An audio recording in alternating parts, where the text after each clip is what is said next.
Welcome back, Synod. I might ding him again.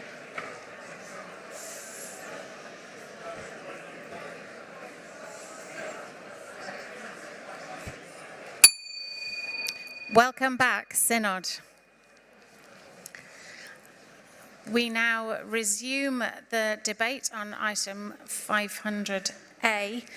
Although the next notice paper is out, you still need before you the second notice paper for today with the many amendments that we have before us this afternoon on this item. Those wishing to speak to item 500A, please do indicate. Okay. I call Miranda Threlfall, and sorry, this lady here, I don't know your name. Thank you. The speech limit is 3 minutes, please, on this item.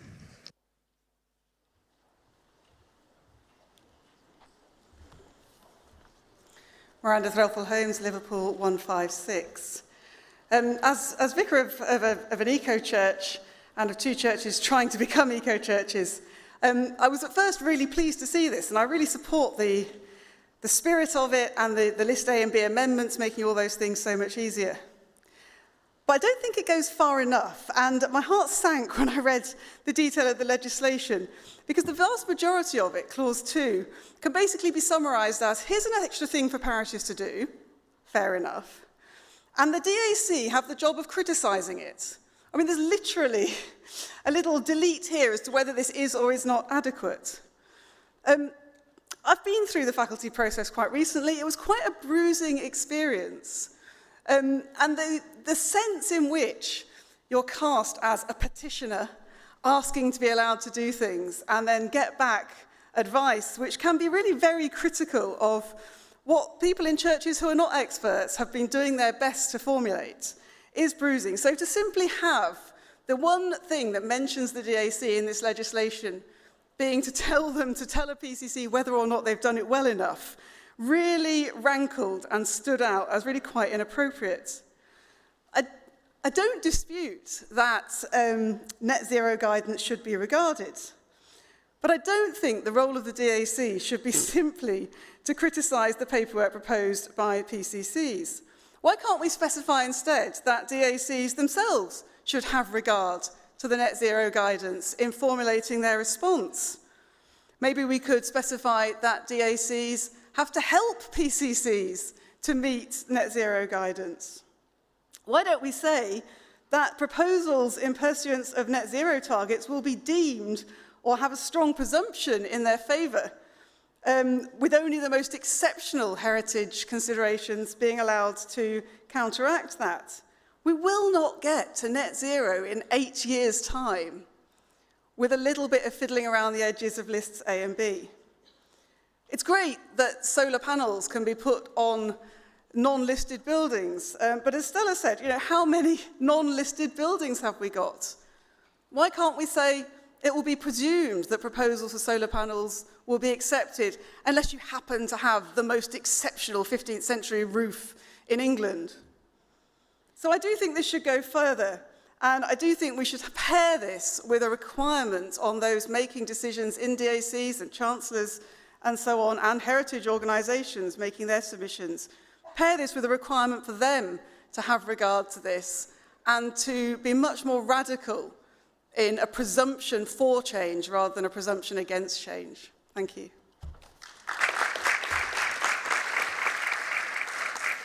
After our next speaker, I call Paul Ayres on Zoom, and then we'll be testing the mind of Synod to vote on this item.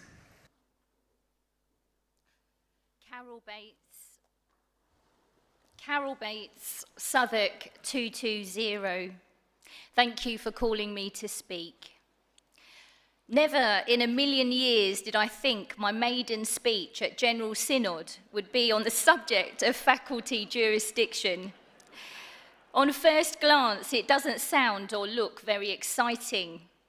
However, how we vote today on this item of legislative business will determine the Church's resolve and commitment to save lives and to save the planet. In February 2020, many applauded and had renewed hope in the Church of England. And I include people I know who do not share our Christian faith. I include one of my teenage children. People applauded when General Synod voted through a prophetic target to work to achieve year-on-year reductions in emissions and urgently examine what would be required to reach carbon net zero emissions by 2030. The climate crisis has not become any less urgent. Continued global warming of 2 degrees will result in a death sentence for people in the Pacific, the West Indies, and Africa. As Archbishop Justin reminded us yesterday, we need to get out of this autonomy mindset of looking after ourselves and demonstrate real love for our neighbours near and far. We live in the prosperous third of the world, and God calls us to use our gifts and privilege to bless and care for others. We are our brothers and sisters' keeper. Work done by the Synod Environment Group and Rules Committee have drawn on the day-to-day experience of diocesan advisory committees, heating advisors, archdeacons, lawyers, synod members and chancellors, and they've proposed a carefully deliberated and measured set of changes that churches could implement in order to become a carbon net zero church. They have also been consulted on with diocesan advisory committees. It is possible to become a carbon net zero church. Updating of the faculty jurisdiction rules is the first set of practical decisions which have come back to Synod. And it is an encouragement. It's encouraging to see commitment to our planet translated into action. And quite simply, by updating the faculty jurisdiction rules, the process of being able to adapt our buildings to reduce our carbon footprint is made easier. 84% of church energy use goes towards heating, and this is nearly all from fossil fuels, which cause climate change. The only way for churches to reach carbon net zero is to decarbonise our heating. And this would mean removing the gas or oil boilers and replacing with other forms of heating, such as heat pumps, and using renewable energy. Many churches are reluctant to do this, despite declaring their commitment to the environment. I speak from my own experience as a curate in a church currently in Interregnum. We have an old gas boiler, and so energy is supplied by fossil fuels. Suggestions to change to a renewable energy supplier are met with the phrase, "We're not allowed to change anything before the new incumbent comes." Or, "So many companies are going bust, it's best to stick with a stable supplier."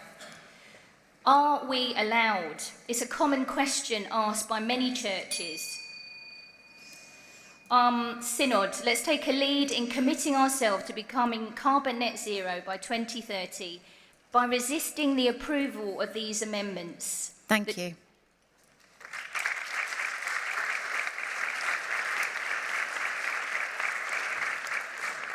Paul Ayres on Zoom, and then I will be proposing a motion for closure on this item. Thank you.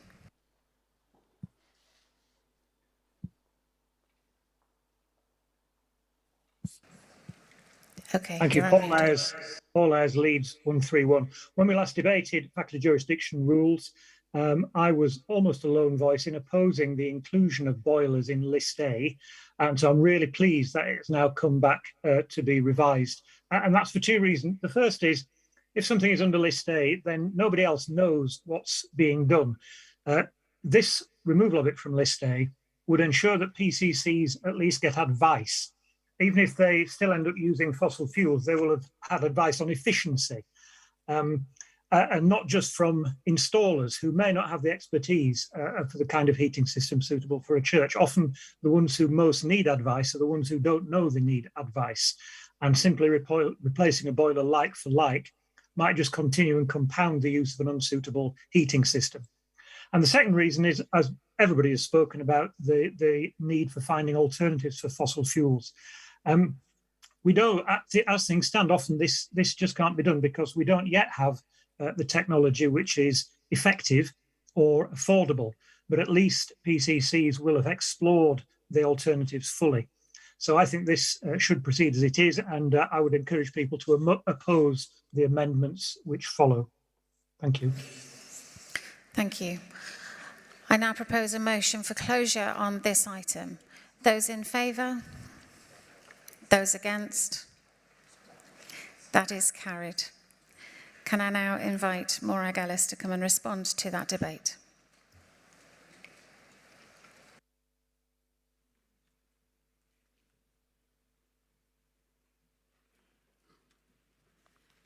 Thank you very much, Madam Chair. A gentleman kindly told me over the break that he'd had difficulty hearing me when I looked down at my papers, so I've moved the microphones. Is that now audible? Good. Thank you very much indeed.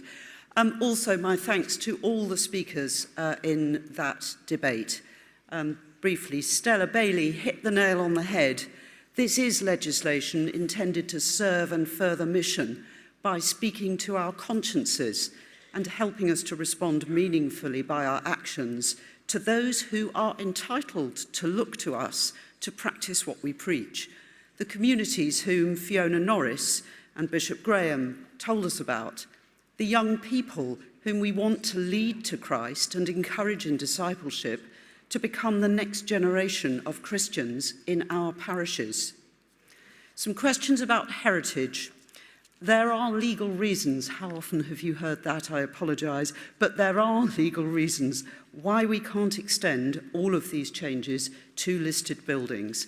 In a nutshell, because I'm very short of time, it's to do with our relationship to state controls and the privileges that that relationship gives us in terms of not being bound by secular listed building legislation, which would be worse for us.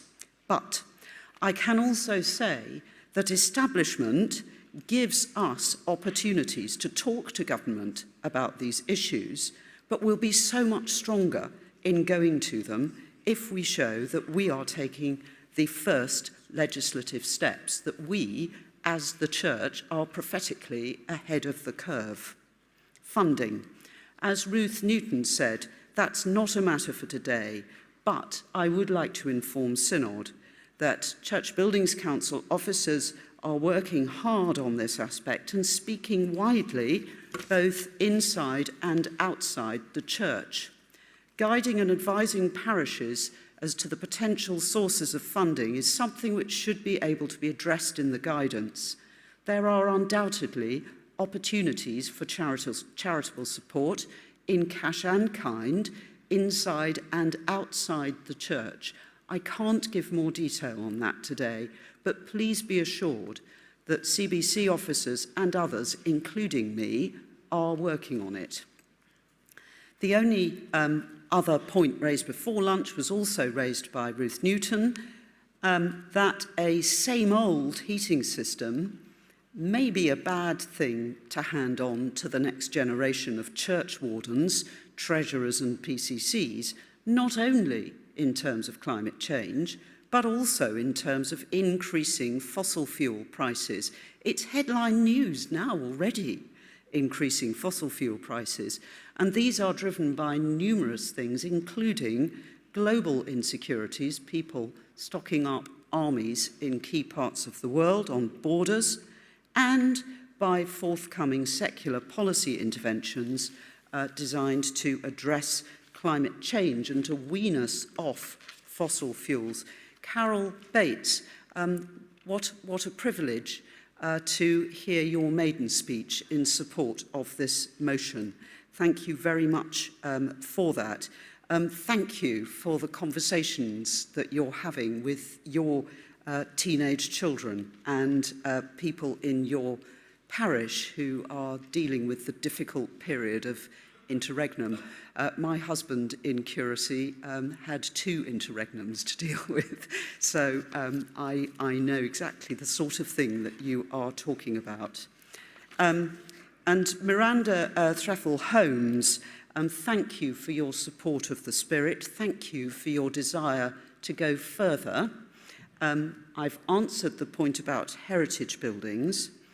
With regard to DACs, ideally, the situation should be a conversation which takes place before the answer comes back on the bit of paper, and there should be no reason why that can't take place, and I'm sure that it can be urged in guidance.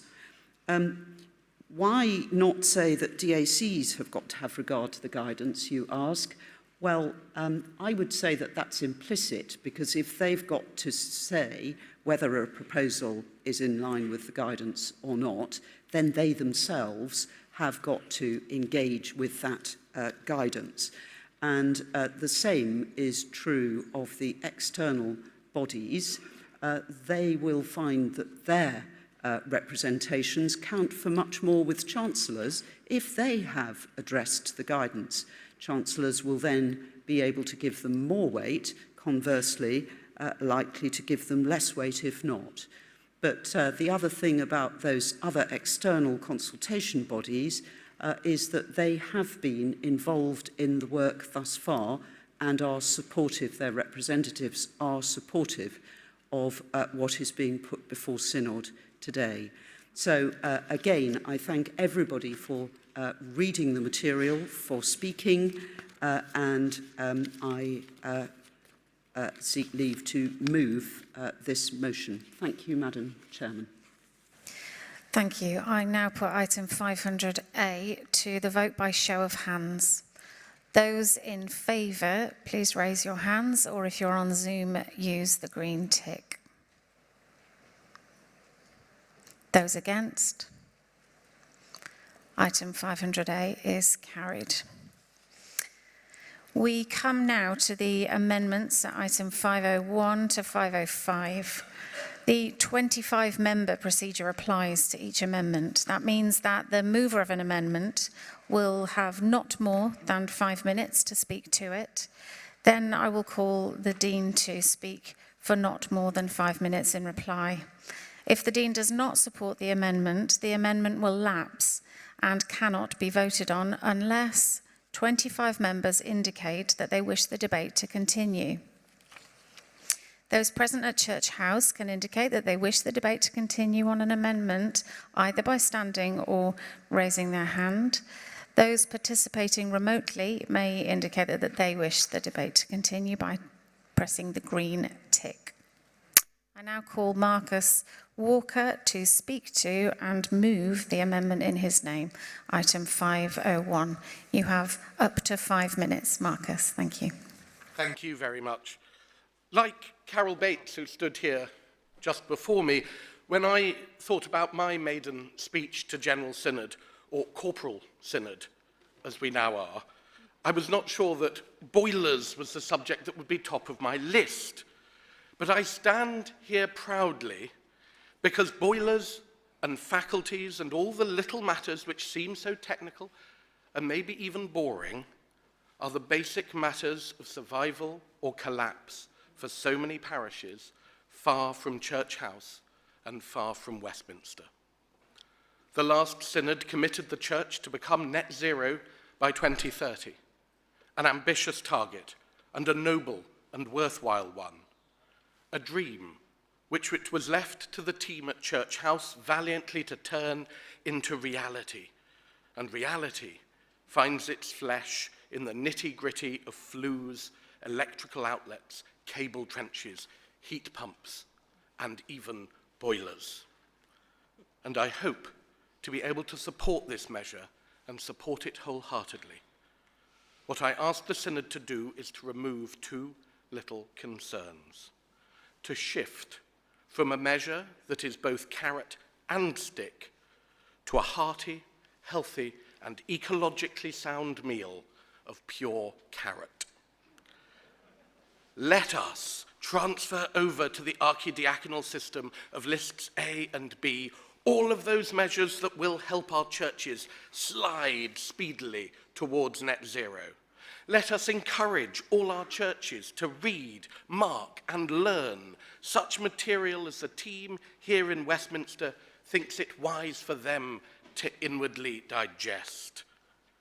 But, and you know there's a but coming, let's leave out the stick. You know, and I know, the trouble parishes are in. Our questions this session give us some worrying statistics. 57% of parishes recorded a deficit last year, to a worrying total of £12 million. Last night, in the fringe meeting on the mission and pastoral measure, we were told that hundreds of parishes are unable to fill their PCCs, some even to the point of being in quorate. You know this is unsustainable, Synod. I know this is unsustainable. We have been sent here from across the church to see how best we can support our churches, each in their own context, to be the Church of England in every corner of the land. And where we make the changes we want to see affordable, we are friends to every parish across the land. But when we hit them with unaffordable costs, without anything but vague promises to fund them, we risk the very thing we love. Our church is built on the goodwill of volunteers. Volunteers who make the tea, do the flowers, open the churches for weddings, but who also take on the burden of being treasurer, safeguarding officer, or even that most ancient office in England, church warden. So much of the life of a volunteer is now taken up with paperwork and process, and so many of our volunteers are voting with their feet. They are quitting. Members of Synod, please, let us not add to the cost of keeping our Christian presence alive in every community. The faculty process is long and can be expensive. Anyone who has been through this knows this. Much of the time it is frustrating, if necessary, but it is exhausting and debilitating for those who are going through it. We in this body charged with supporting our parish churches should not be forcing our scarce volunteers to negotiate the DAC, the quinquennial architects, the statutory bodies, the amenity societies, and find all that extra money just in order to stay warm. Later today, we are discussing the document Setting God's People Free. I note that at no point in this document do we see the word volunteer. And yet of all of God's people, volunteers are the members most in need of being set free. Set free from the burdens imposed, I regret, by Synod. We may not be able to lift too many of these today, but we can choose not to add to their load. And so I ask you to pass this amendment, to send the message back to our parishes that we hear you, that we support you, and in our great quest together towards net zero, we are going to enjoy a healthy diet of carrots and leave the stick safely behind here in Westminster.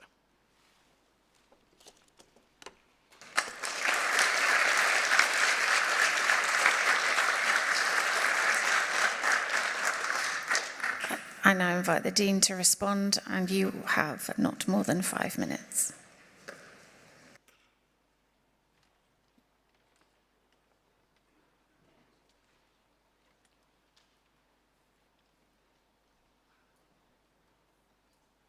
Thank you, Madam Chair.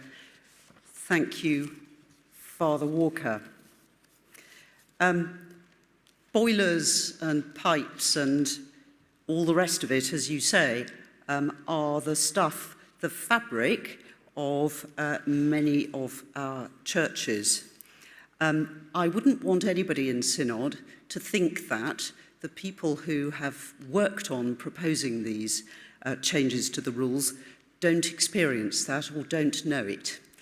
If I can be personal for a moment or two, I have spent all but 2 of my 59 years living in a village. And I absolutely understand the scenario. Rule 2, which is what is sought to be left out, is not a stick.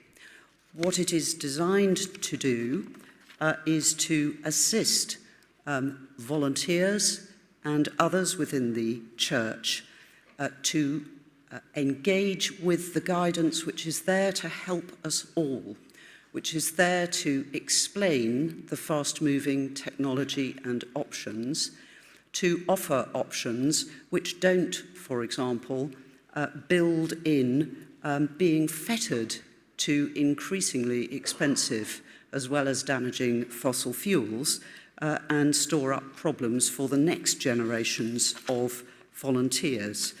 It is there to help, and Rule 2 is a procedural requirement to ensure that people engage with that help, that they take advantage of that help. I spoke earlier about the ideal of how conversations should be held with DACs, the obligation for the DAC to indicate its view of how the proposal relates to guidance is there to advise the Chancellor to make sure that the Chancellor or indeed the Archdeacon can themselves be informed by the collective expertise and experience of the DAC as to how this proposal relates to the net zero carbon objectives.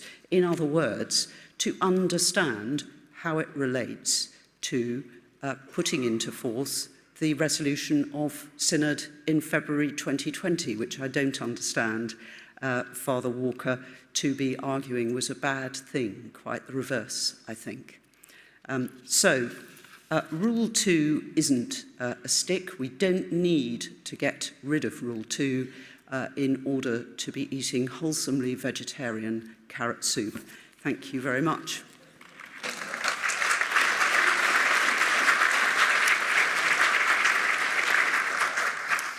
The Dean has informed staff that she opposes this amendment, which means that in order to have a debate on this amendment, 25 members need to indicate they wish it so or more.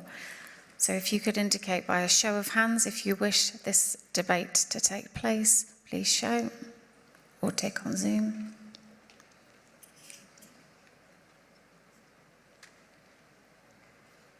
Those against? Oh. Okay.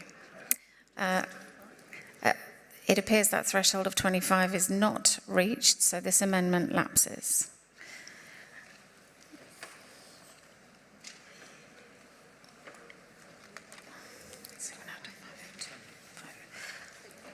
So that means we now move to item 503 and call Marcus Walker to come and speak to you and move. Oh, no, it's not Marcus, is it? Yes, it is. Sorry, Marcus.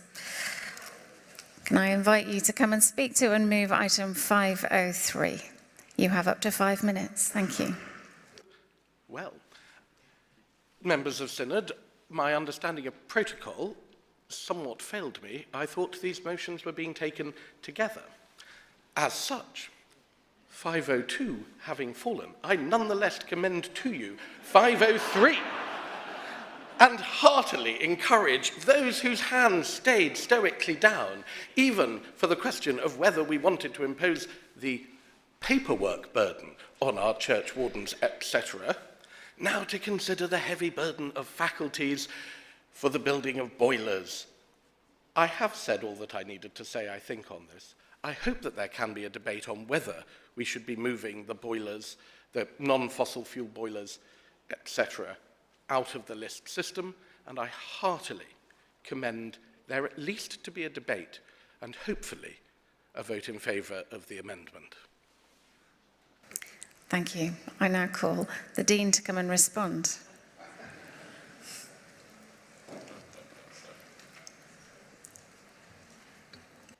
Thank you, Madam.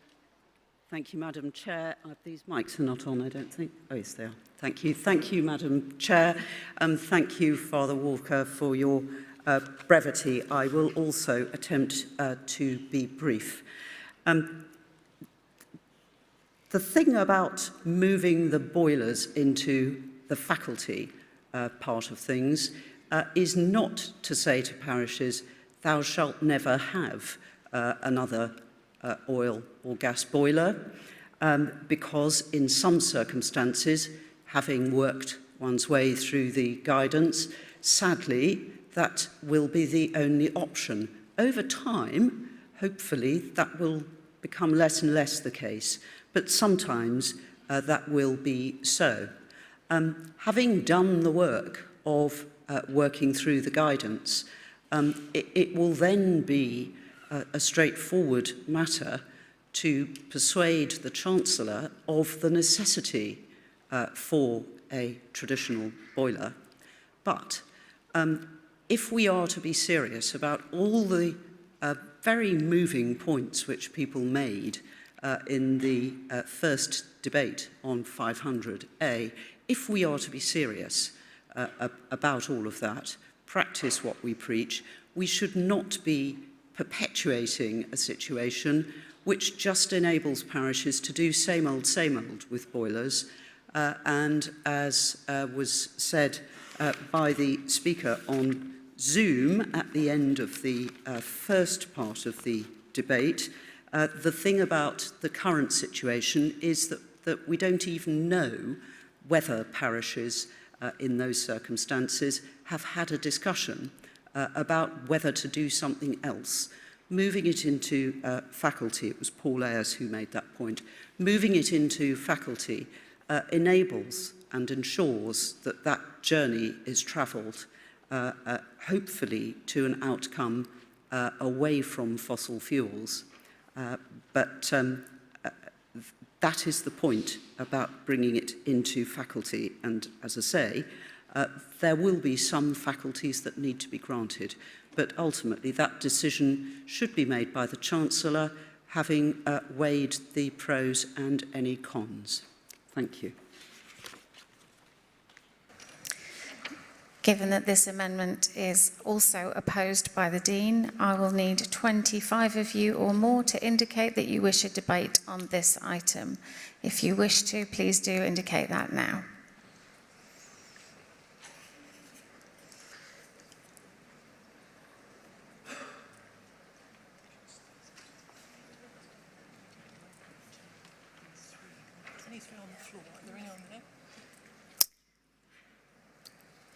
There are exactly 25 members, which means this item will now be open for debate. Those wishing to speak, please do indicate, either on Zoom or in the chamber. You'll be having up to 3 minutes from the outset. I call Pat Hawkins, followed by Tim Bull. Thank you.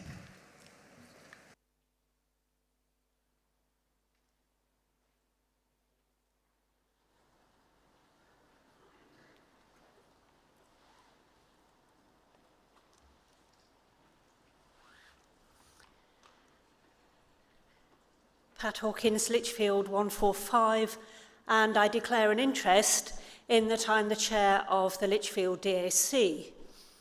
And I am that because as a new incumbent a long time ago, I accepted the invitation to attend a DAC meeting and to find out what went on. And I realised that at the DAC, one has access to an enormous amount of expertise, which is not normally within the capacity of a parish priest. And so I resist the amendment, and I urge you to, for the reasons that the Dean of Arches spelled out. I know the faculty process can be long and confusing, but it is a way of enabling parishes to have real expert advice to negotiate through this very complex process of making our heating systems fit for a carbon neutral future. If you ask me in my parish about boilers. I don't even know how to operate the smart meter in my vicarage.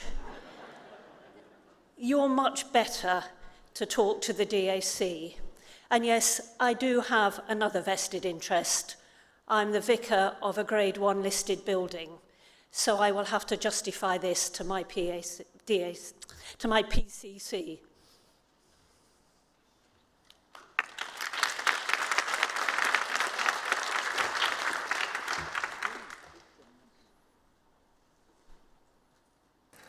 After Tim Bull, I call the Archbishop of York. Thank you.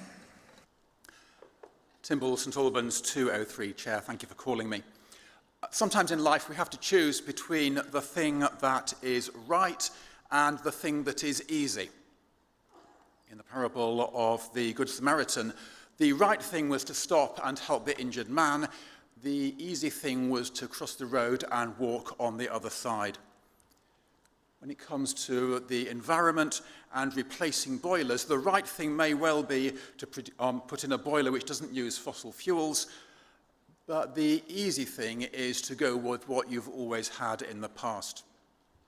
You can, of course, tilt things. You can have a nudge, alter the odds, change the default so that the right thing becomes not necessarily easy, but at least a little bit easier. I believe the original motion makes it slightly easier to think about replacing your boiler with something environmentally friendly. If we accept the amendment, that nudge towards the right thing goes away. Rather than thinking about carrots and sticks, I'd encourage you to think in terms of orange traffic cones. Orange traffic cones on the road that goes down from Jerusalem to Jericho, which encourages travellers to walk on the side in which the injured man is lying. Of course, you can step over the traffic cones, you can walk round them, but if we take the traffic cones away, then there is a danger that we pass by on the other side and don't do the right thing. So I would urge you to resist this amendment and to place nice, sustainably sourced orange traffic cones on our environmental journey.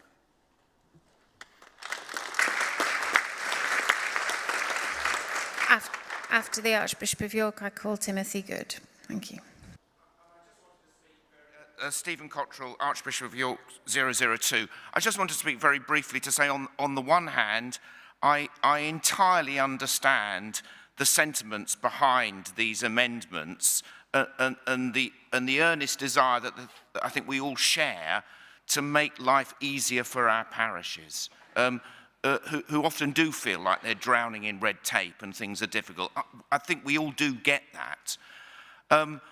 But as well as it being the right thing to do, not least because we ourselves as Synod made this commitment, nobody else made it for us, the other thing I want to say is I truly believe that the very best way to support our parishes and to help them to grow is to preach the gospel and build the kingdom.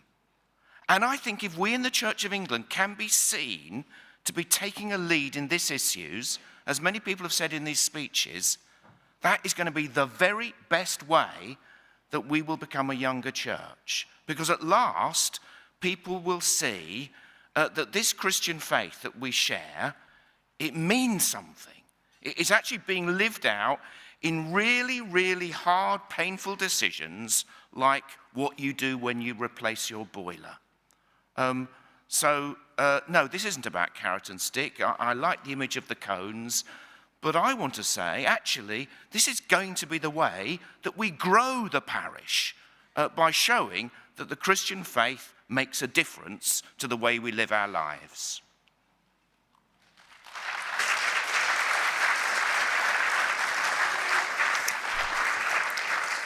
After Tim Good, I intend to test your mind with a motion for closure on this item.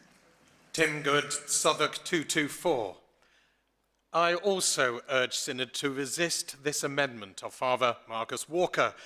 I have 9 years of experience on the Southwark DAC, and I can confirm that these conversations regarding the moving of boilers are not binary conversations, but are made on a case-by-case basis.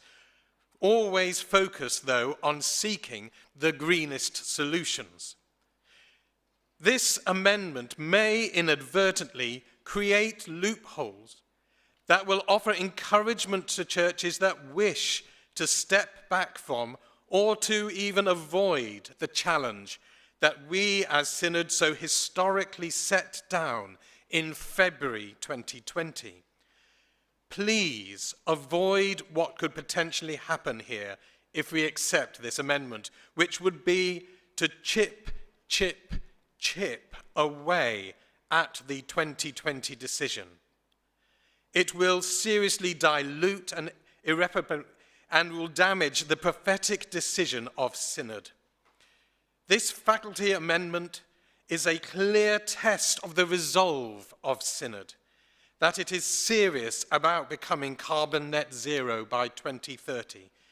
To accept any amendment that Marcus has put forward would be to betray the challenging decision General Synod took 2 years ago. Please, please resist.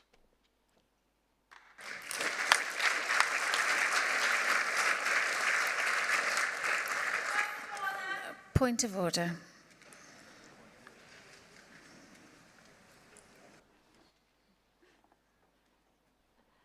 Prudence Daily 376 Oxford. Before testing the mind of the Synod on the closure, I wonder, Madam Chairman, whether you might be prepared to hear at least one speech in favour of the amendment. I'm afraid that isn't a point of order, but we have heard you, and in testing the mind of Synod, people get the chance to voice an opinion. And so I propose a motion for closure of the debate on this item. Those in favour? Those against? That motion for closure is carried. I now put item 503 to the vote by show of hands. Those in favour, please raise your hands, or if you're on Zoom, use the green tick.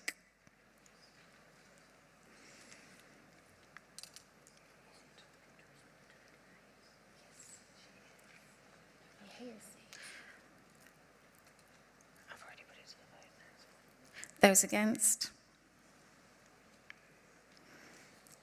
Thank you. Item 503 is not carried.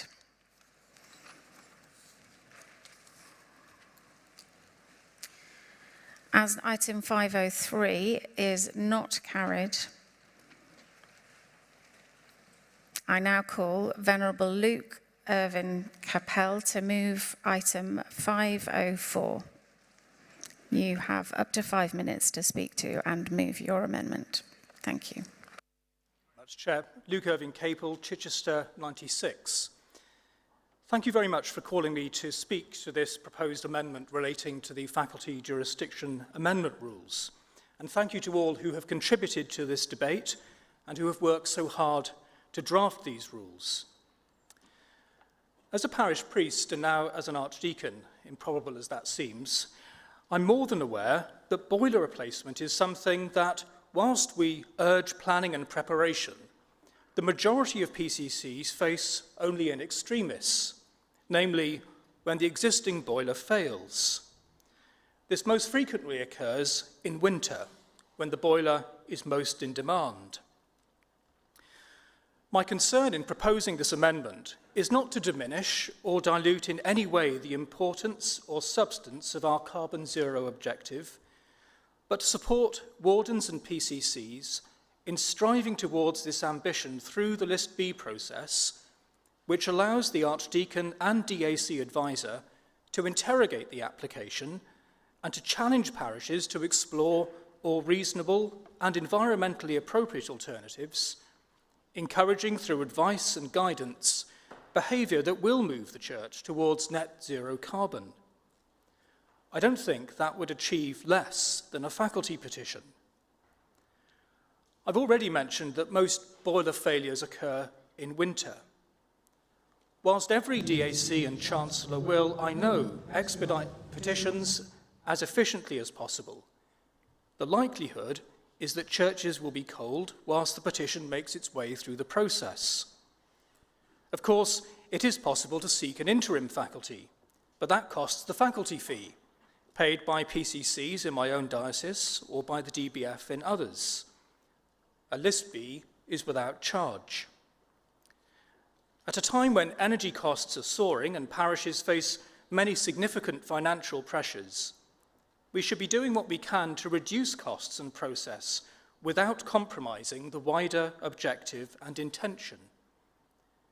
Indeed, alongside the National Church prioritising this, at the moment through the Live Lent, Care for God's Creation 40-day challenge, the Energy Toolkit, the CBC guidance on sustainable church buildings, and more local diocesan work to encourage parishes to be proactive in engaging with their options in this area, each archdeacon could also use the annual visitation as an opportunity for raising the profile of the route map to net zero carbon objective and help PCCs to be proactive in their planning and preparation as alternative provision and technology develops at pace. Of course, an archdeacon can always ask for a List B application to revert to a faculty petition in specific cases. My concern is that if this is not addressed, the result could be non-compliance with faculty jurisdiction or loss of morale among our parishes, and particularly for wardens, at a time when we should be doing all we can to rebuild and recover confidence, which will strengthen our capacity for working together to achieve the imaginative and ambitious target that this synod is rightly committed to. Thank you very much.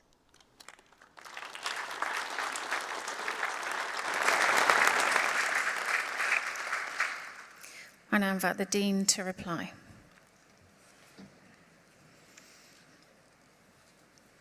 You have up to 5 minutes. Thank you.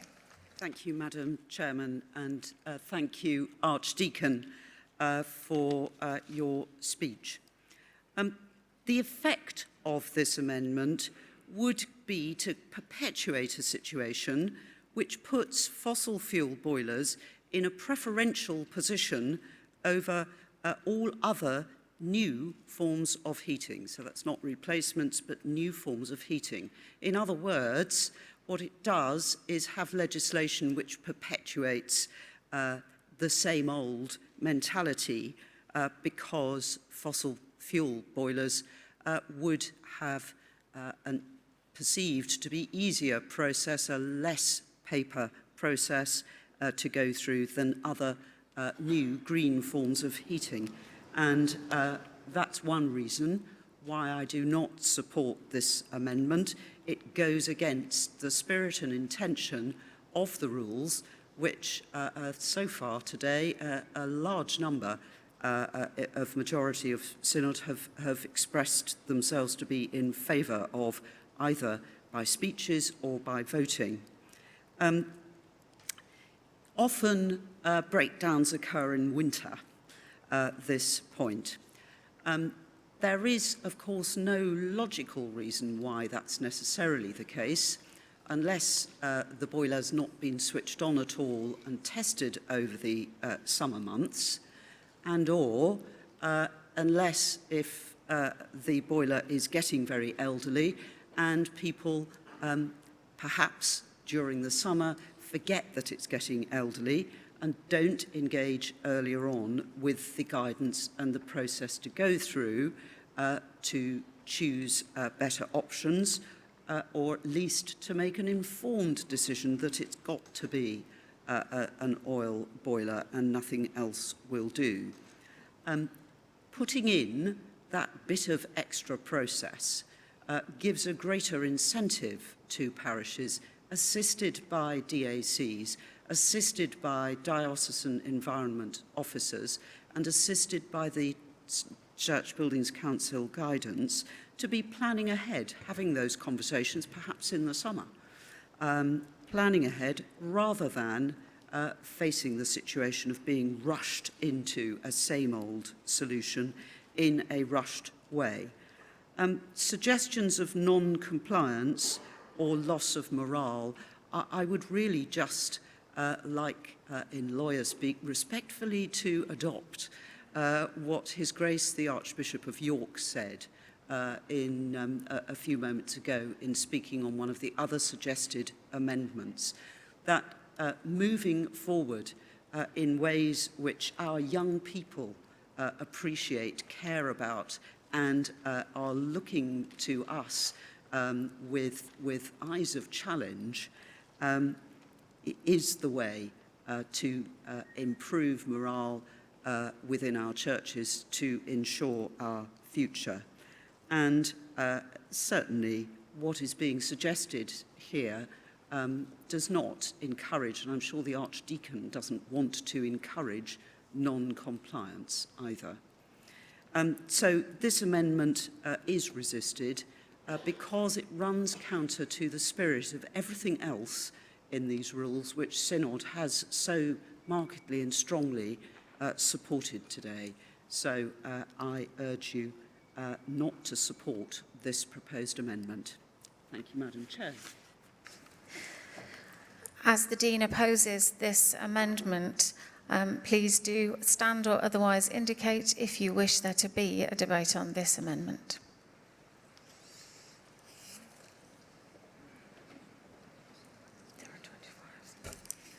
As more than 25 members indicate they wish a debate to happen, I now open this item for debate, and the speech limit is 3 minutes from the outset.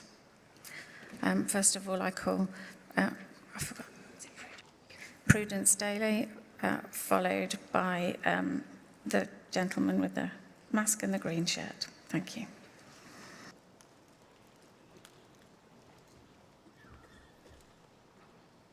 Thank you, Prudence Daly, 376 Oxford.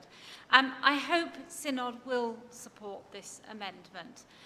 In particular, the Dean of the Arches made a couple of practical points which I'd like to challenge. The first is, she said that there's no reason why boilers are more likely to break down in the winter. Well, members of Synod, I'd like you to consider when your own boiler at home last broke down.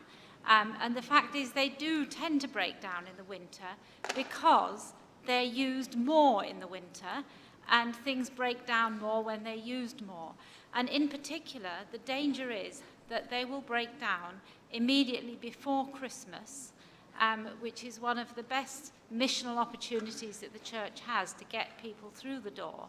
And I do contend that people are going to be put off attending church far more by it being freezing cold than by whether things are in List A or List B. The other point that I think the Dean of the Arches was making was that this amendment would somehow give preferential treatment to fossil fuel boilers over more ecologically advanced alternatives. But my understanding is that the rest of this measure would actually make it easier to replace fossil fuel boilers by, for example, heat pumps. And so that would not be the case, and it would not give fossil fuel boilers preferential treatment. But the fact is that for a lot of churches, they just need to replace their boiler quickly. It's broken down, it's an emergency, funds are short. Parish church, particularly rural, but many churches are, struggling just to keep the place functioning at all, and they just need to replace their boiler. And just, if we can just make it slightly easier for them to do that, having, as the amendment says, explored with the Archdeacon whether an environmentally preferable alternative is possible. But, if a fossil fuel boiler is going to be the viable alternative, then let them just get that done quickly so that they can have a nice warm church in time for Christmas to welcome people through the doors. Thank you.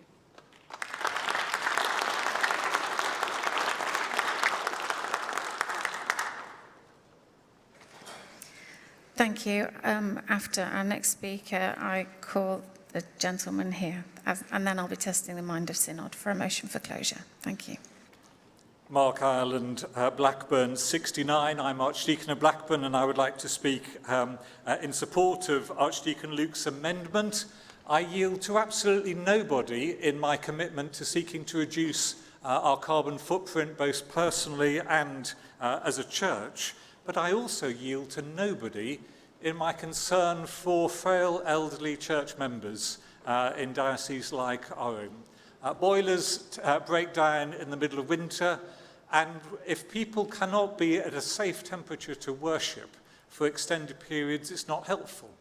The reason I'm speaking for this amendment as an archdeacon is it strikes me that you have archdeacons, you might as well use us. The whole concept here is not to give preference to fossil fuel boilers, but to move everything into List B, which requires the archdeacon to make a judgment in consultation with the DAC advisor. So we have the opportunity to insist that the parish takes advice on its boilers, but we also have the opportunity, the parish having taken that advice, to speed the process through without the unnecessary delay of going through a faculty process and the unnecessary expense of doing so.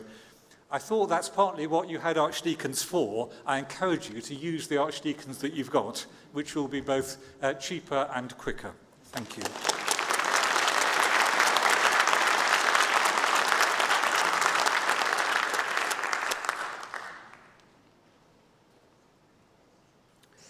Martin Shakespeare, Lichfield 340. There's been much discussion about fossil fuel boilers, and I have to declare a conflicting interest. I'm actually a PCC secretary for my church, so I have to deal with the faculty applications. We have just replaced our boiler for a more modern oil boiler, and that is because, along with many other rural churches, it is the most practical option, as there are little power supply, and I don't have the choice of being able to dig through a buried over churchyard full of bodies to put in ground source heat pumps. So what are the choices? We still want to reduce our carbon signature, and one of the things which has not been discussed today is the fact that replacing like with like does not necessarily mean using the same fuel. In terms of heating oil, we do not need to use fossil fuel heating oil. We can use vegetable kerosene oil, which has exactly the same properties. However, it reduces the carbon signature completely. So I would support this amendment, provided it allows us to actually look at the option of using a greener fuel type in the same type of equipment. Thank you.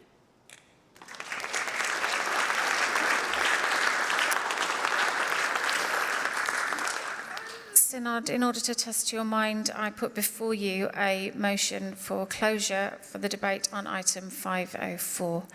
Those in favour? Those against?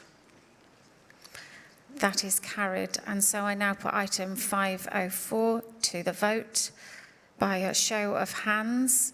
Those in favour, raise your hand, or if you're on Zoom, please green tick. Those against?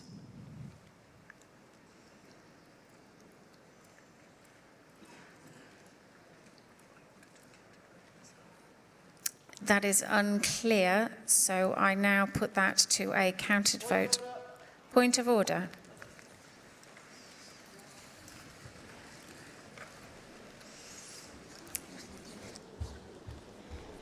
Neil Patterson, Hereford 130. May we have we'll see if we have the support for a vote by houses, please. Okay. Once again, if there are 25 members who...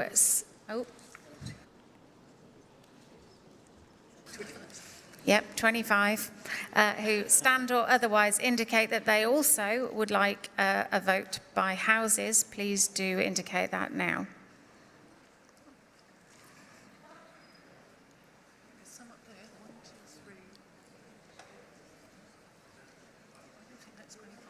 No, I think not. And so I order a counted vote of the whole synod on item 504. Those present at Church House using the voting handsets and who wish to vote in favour should press 1. Those against, press 2. Those who wish to record an abstention, press 3. Those participating remotely using the online voting platform and vote or register an abstention using the buttons on the screen. The voting period is now open and will end in 1 minute.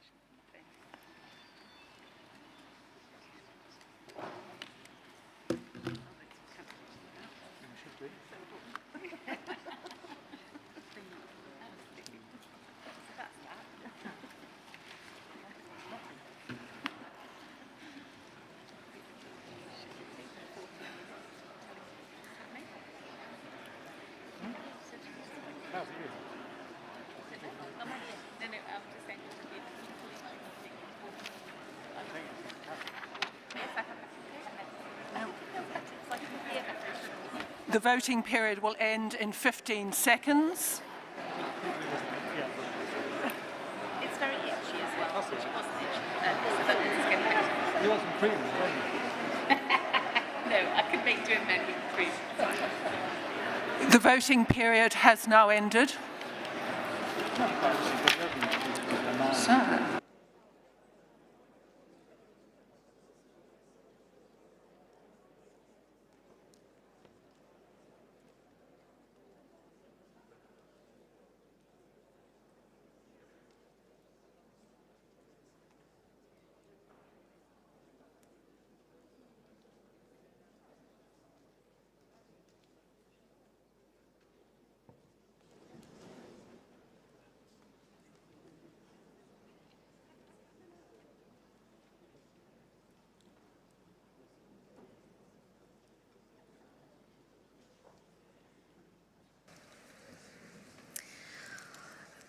Those in favour, 142. Those against, 145. Recorded abstentions, 12. 504 is lost. We now continue on to item 505. I call the Venerable Fiona Gibson to speak to and move the amendments in her name. You have up to 5 minutes. Thank you. As a new archdeacon, the faculty jurisdiction rules lists A and B have become two of my new best friends. A way of helping parishes and people to achieve what they want to in terms of making relatively small changes to make their buildings fit for purpose for mission and ministry for the 21st century.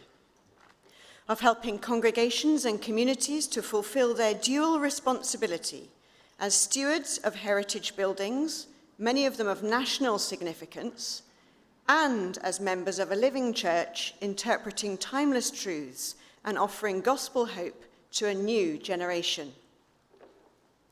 I welcome the content of the new faculty jurisdiction rules before us today. The significant clauses with their important focus on environmental matters I support wholeheartedly. And yet, for those of us in rural areas, there's still a gap in the provisions. Item 12 on cable trenches, stay with me, would provide for the digging of a cable trench and the installation of cables and the attachment of wiring in the trench to enable, under List B, churches to connect to the internet via cables. Yes, and amen. This is marvellous. But for we country dwellers, there's one big problem with that. What cables? Many of our churches are so far from existing cable networks that even that provision, very welcome though it is, wouldn't help us.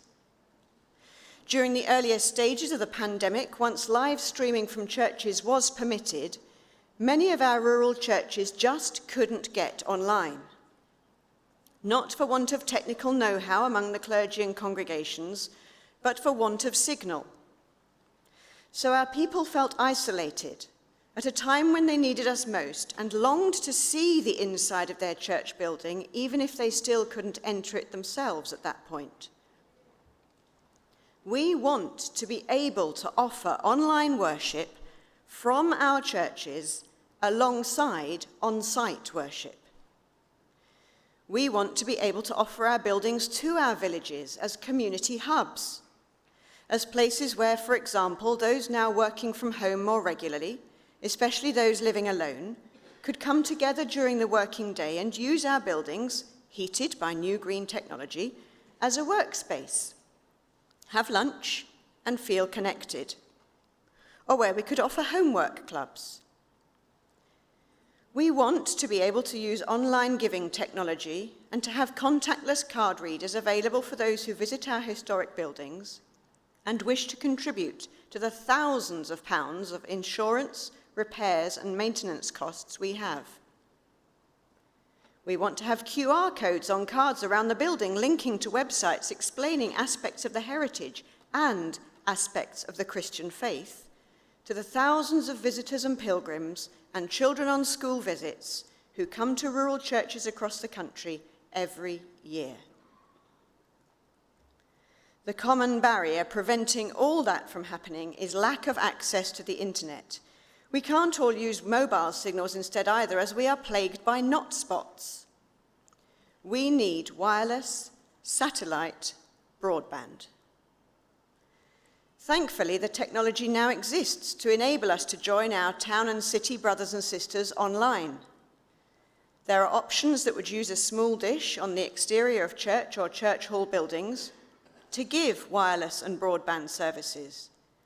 They can be fitted in ways that would be unobtrusive. We could even, subject to the condition in the amendments regarding diocesan registrar involvement, help others in the villages get online as well, sharing wireless broadband services. This amendment rural-proofs the thoughtful provision in item 12 of the proposed new List B in the faculty's jurisdiction rules, extending List B in a way that would bridge the digital divide and make the internet accessible even to those of us who lead and worship in the small, often hidden, but deeply significant rural churches across the land. I move item 505, standing in my name.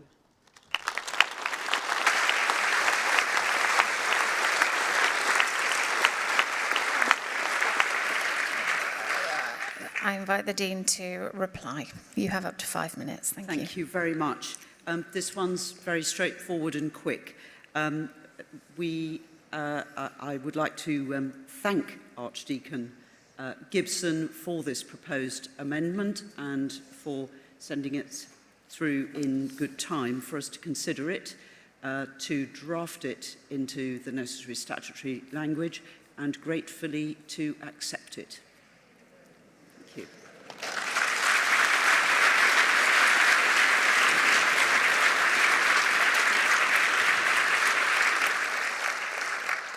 With that in mind, item 505 is now open for debate, and the speech limit will be 2 minutes from the outset, because I know that a lot of people may wish to speak.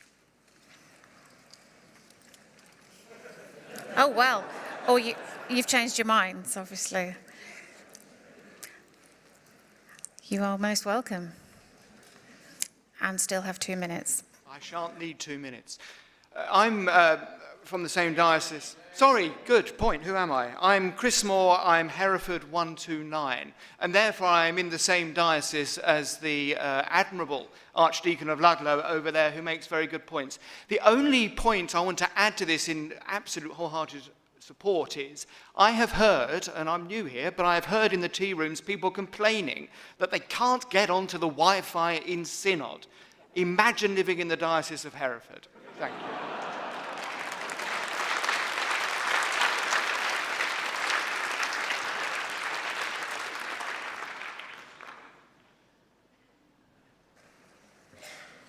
And I invite the Dean to respond.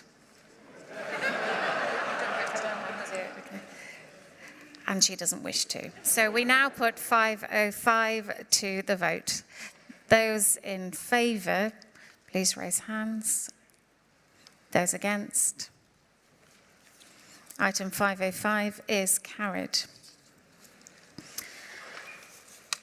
I now call the Dean to come and move item 500B, that the Faculty Jurisdiction Amendment Rules 2022 as amended be approved.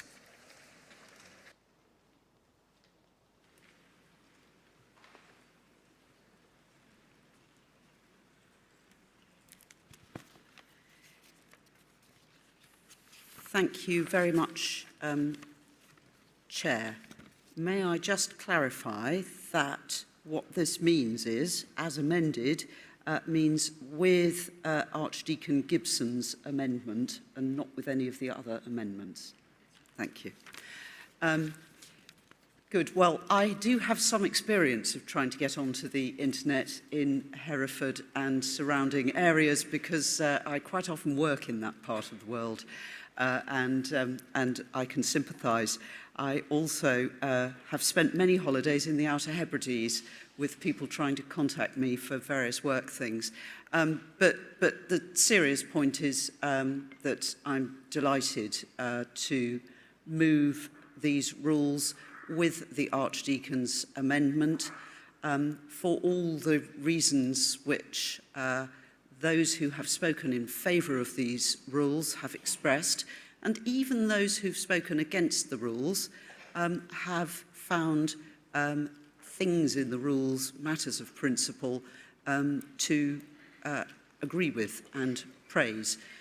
So it does seem to me that there is a clear common mind of Synod and a clear commitment to take these steps to carry through the resolution of February 2020.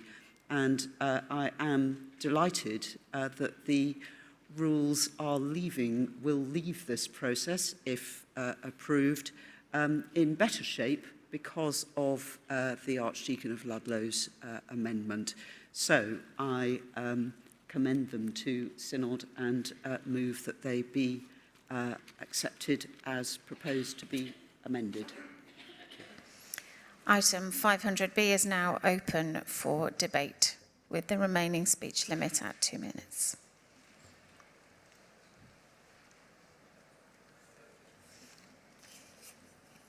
Thank you.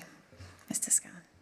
Scowen, London 358. I just have a question which I'm hoping the Dean of the Arches might be able to illuminate us on.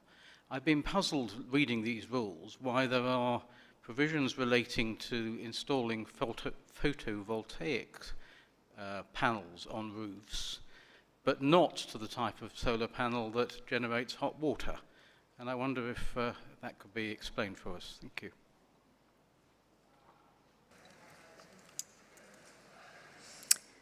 I see no one else indicating that they wish to speak in this debate.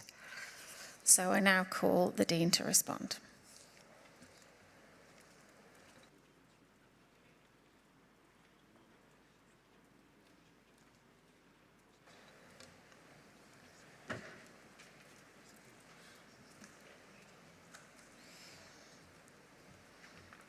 Thank you very much. And as always, Clive Scowen asks penetrating questions. This one at least isn't a penetrating question of law. The answer is that it is right that PV panels, they will produce electricity, but not in a form to heat hot water. Certainly the expert group advising me and the Rule Committee did not suggest that this was an option to pursue in the current state of the technology. And in churches, the need for hot water is less than the need for electricity. I know that's not true of all church buildings.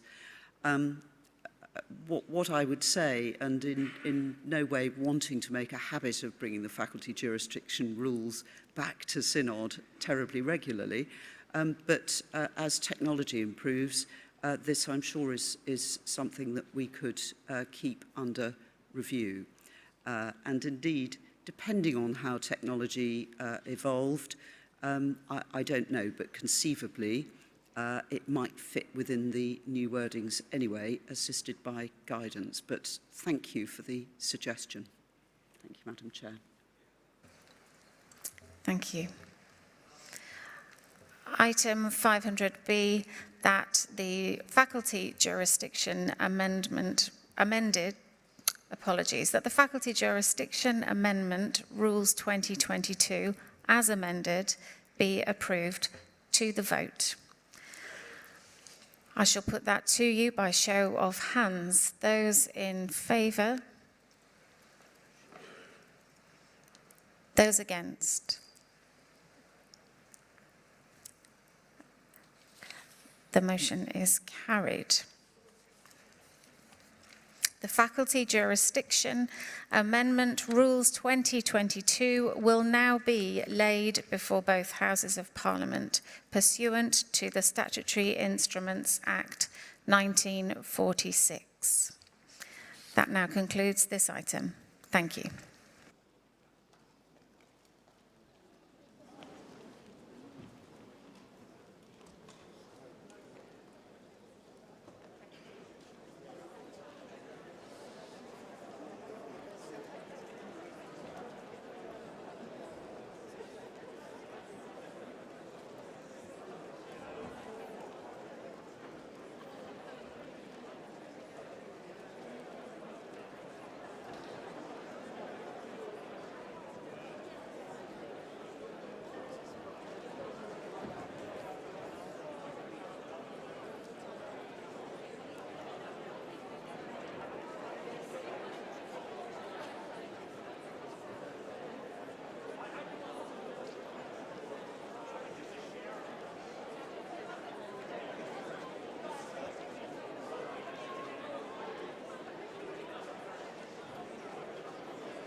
Good afternoon, members of Synod.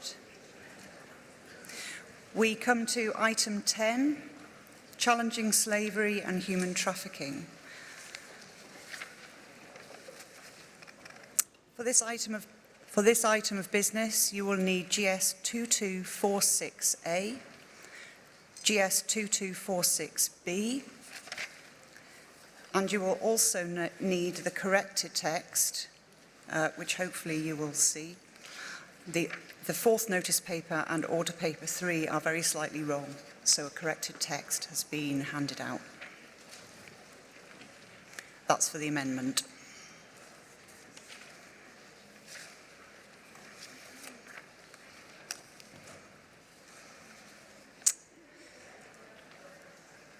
I just wanted to say a few words about how we're going to take this item. So I am going to ask Alistair Bianchi, as the mover of the main motion, to speak.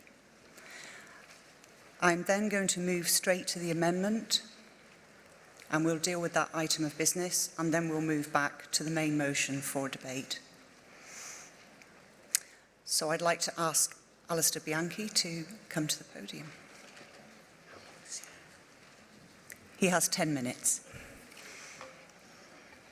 Ali Bianchi, Durham Diocese 299. Good afternoon, Chair. It's my pleasure to bring you this motion on behalf of Durham Diocese Synod, and I hope it's not as tense as the vote on boilers that we just had. It's important to me to note from the outset that the current conversations around trafficking and immigration have moved on since this motion was first raised in Durham in 2018. Therefore, while the subject of this speech is that of the treatment specifically of trafficked minors, we must acknowledge that the issue deeply affects every age category and applies both to international and domestic trafficking. Therefore, as Durham Diocese, we particularly welcome the amendments being put forward by Southwark Diocese to strengthen the bid and widen the scope, especially in light of the Nationality and Borders Bill currently being debated in the House of Lords.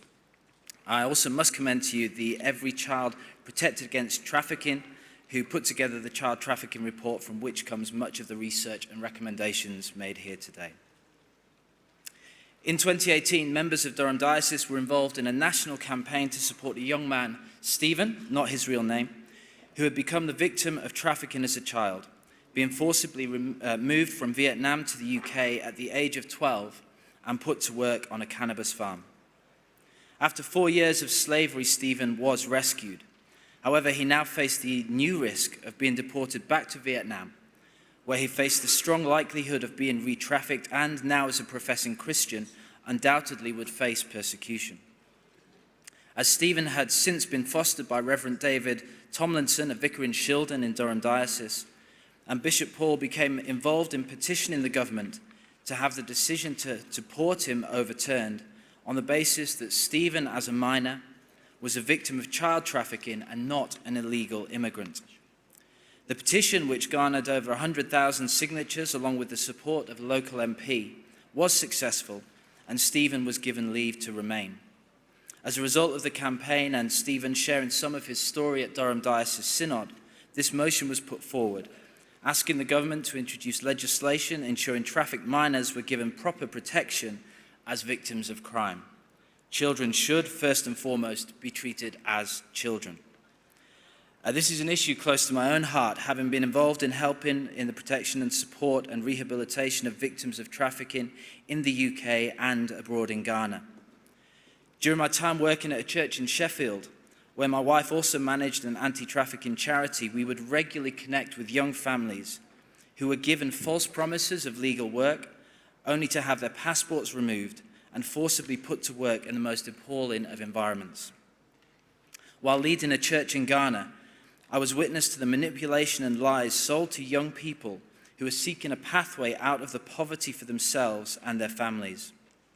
One young man we supported was promised a professional football career in South America, while numerous young girls in our congregation were groomed from a very young age by people with links to trafficking. These young people who arrive on our shores are not illegal immigrants, they are victims, and as such should have the full weight of the law to support and protect them. While there have been developments in government policy since this motion was first raised in 2018, there remains a great deal of concern about the outcomes for trafficked children, particularly as they transition to adulthood, as exemplified by Stephen's case. Concerns remain about measures in the Nationality and Borders Bill which risk progress made in tackling modern slavery and child protection, meaning more children may be left unprotected and at further risk. Trafficked minors in the asylum system face great difficulty, with many left languishing in temporary and unsuitable accommodation. We saw this in the tragic case of Mohammed Munib Majidi, the 5-year-old Afghan boy who fell to his death from a hotel window in Sheffield, where his family were placed while seeking asylum. Child victims in the asylum system have faced another year of delays further exacerbated by COVID. A recent report on the experiences of Albanian children found that Home Office delays increased the risk to children and young people in the UK, particularly in the forms of labour and criminal exploitation. The report finds that the asylum system itself is a push factor for child exploitation, as well as leading to other forms of significant harm, such as mental health deterioration and increased risk of suicide. There are considerable concerns that the lack of attention paid specifically to protecting children in the Nationality and Borders Bill could have negative impacts both on the child victims of trafficking and children subject to the immigration system who are at risk of exploitation. This risk can be seen in the bill's creation of a new slavery or trafficking information notice, which would be issued to potential victims of modern slavery claiming asylum, setting out a limited time in which a potential victim must provide information to ensure they don't damage their credibility. This disregards the impact of trauma on the ability of victims, especially children, to recall relevant details. In addition to this, the proof required for a reasonable grounds decision will likely increase with the bill, further excluding children from support. There are also additional restrictions that exacerbate existing barriers to potential victims of modern slavery. For example, if a potential victim has served a custodial sentence of over a year, they may be denied access to the national referral mechanism and the accompanying support. Another example, with this bill, the Secretary of State could be given new powers to make regulations on how to assess age. Since many child victims are coached by traffickers into giving rehearsed stories, provided with false documents, or struggle to engage with the age assessment process due to trauma, this puts minors in a highly vulnerable position. It is necessary that the effective system is in place to ensure trafficked minors receive support and protection. We must ensure the government is held to account on this. With regard to legislative process, our hope is certainly that agreement on this motion will serve to strengthen the consensus of the Church and support for our bishops as they work on the Nationality and Borders Bill and other legislation in the House of Lords. In addition to this, we are aware of the need of the Church of England to be engaged meaningfully with issues of modern slavery in a local context. A report published by the Evening Standard and The Independent, along with the Independent Anti-Slavery Commissioner, stated that churches, in being the eyes and ears of our communities, are absolutely key. Both the Salvation Army and the Clua Initiative have done outstanding work in raising awareness of these issues in local churches around the UK. There is no doubt that many of our churches regularly come into contact with trafficked individuals who use our food banks, our youth programs, messy churches, and numerous other community initiatives, as well as being members of our congregations. As we answer the call to proclaim liberty to the captives and the opening of prison to those who are bound, it is vital that our churches are equipped to identify those who are held captive and to call on the government to support those who are the most vulnerable. Thank you.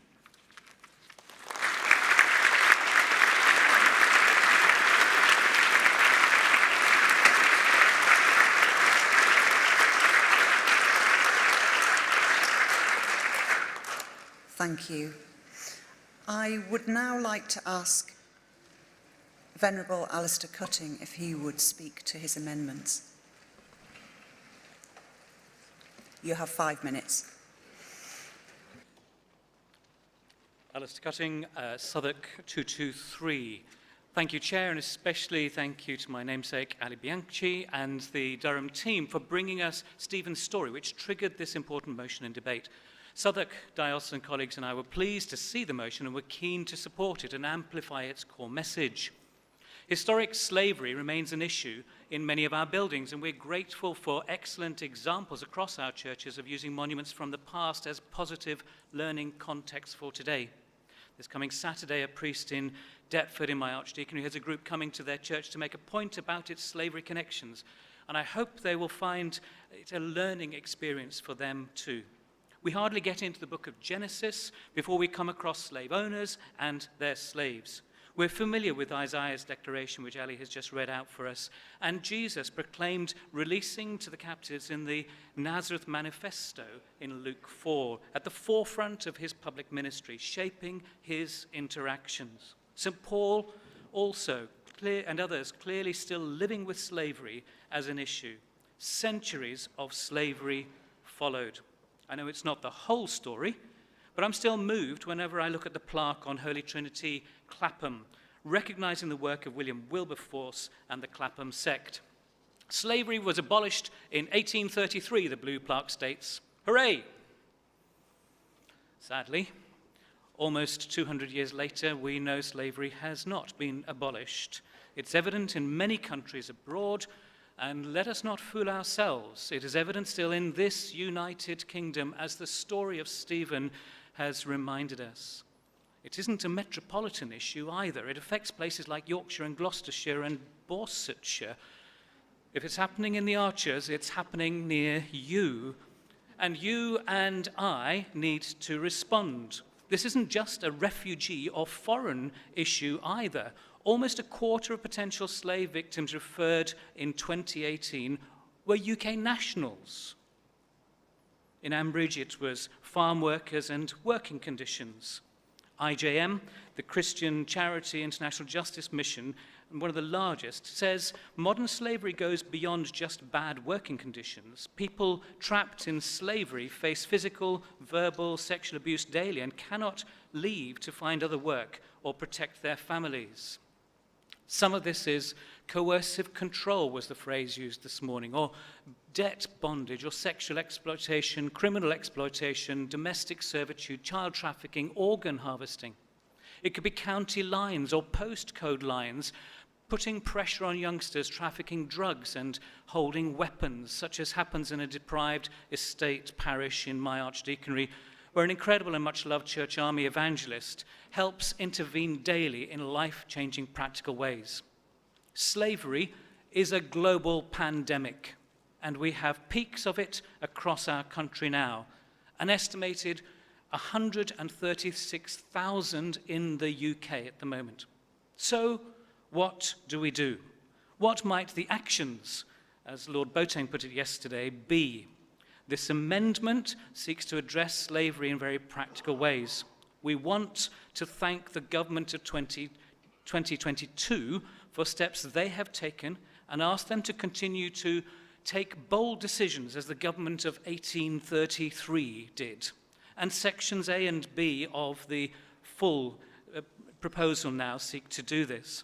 Section C of the amendment seeks to raise awareness. The Church of England's slavery response, the Clergy initiative, and IJM and others have excellent resources, like the Clergy car wash app, their farm wash app, the farm welfare app. And in this motion, we want to encourage people to use these sorts of resources. Some contexts need more than awareness raising, though, so Section D talks more precisely about training. Now, there's an issue about training, about funding and about expectations around ramming yet more modules into already over full curricula. And this motion is not seeking to mandate additional expenses or workloads. It's encouraging those who are involved in training people, particularly those for whom a recognized and authorized ministry, to use resources provided by others, or even fine-tune the resources that Clergy and others have. Some links were on the bottom of the sheet. I won't go through them now. They didn't get translated. I'm sorry about the hiccup with this. Section E recognizes that often there is a trafficking element around slavery. We're part of a global church, part of an Anglican communion across the world, and this is Lambeth Conference year, so the motion seeks to make use of the opportunities there. The final section is a reminder that our freedom is in Christ. It is Jesus who sets us free, and IJM encourages us to be a prayerful people over this issue because prayer changes things. Synod, I urge you to wholeheartedly support this friendly, strengthening amendment, adding our support to the voice of the church in this and in many other places. Thank you.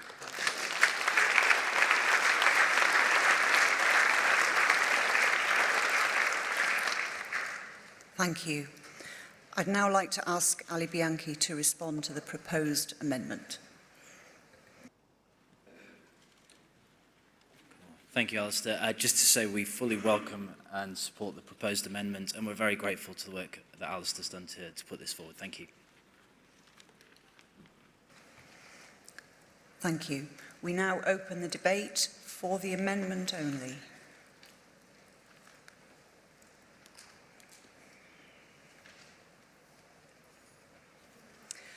The lady there. You have 3 minutes.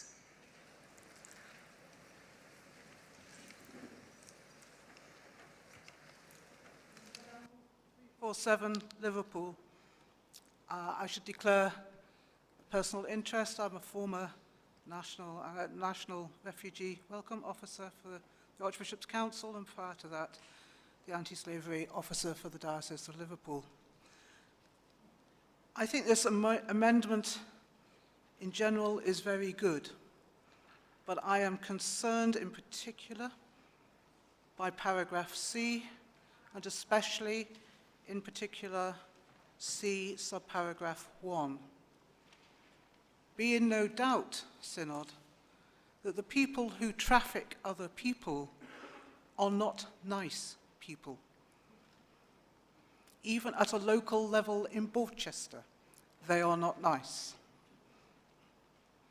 And I am concerned that people, perhaps with a little bit of learning, and it is always a dangerous thing to have a little bit of learning, will go in with a saviour complex to hoik young South Asian men out of nail bars and West African women out of domestic servitude and newly arrived Hong Kongers from the kitchens of Chinese restaurants. That is dangerous. The reason I am no longer the National Refugee Welcome Coordinator is we ran out of money because it was a project.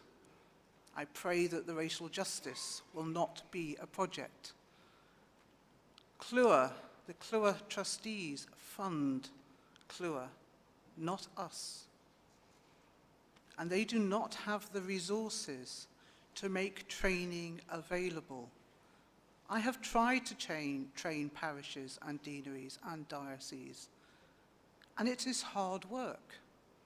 And if it is under-resourced, then best case scenario, the people who you are trying to save will be lost. They will disappear into the system, as tens of thousands of them did during lockdown. Worst case scenario, people in your church will get hurt. Thank you.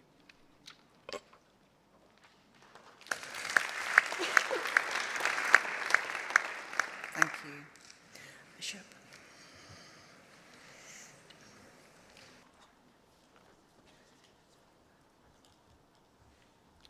Rose Hudson Wilkin, Bishop of Dover, 43.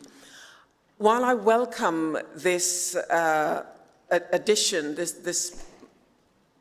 that the Venerable Alistair Cutting has included, I want us generally to be aware that actually it is our congregations. This cannot just be left to synods and gatherings of bishops or etc. We need to be engaging our congregations with this message, because it is our congregations who are voters. It is our congregations who are sending messages to their parliamentarians about those who are not English and those who do not belong. So I really want this to be something that becomes embedded in our sermons, in our conversations, in our parishes, and not just, as the last speaker just said, a project that we engage in. Thank you.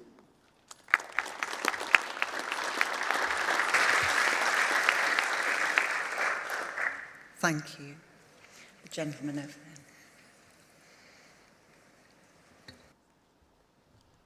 Hi there, Luke Appleton, Exeter 309. I would love to think that Boris Johnson waits by the phone, just waiting to hear from General Synod about his direction of travel. But unfortunately, I don't think that's the case. So it is a great, just a brilliant thing, Alistair, for this amendment, which is really giving some detail and some really teeth, I think, to a general principle that I think we all agree. So I just wanted to thoroughly commend and hope we are in favour of this amendment. Thank you.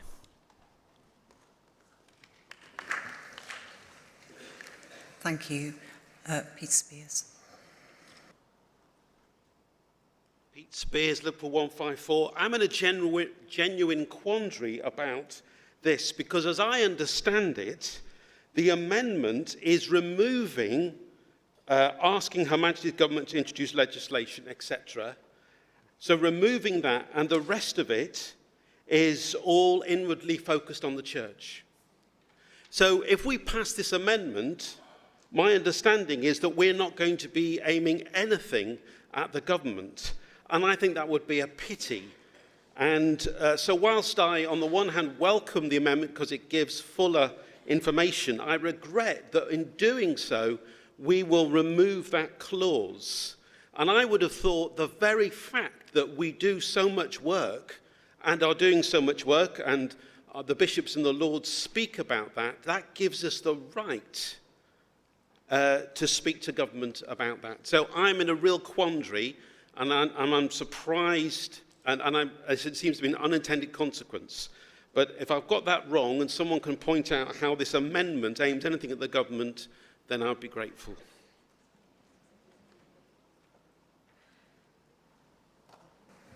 Thank you. Maureen Coles.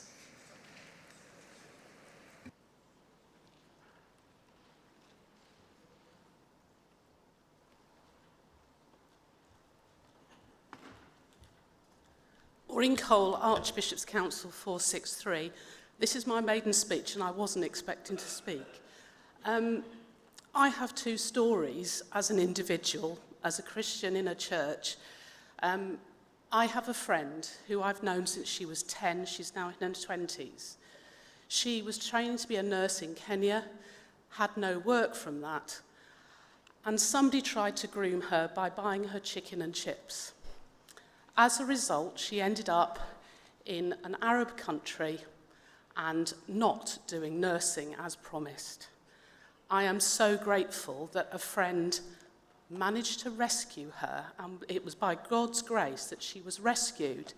And thank goodness that in the school and the community she lives in, she is an advocate to help people of her age understand how they can be trafficked. My other story is I had the privilege when I was Diocese Secretary in Derby to spend a day with the Metropolitan Police for slavery. And they shared stories about how we could observe what was going on in our communities. And I was shocked by some of the stories. And actually, I know vicars along the M1, how often do you see vans outside lorries? And that sometimes can, and again, have to be careful, but sometimes that can be a stop-off point for actually distributing people who've been trafficked. My awareness has grown by the Clergy initiative and that experience, and also my personal experience, and I think we can all have a part to play in driving some of this slavery out that so often we didn't know about. So I really endorse this motion.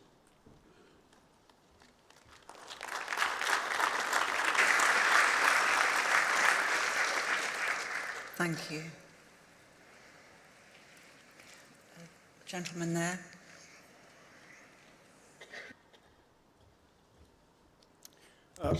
Robert Perry, 426 Truro. My maiden speech as well, but I'll be brief. I want to support this motion, the amendment, and the substantive motion, but I think the first line, in fact, I know the first line of paragraph B is incomplete. If you look at it, it says, ask Her Majesty's government to update, ensure the proper protection of minors. There are some words missing. Perhaps, I don't know, legislation to ensure, I don't know. But I think that correction itself needs correcting. Thank you.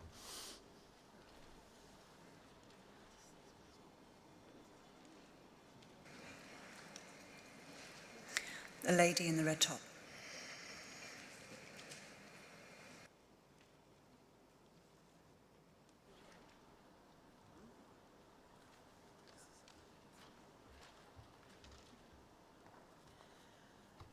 Alicia Dring, Derby 102. Thank you, Chair, for calling me. I'd like to begin by thanking the people for amending the amendment to include in that first paragraph the bit that Pete said was missing. So thank you for the amended amendment, because now I can vote for it properly. I am from the Diocese of Derby and we have a close interest in this issue. Our former diocesan bishop, Alistair Redfern, was the primary catalyst for the Modern Slavery Act, and following his retirement he became Chair of Trustees of the Clergy Initiative, who seek to continue to campaign and raise awareness across the Church on issues of modern slavery. This motion and the amendment from the Diocese of Durham and Southwark builds on all of that work before to highlight the desperate plight of the children struggling with the bureaucracy designed to help them, and insufficient resources to make that help a reality across the nation.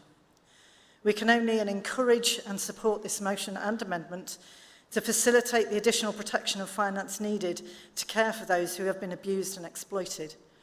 We cannot allow our British passion for paperwork and our indifference to lack of resources to put these children in further danger. So along with the Clergy Initiative, who helped to craft this amendment, and the work of the Children's Society and its president, the present Bishop of Derby, Libby Lane, we must continue to highlight the appalling crime of slavery, exploitation and human trafficking. Our congregations are the eyes and ears of our communities. Let us equip them to be vigilant, and then together may we continue to pray, to lobby our MPs and local authorities, and to keep this issue on the agenda of our PCCs, deanery and diocesan synods, so that those who are most vulnerable are not forgotten. Ladies and gentlemen, I urge you to support this motion and amendment. Thank you.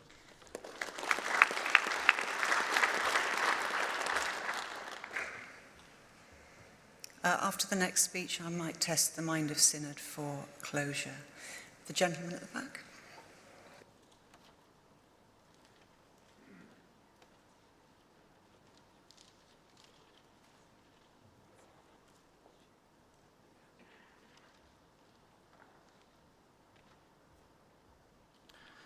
Reverend Martin Poole, Chichester 097. This is also my maiden speech.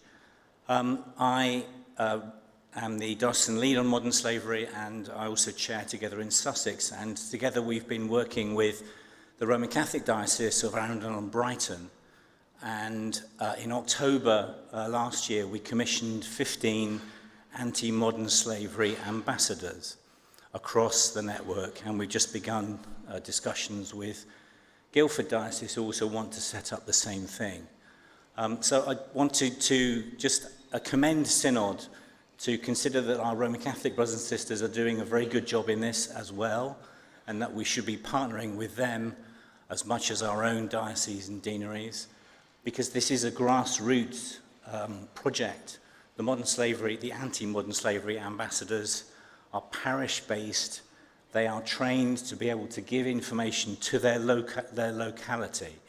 And I guess if I had a dream for this, it would be that the whole country had a network of anti-modern slavery ambassadors that could serve their local deaneries and their local parishes with training and information and act as a point of contact for this important initiative. I commend this amendment and the whole motion.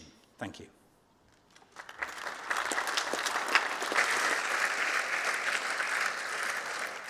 Thank you. I now wish to test the mind of Synod on whether item 23 has been sufficiently debated. I therefore put the motion for closure on item 23. Yes, point of order.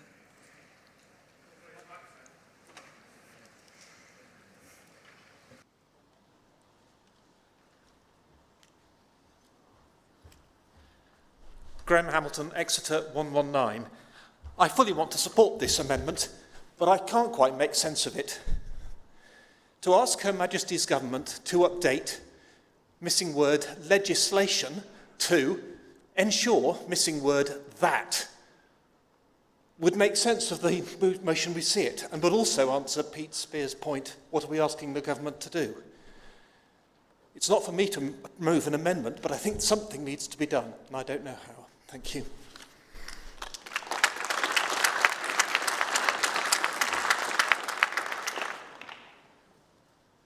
If you just give us a moment.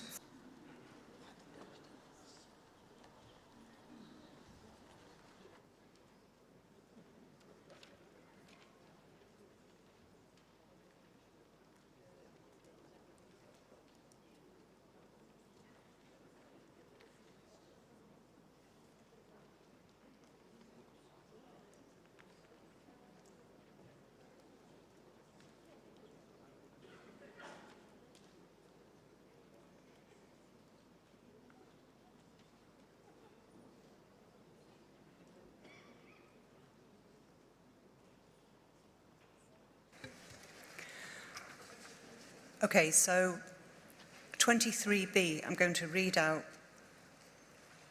the version that we're putting forward. We're removing one word.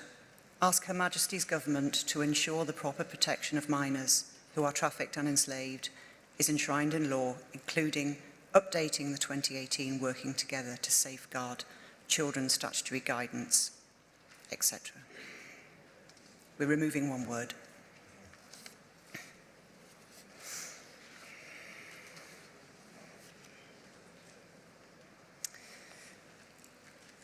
I would still like to test the mind of Synod on whether to close item 23.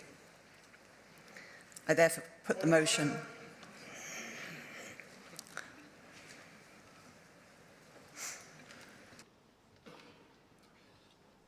Mark Miller, Durham 107. Could we have a counted vote, please?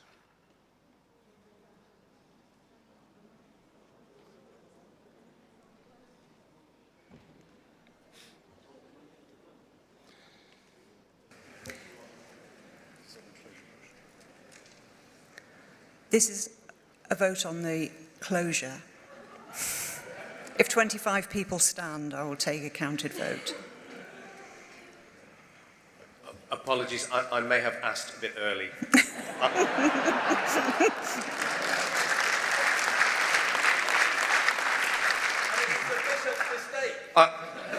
I'm new here and I'm very obedient to my bishop. He and I'll be speaking later, sorry. Thank you.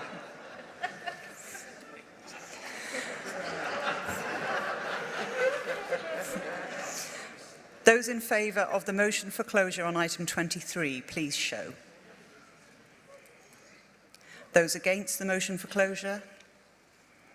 It's clearly carried.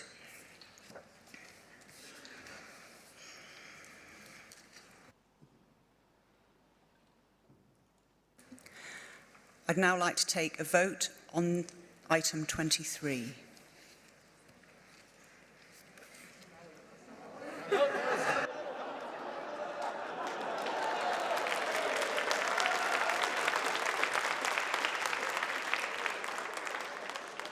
Mark Miller, 107 Durham. I haven't even done a maiden speech yet. Please, could we are about to take a vote on something that we're asking Her Majesty's Government to do. Could we take a counted vote, please?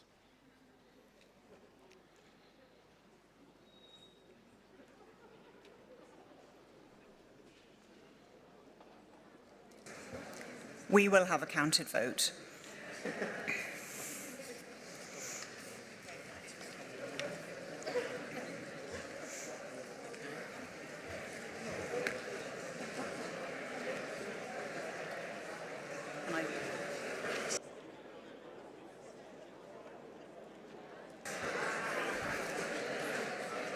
This is a counted vote of the whole Synod on item 23, the amendment.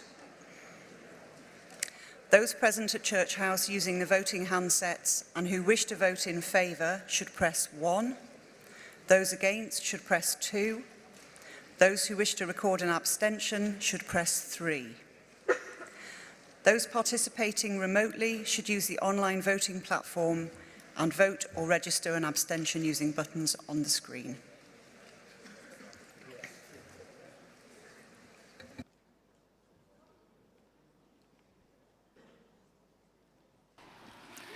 The voting period is now open and will end in 1 minute.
The voting period will end in 15 seconds.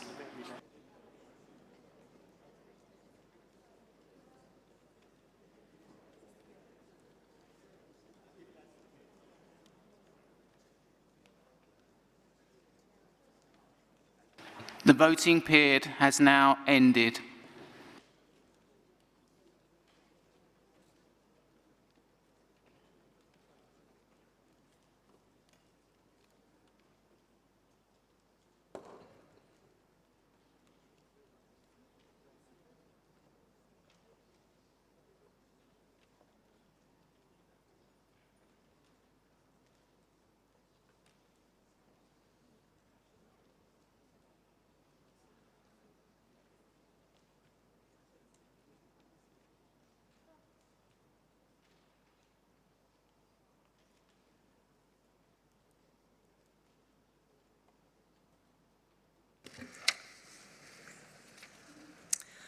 Those in favour, 301.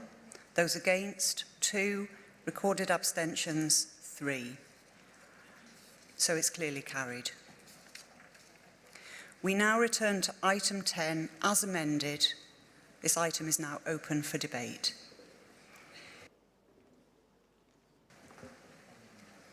I'd like to call Bishop of London, Sarah Mullally, and then the Bishop of Bristol.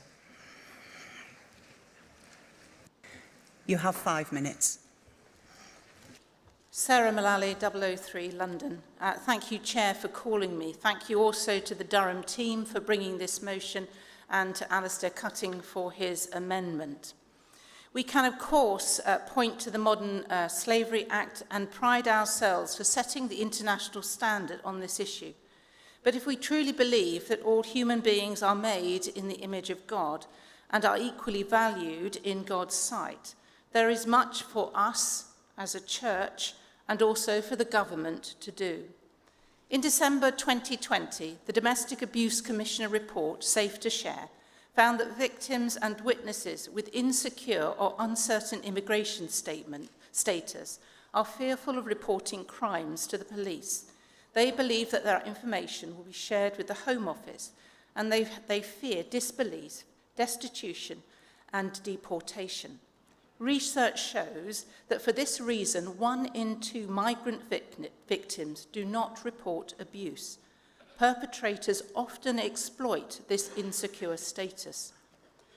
Safe to Share called for a review of data sharing arrangements between the police and the Home Office and proposed an establishment of a firewall.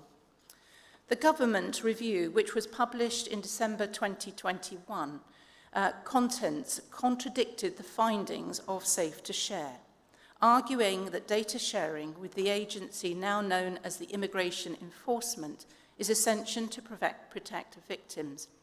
It rejects the possibility of a firewall and proposes instead a migrant victim protocol. Human rights organisations argue that this is not a viable alternative to safe reporting. There is a clear conflict of interest between upholding immigration rules whilst also offering safeguarding to vulnerable victims. The same issue was raised again during the passage of the Domestic Abuse Bill, which received royal assent in March 2021. Despite multiple positive measures that the Act introduced, the government did not provide recognition to the particular difficulties of migrant women in abusive relationships. The loophole has appeared again in the Nationality and Borders Bill, which is why I tabled an amendment last night, early this morning, in the House of Lords, which sought to ensure that personal details of victims of domestic abuse are processed with the sole aim of allowing victims to seek support and to prevent those details from being shared for immigration control purposes. It again was resisted by the government. The present state of the Nationality and Borders Bill legislation is failing the most vulnerable in our society.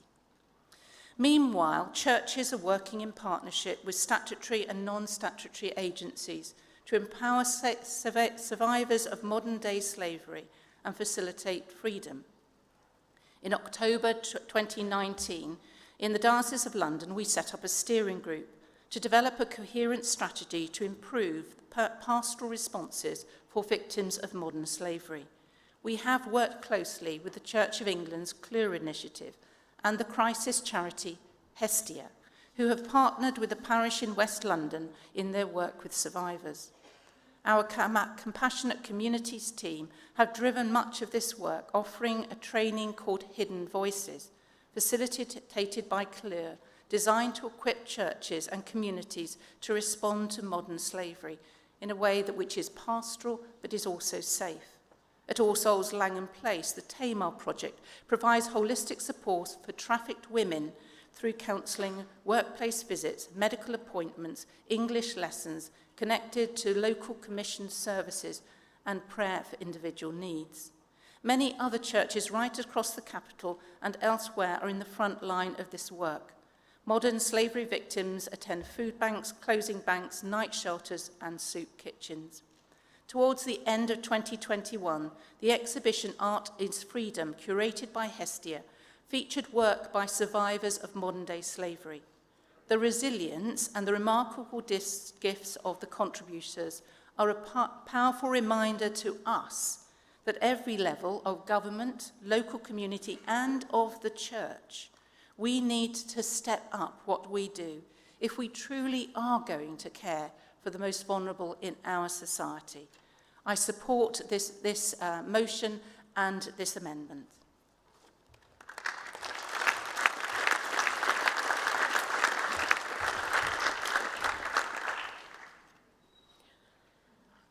Before Bishop of Bristol 009, I will be brief.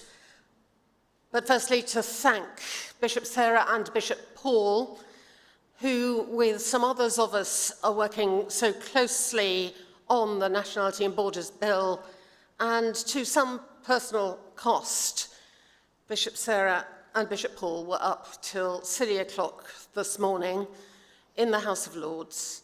And I'm grateful for that, because it may mean that I don't have to be up till silly o'clock tomorrow. Tomorrow in the House of Lords, proposals will come which will undermine current modern slavery legislation. I therefore look to the support of this synod as I do speak into that debate and offer some proposals for amendment. The Victims Commissioner Vera Baird and the Independent Anti-Slavery Commissioner Sarah Thornton are deeply and publicly critical of the latter parts of the Nationality and Borders Bill because of the way it will undermine current legislation. The current proposals fail to understand what being a victim of slavery means. 2 examples, and I heard stories which illustrate these examples from victims and survivors just last week. Firstly, under the new legislation as proposed, a victim may lose support if, and Alistair has referred to this in his initial proposal of this proposal, Victims may lose support if they have been convicted of a criminal offence with a sentence of 12 months or more, anywhere or at any time. Just imagine what risk that puts sex workers who have been trafficked and young people who've been caught up in county lines, where they're pushed onto the front line and are found guilty in court in this country or anywhere else across the globe. Secondly, the legislation as proposed puts time limits on disclosure.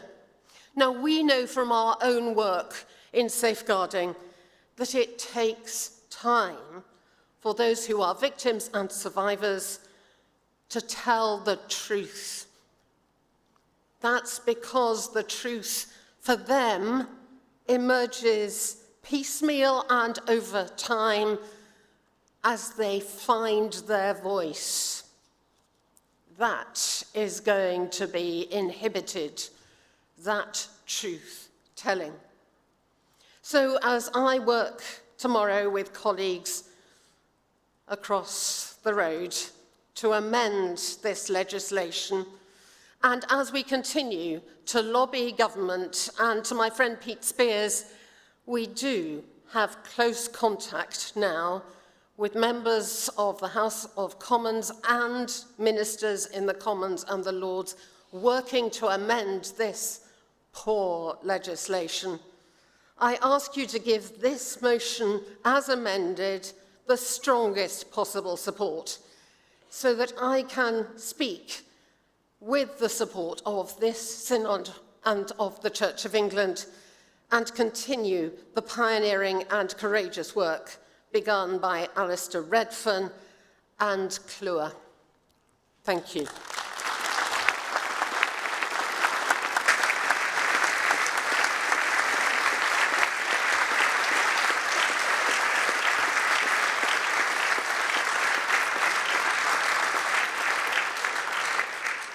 Thank you, Archbishop of Canterbury. Thank you, Justin Welby, 001, Canterbury. The amended motion asks for consideration to be given to the Lambeth Conference, including something on modern slavery. The programme is already decided, and obviously with a telepathic grasp of what you were going to do when we were deciding this last year, we do have something in there on it. Thank you.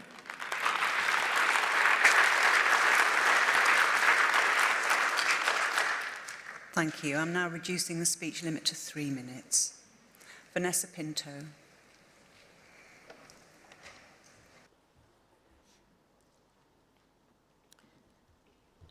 Vanessa Pinto, Leicester 334. Thank you, Chair. I support this motion and I support the amendment, but I'd like to also begin by sharing a story which has deeply impacted me and may also highlight why the motion and the amendment is so important, and why particularly children and young people who have been victims of slavery and human trafficking require additional protection and robust support, not just from the government, but from the church. Mary, not her real name, was trafficked to Britain from West Africa when she was 14, forced to work as a domestic worker and locked up in a house by a relative. When 2 years later, she finally escaped and was formally identified as a victim of human trafficking, she was placed in a semi-independent accommodation with very little support. And there, she befriended a man. In spite of his increasing violence towards her, she became pregnant. She was still only a minor herself. The baby was put on the Child Protection Register from birth because of the ongoing situation of domestic violence. However, Mary received very little support from the authorities and felt she had few options. It was only after receiving support from one of the charity organisations working with trafficked children, Mary felt that she was finally listened to and she was able to build up some confidence in her life and parenting skills. Now, Mary's story is actually a true story that was actually shared a few years ago by the international charity Anti-Slavery. But Mary's story is not unique because extensive research from the Children's Society highlights that victims of slavery and human trafficking, particularly minors, fall through the gaps in services and are often left to be victimized again and again. And yes, there is support for children and young people in the UK who have been identified as victims of slavery and human trafficking, but there are still some huge challenges that a minor may face in accessing support. And I have personally, I've heard from children and young people themselves who have been victims of slavery that they need support to thrive and not just to survive. And I believe that that's absolutely vital. However, structural barriers often remain at the heart of stopping minors from enjoying their rights following identification, because too many are languishing in unsuitable accommodation without adequate mental health support, and in some cases are facing significant harm. And so it is absolutely crucial that there is also investment and ongoing robust support for local agencies to protect and provide specialist care and support for minors who have been identified as victims of slavery. And so I'd like to end by just saying this. It's important that we continue to remind ourselves that Jesus' audaciousness serves as a guidepost for us this season and always, how we too may be voices against oppression, be channels of good news, and actively support those young people and children that have been exploited and deliberately silenced. So please do support this motion and amendment. Thank you.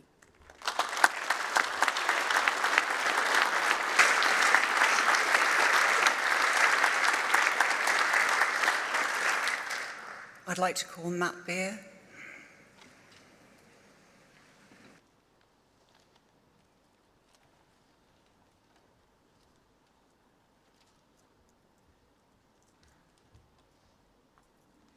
Matt Beer, Lichfield 143. Thank you, Chair, for calling me. I wholeheartedly support this motion, thanking Her Majesty's government for the hard work that they've done in challenging slavery and human trafficking, and also the work of the Durham Diocese for raising this incredibly important motion. I'd also like to thank thank you for the work that the bishops have put into this too. Please, let's commend to this synod the work of gospel-centered ministry walking alongside the government, like that of IJM, the International Justice Mission, whose painstaking work to bring freedom from captivity those around the world in places that some of us have never even heard of.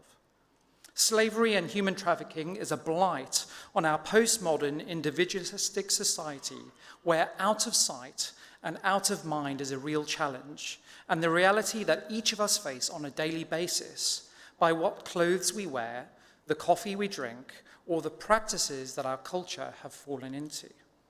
Of course, we know that sex trafficking is on the up across the world and did not cease with the global pandemic, but in fact got easier for perpetrators due to the online nature of our Western society.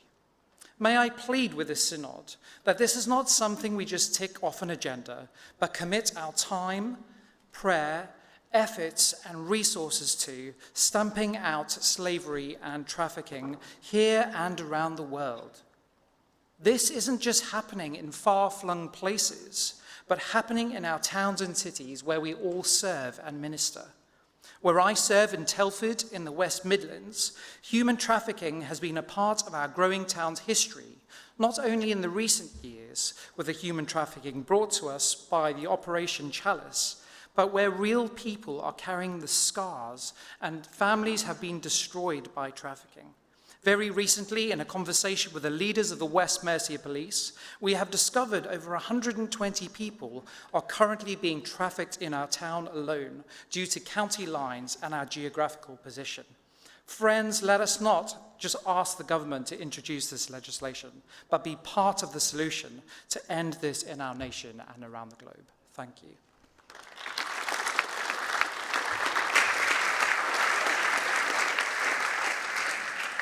I'm going to take one more speech and then I'm going to test the mind of Synod for closure. Rachel Mann, please.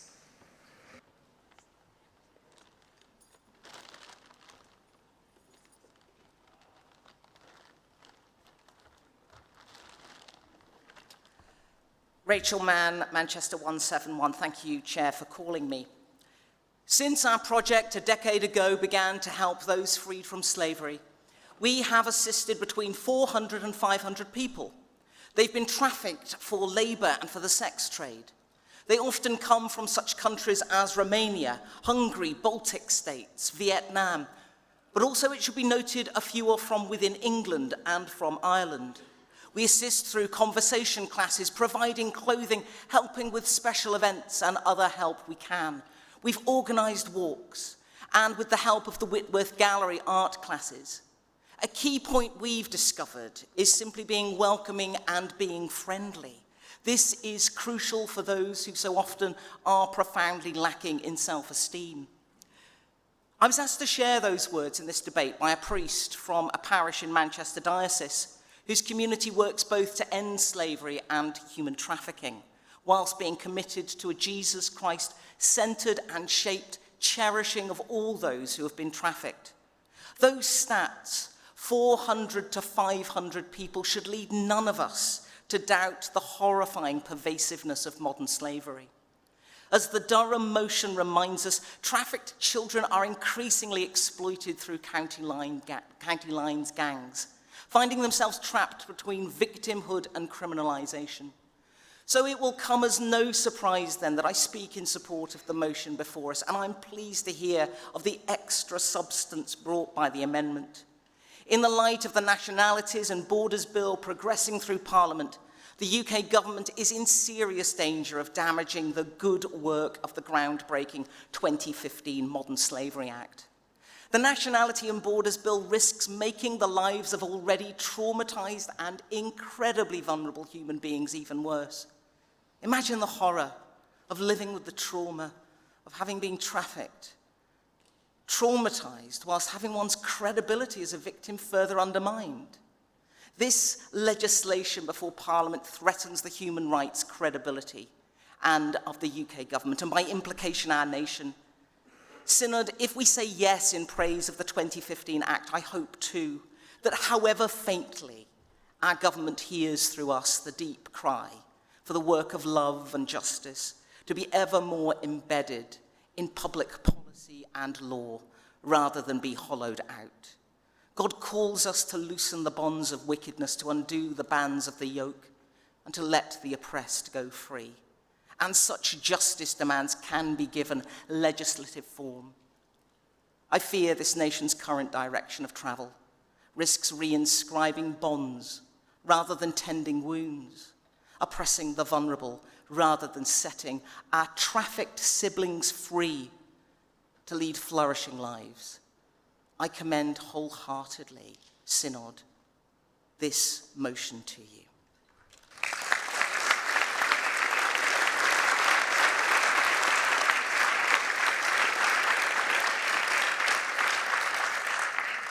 Thank you. And I wish to test the mind of Synod on whether item 10 has been sufficiently debated. I therefore put the motion for closure on item 10. Those in favour of the motion for closure on item 10, please show. Those against the motion for closure? Thank you, that's clearly carried.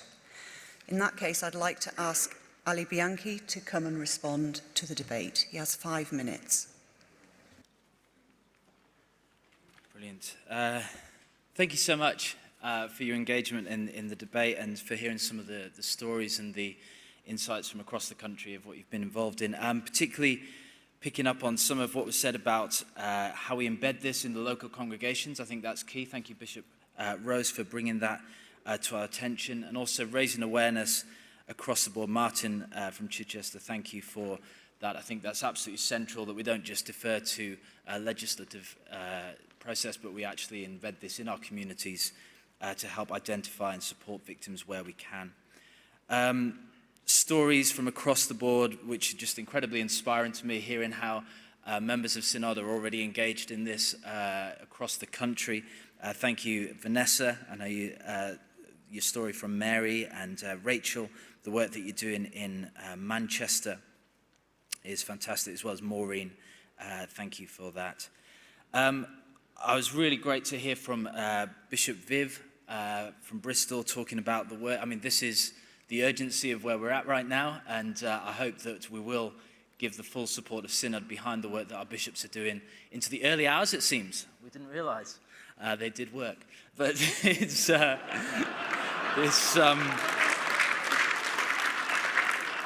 that's not fair, that's not true. But it's...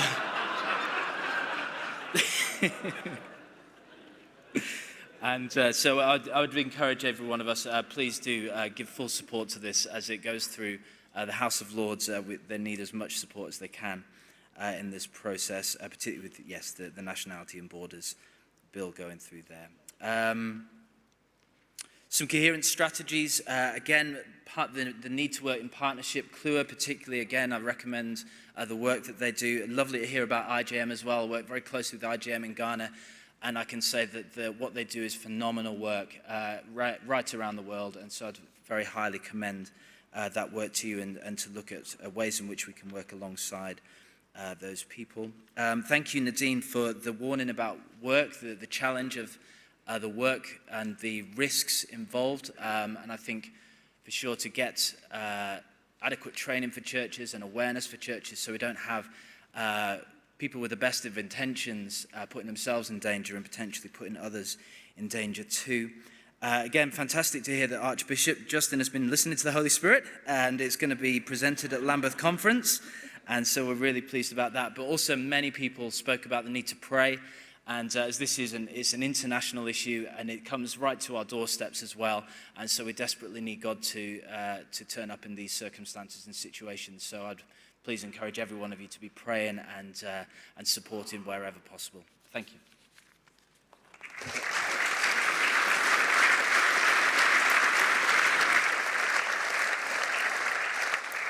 Thank you. I am minded, given the importance of this issue, to take a counted vote of the Synod using Standing Order 37.2.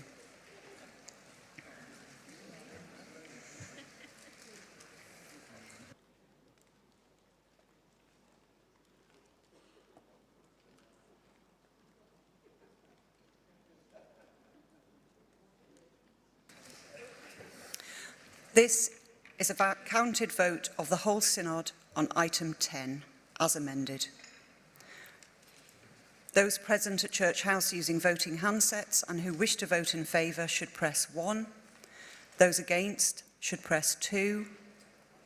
Those who wish to record an abstention should press 3. Those participating remotely should use the online voting platform and vote or register an abstention using the buttons on the screen.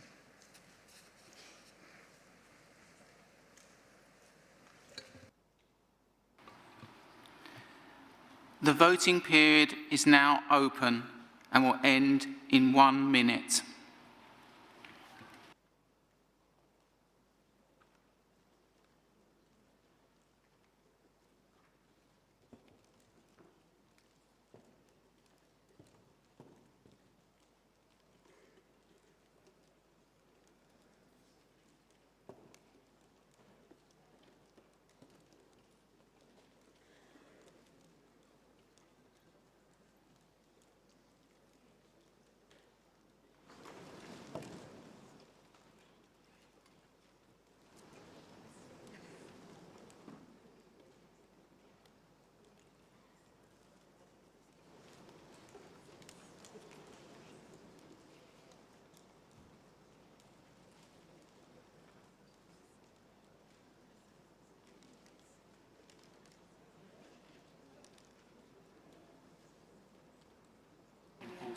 The voting period will end in 15 seconds.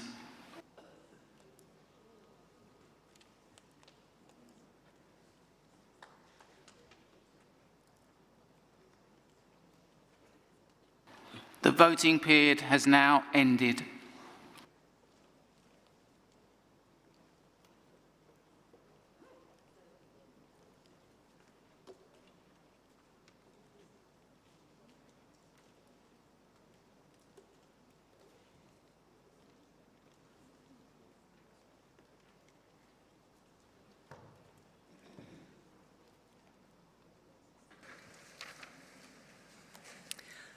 Those in favour, 331. Those against, none. Recorded abstentions, none. This is clearly carried.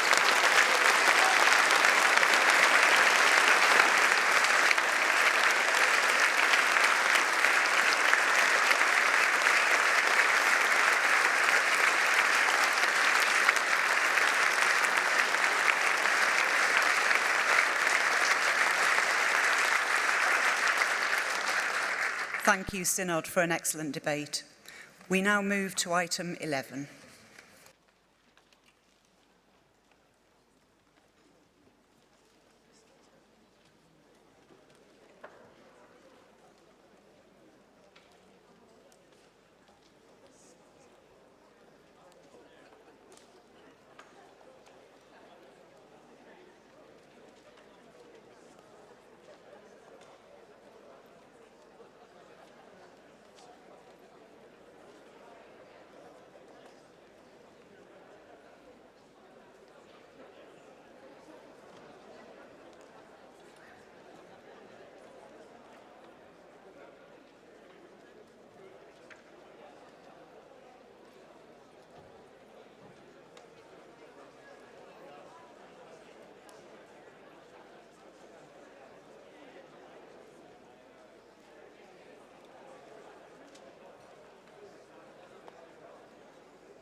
For the newer members of General Synod, I'll introduce myself. I'm from the London Diocese and I'm Debbie Buggs. We come to item 11, report of the Clergy Remuneration Review. Members will need paper GS 2247 and notice paper 3, which is the financial memo, and you'll need paragraphs 8 to 12 of that.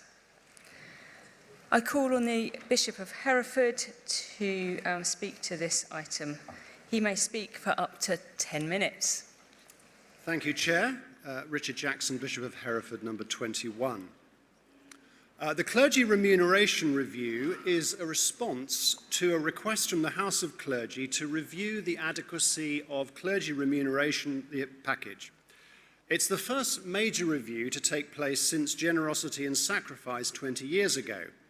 It was soon clear that we needed to look at appropriateness and affordability as well as adequacy. And I do want to pay tribute to other members of the committee, and particularly Patrick Shorrock and Kevin Norris, the staff here at Church House, for their outstanding support in this process. The report follows careful consultation with clergy and dioceses, and we're very grateful to over 3,700 clergy who responded to a survey. We had hoped the report would be debated last July. Unfortunately, that debate was deferred when Synod's agenda was reduced to enable it to take place online. One benefit of this delay is that more people have had time to engage with the report and to give us valuable feedback. We are also aware that many clergy are increasingly anxious about heating their vicarages as a result of the increases in fuel costs. The review is focusing on a long-term approach to clergy remuneration. However, we fully acknowledge the immediate financial concerns of clergy, and these will be taken into account when considering future stipend increases. Our work was undertaken during the pandemic, a period when clergy have been at the forefront of innovation and sustaining pastoral care. As bishops, on behalf of the whole Church, I want to say thank you to clergy for this dedicated, loving service sustained in the face of unprecedented challenges. Maintaining morale in the face of these challenges is vital. It's important to support the proportion of clergy who told us that they are facing financial hardship and feeling anxious about their financial well-being and retirement income. We hope to reassure them of the Church's commitment to seeking to preserve the value of their remuneration package whilst ensuring that it is affordable. Over the 20 years since generosity and sacrifice, the value of the stipend has failed to keep up with inflation, although more generally earnings have also fallen behind outside the Church. Unfortunately, the aspirations of the Generosity and Sacrifice report have proved to be unrealistic. The global financial crisis of 2008 required further adjustment, with changes made to the clergy pension scheme in 2008 and 2011 in order to keep it affordable and in the context of changes to the state pension. We are aware that these changes are a source of anxiety and one of the reasons that prompted the review. Despite all this, the clergy survey last year found that most clergy, 62%, reported living comfortably or doing all right. 13% were finding it quite or very difficult to manage, and 25% were just getting by. This suggests that stipends are still at a level that is adequate for the majority, but not for all. The review team estimated the overall package of stipend, housing, and a non-contributory defined benefit pension scheme is worth around £50,000. This includes a stipend of around £27,000, housing, and a pension giving a guaranteed income in retirement. A large proportion of the package consists of not being faced with costs faced by many of their parishioners. These benefits include payment of water charges, exemption from council tax for which the DBF is liable, and tax benefits through the heating, lighting and cleaning scheme. We're aware that housing provided for the better performance of duty can be a mixed blessing. The provided house can bring anxieties about housing yourself in retirement. Nevertheless, there was general support for maintaining provided housing whilst enabling some additional flexibility. It is seen as beneficial to their ministry for clergy to live among the communities where they minister. Stipendiary clergy also receive a non-contributory defined benefit pension. Such schemes are becoming increasingly rare in the wider world. As part of the review, an assessment of the adequacy of the current pension provision was commissioned by pensions specialists Barnett Waddingham.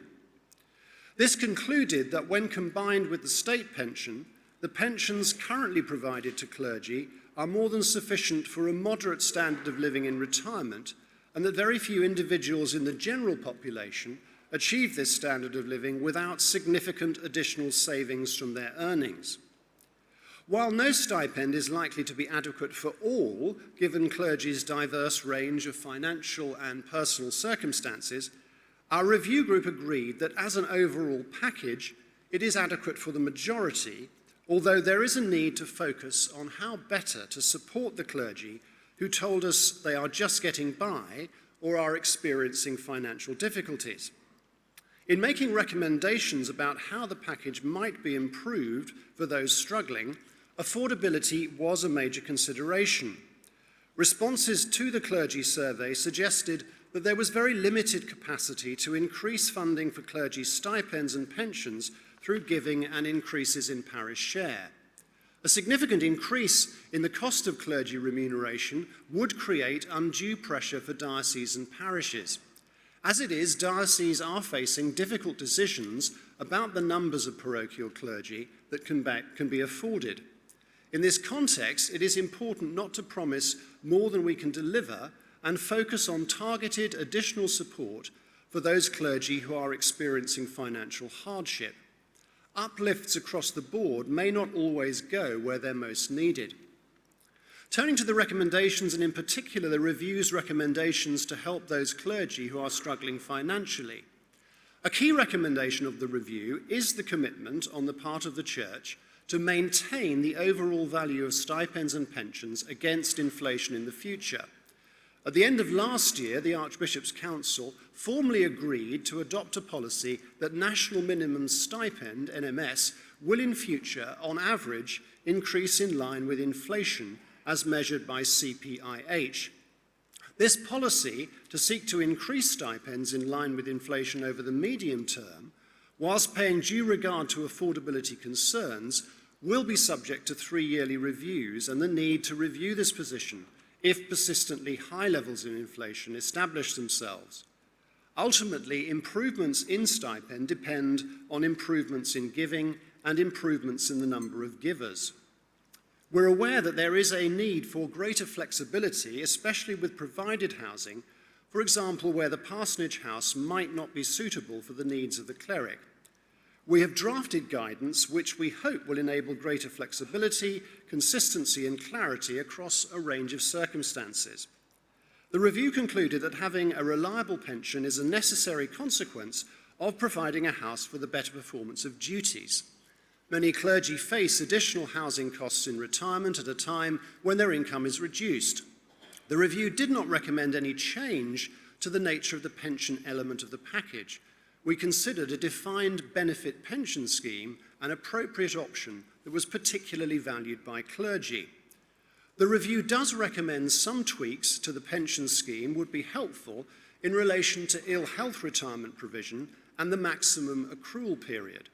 Specifically, to help those clergy who are struggling most financially, the review has recommended that guidance be produced on circumstances in which it might be appropriate to make additional payments to clergy on the basis of need, and this will be explored and consulted on in due course. Further, the recommendations include that targeted additional support for those clergy who are experiencing financial hardship, along with greater availability of financial education, signposting and support across the church should be provided. The review recommends a comprehensive communication and engagement strategy to support clergy with financial planning and exploring options to help clergy to get on the housing ladder. We're also in regular communication with the Clergy Support Trust to look at how help is provided for clergy who are experiencing financial hardship. Deaf and disabled clergy reported in the clergy survey and through a focus group that they were more likely to face additional costs and financial hardship. And the review has made a recommendation to establish a diversity fund for this purpose and to help dioceses make appropriate adjustments not covered by access to work. And we want to hold further discussions with deaf and disabled clergy to shape how such a fund might operate. Taken together, we hope these recommendations, along with others set out in the report, provide affordable and appropriate measures to help support and enhance clergy well-being. And I commend this report and invite Synod to take note.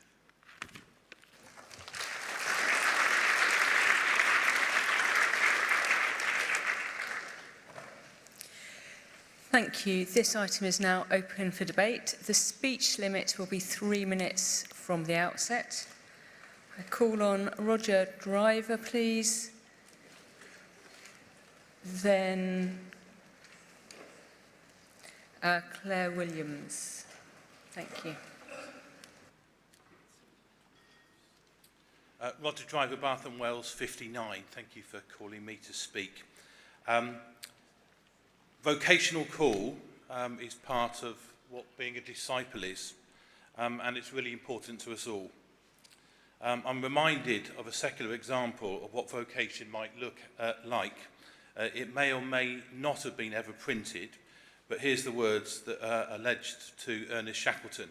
Men wanted for hazardous journey, small wages, bitter cold, long months of completed darkness, constant danger, safe return doubtful, honour and recognition in case of success. Sir Ernest Shackleton.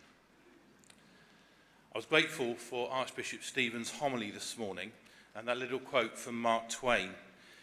It ain't the parts of the Bible that I can't understand that bother me, it's the parts that I do understand. The chapter before the one we heard this morning is Mark 6, and these are the words. These were Jesus' instructions. Take nothing for the journey except a staff, no bread, no bag, no money in your belts. Wear sandals, but not an extra shirt. Whenever you enter a house, stay there until you leave that town. It is simplicity, or is it naivety following a vocational call? Way back, I did an ACCM selection conference, and perhaps surprisingly for some, the topic of remuneration packages didn't appear over those few days. No questions were asked. What it centred on was a discussion and discernment of call. Now for me, pre-ordination meant low-paid work. I left school at 16. I worked in shops, I worked in a takeaway, I worked on a beach hut on Weymouth Beach. Coming into ordained ministry at the age of 26 was an uplift for me in income. The realities of ministry as it unfolded for me were then working on an outer estate in Liverpool and in inner city Liverpool. I was the highest paid person in the congregation, living in the biggest house. For 23 years I never claimed full expenses because I knew the church couldn't afford it. I know all the arguments saying that you should do it, but it was then the public aspect of doing that, but then the private aspect of giving, which was confusing. I indeed remember when I became an area dean, going into supporting interregnums, and the treasurer after a few months saying our giving has gone down following the departure of the clergy. That's the giveaway of what was happening. In Liverpool, support was given for those in UPAs at the time around insurance, money to pay for people to come and stay in the vicarage. I could go on. The realities of the stipend became further apparent when I moved from inner city Liverpool to Bath. My car insurance dropped by 2/3. My house contents insurance was half. I am now one of the lowest paid people in my congregation, and my house blends in with everyone else's. We've already heard, and we can see written down, the appeal to go to charities for support, and I'm grateful for Bishop Richard's words about targeted approach, because I wonder in the approach that the Clergy Support Trusts give, it's their methodology that may help us. My son was ordained 4 years ago. I've been ordained 32 years this year. We are both, give or take a few £100s on the same stipend. In a sense, I think that's a witness to the world, to a secular world. I wonder if we can do variable stipends, if I could just come, variable stipends. We do have that in our church, but that's related to senior office. That's for another debate. Thank you, Mr. Driver, thank you. Claire Williams, please. And then Mr. John Spence, thank you. Thank you, Chair. Claire Williams, 372 Norwich. In response to points made at the end of the report regarding issues for further consideration by this synod, I'd like to respond briefly to point 2, clergy who are finding it difficult to manage and how to assist with planning for retirement. While I recognise the reason for the angle of this point, I'd like to bring to our attention clergy at the other end of the scale. I'm concerned particularly for clergy who are just starting out, perhaps those faithful sisters and brothers in their early 20s who are ready to give their whole working lives to ordained ministry. There is a decreasing number of such candidates in the Church of England, and we might begin to wonder if finances are in part a reason for that decline. For young ordinands, there may be an additional number of pressures: a lack of savings from having worked in a different role prior to ordination, the difficulties getting onto the housing ladder, and potentially young children to support. I really hope that this particular aspect of provision can be looked at. I personally am aware of ordinands currently in training who are having to use food banks in order to get by, and in some cases to feed their children. Surely those offering themselves for ministry in this way shouldn't be in the position of having to choose between heating and eating, as indeed no one should. If anything, we might hope to be able to offer an incentive for younger clergy, rather than losing them to employment in other areas for a number of years in order that they might be able to build up more financial security. While I'm not aware of the percentage of clergy in this position, I recognise that this report seeks to address the concerns of those most in need. I would ask for consideration to be given to this particular circumstance in which a significant group of people find themselves. Thank you.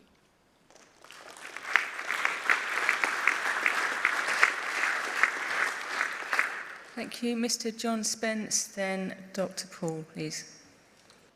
John Spence, Archbishop's Council 467 and Archbishop's Council, and I'm sure all of us share the aspiration that everyone who works for us, including those with a vocation, are adequately remunerated.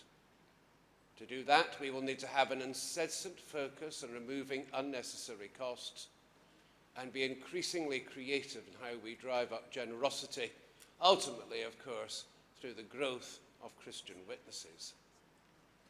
You've heard already that across 2000 to 2019, we have not managed to keep pace with inflation. The decline has been gradual, but it's still been there. But in the last 2 years, we've hit a particular problem.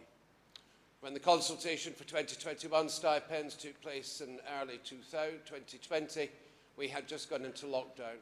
Dioceses did not know whether they could afford anything, and we ended up with a zero recommended increase in the national minimum stipend. And last year we were again in lockdown as we considered stipends for 2022. Again, dioceses were very concerned, and we ended up with a 1% recommendation. When that was undertaken in Q2 last year, nobody could have understood the rate of inflation we would now be seeing.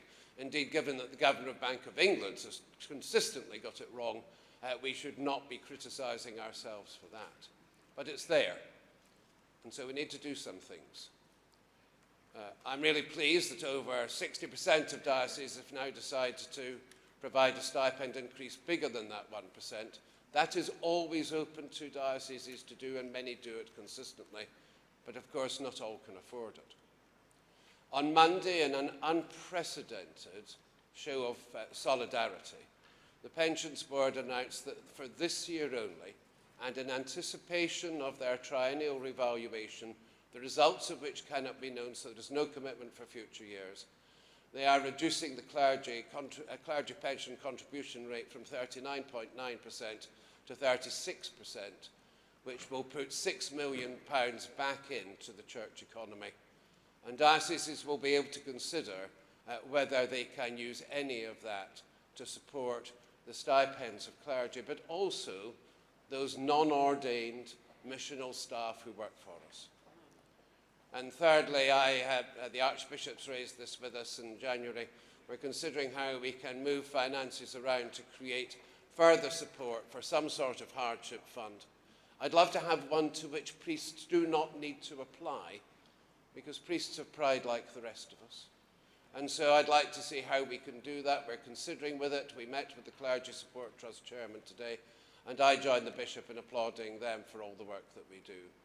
We don't know what we'll be able to do, ladies and gentlemen. I would want you to understand, however, the Archbishop's Council understand our thinking what we can do, and we look forward to providing news on this in due course. But priests in the room, please be clear. Those of you who have particular needs and hardship, we will do what we can. Thank you.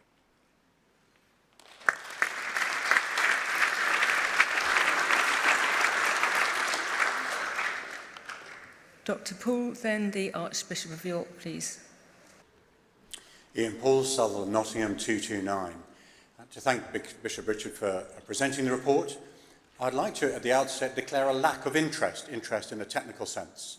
Since I entered ordination training just over 32 years ago, I've only actually been the beneficiary of a stipend, and therefore of the pension benefits associated with that, for 3 out of those 32 years. I did have a premonition when I entered training that I should not look to the church to meet all my needs, and that premonition has proved to be true. Therefore, I don't have a primary direct interest in this, and I think I'd also note to my stipendiary colleagues, they're often reluctant to speak about this because it does seem to be self-interested. But my experience is that lay members of our congregations are seriously concerned about this issue. I'd therefore like to highlight one paradox in the report and one injustice that I think needs rectifying.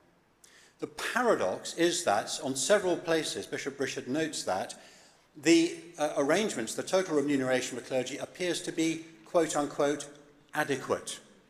But that's despite the fact that over the last 20 years, the stipend and the whole package has not kept pace with inflation. There is a paradox there, and I don't think it can be resolved by saying that 20 years ago, the stipend was more than adequate. I don't think it was felt to be so. And the statistics show that, from self-reporting, fully 1/3 of stipendiary clergy are either struggling to get by or feel that the package is inadequate. 33% of my stipendiary colleagues are struggling. I think that's a very sobering statistic.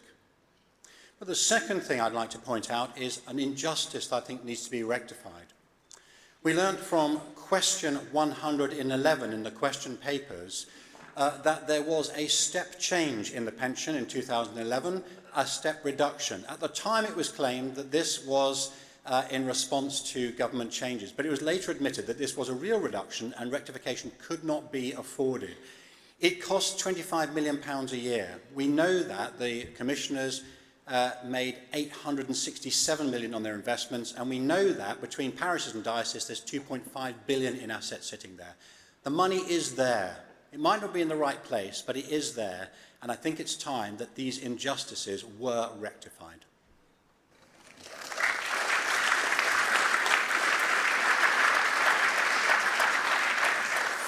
The Archbishop of York, followed by Jane Palmer, please. Stephen Cottrell, Archbishop of York, 002. I just want to speak briefly to build on things that were said by Roger Driver in his excellent opening speech and then John Spence. When I go into schools, which I do a lot, not so much in the last couple of years for the obvious reasons, but when I go into schools and do a kind of Q&A with children, they often ask, so Bishop, Archbishop, what do you do? And I have several kind of stock answers, one of which is, I'm the vicar for the vicars. And I take that part of, I know I fail in many ways to live up to it, but I take that part of episcopal ministry very, very seriously, that the pastoral care I offer to the clergy I serve.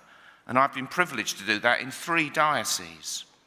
And what this survey has found exactly mirrors my experience, that actually a lot of clergy are okay. They're okay financially because of household income, not because of stipend.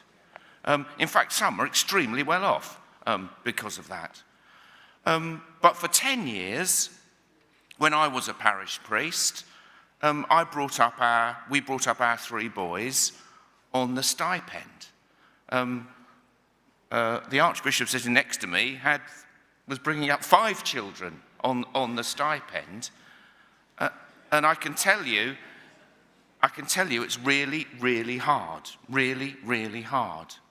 And so I really welcome, the thing about looking at targeted additional support. It's going to be tricky to work out how to do that, but that seems to me that's the true spirit of stipend. It's to give us the money we need. And therefore I really hope we can explore that, because some of our sisters and brothers are really struggling. The second thing is what John Spence was just mentioning in the particular challenge of fuel costs at the moment for that same group of people. Archbishop Justin and I have been in conversation already with John Spence, and we're determined to try to make headway on this, which is to find some way of getting some hardship relief to those clergy. We don't quite know how we're going to do it, but are determined to try to find a way. But I'm really grateful for this report, for the work that's being done, and for the direction of travel it indicates. Thank you.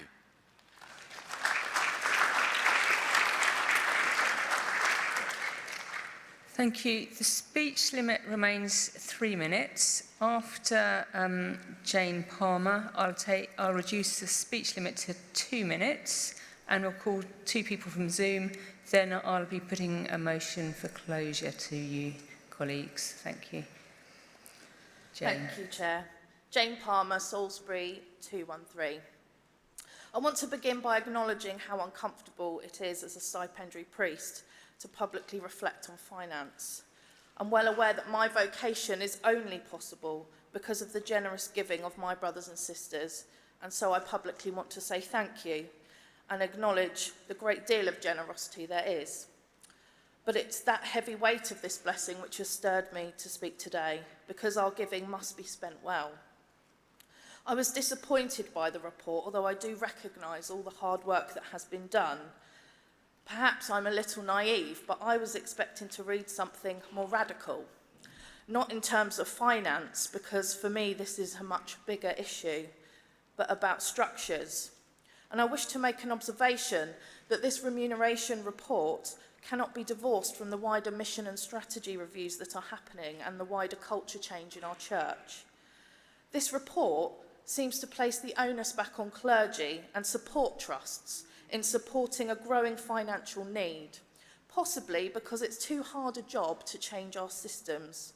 But I think we need to be honest that this task is coming. It feels like this report is simply trying to postpone the inevitable and ignore the challenges that have been raised by clergy.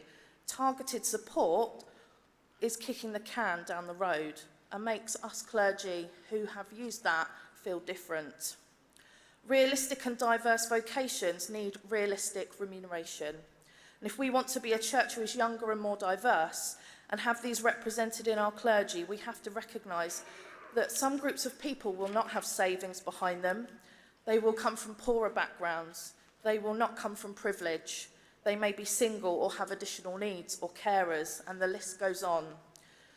The view that the report has come to, that for most clergy it's working okay, I fear is not the reality and short-sighted.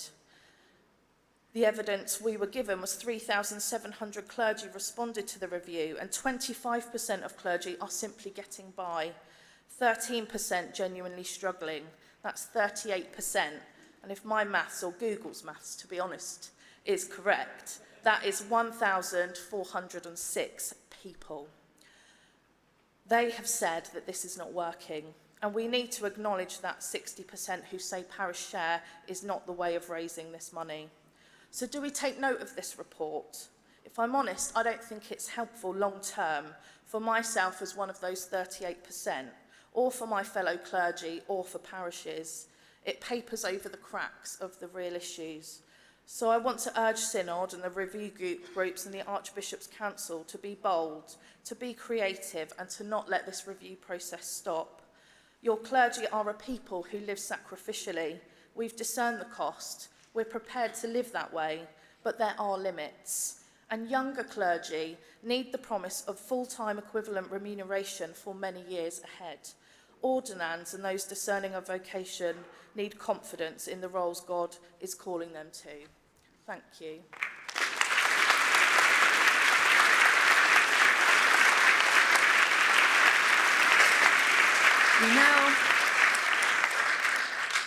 We now turn to a couple of speakers from Zoom. So first of all, Julie Ziegel from Oxford, please. Then Sean Doherty, TEIs. Thank you.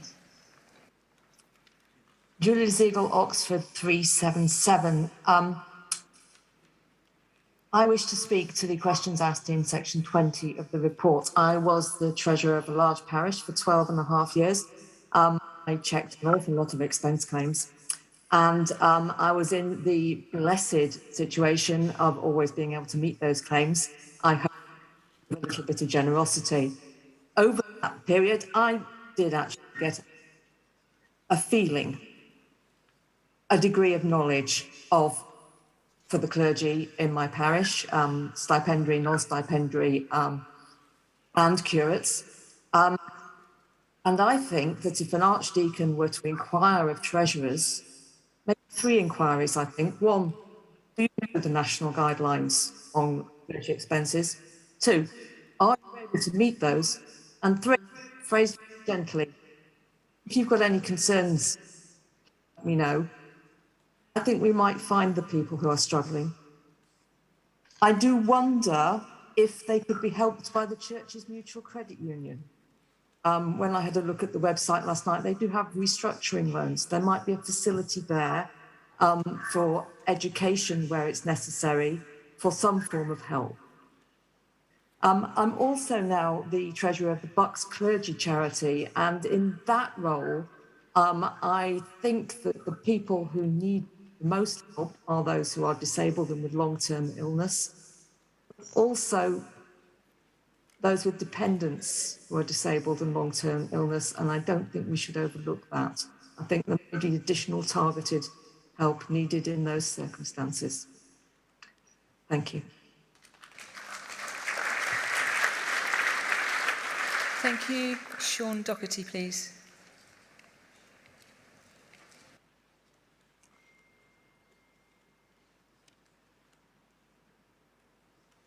Thank you for calling me, Chair. I'd like to welcome the principle of making additional payments. Oh, sorry, Sean Doherty, Universities and TIs 450, of making additional payments to reflect particular circumstances. But I gently press the question of whether that's the right approach rather than a more radical one of variable stipends more generally. Both approaches operate on the same ethical principle, which I think is a biblical one, namely that fairness is not just a matter of equality in absolute terms, but about meeting need. As Canon John Spence and others have alluded to, there can be stigma about applying for additional funds and feeling one has to justify the request. For the reasons of that stigma, the report rightly, I think, rejects means testing on page 59. Of course, this is something that we do for ordinands, but the report recognises this is intrusive, but it's an intrusion which we sort of do allow at that stage, just as they're entering into full-time kind of engagement with the church. So we might want to ask ourselves if it's not appropriate later on, why we feel it's appropriate at that point. I'm very grateful, therefore, to the previous speaker who drew attention to the financial challenges faced by ordinands. One that I'm very concerned about at the moment for my students is the significant financial hardship likely to arise in relation to the rise in energy costs. That's obviously going to be something that will affect everybody in this country and beyond, potentially. But if I could encourage the various bodies of RACS, Ministry Council, the Finance Committee and so on to give some urgent thought to how this might affect those on the very limited fixed income of maintenance grants in ordination training. I'd be very grateful. Thank you.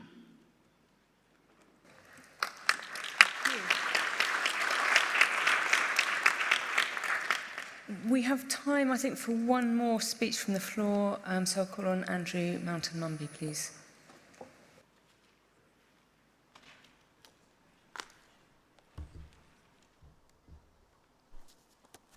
Thank you, Chair. And a lot of what I wanted to say has been said, so I'm not going to repeat it.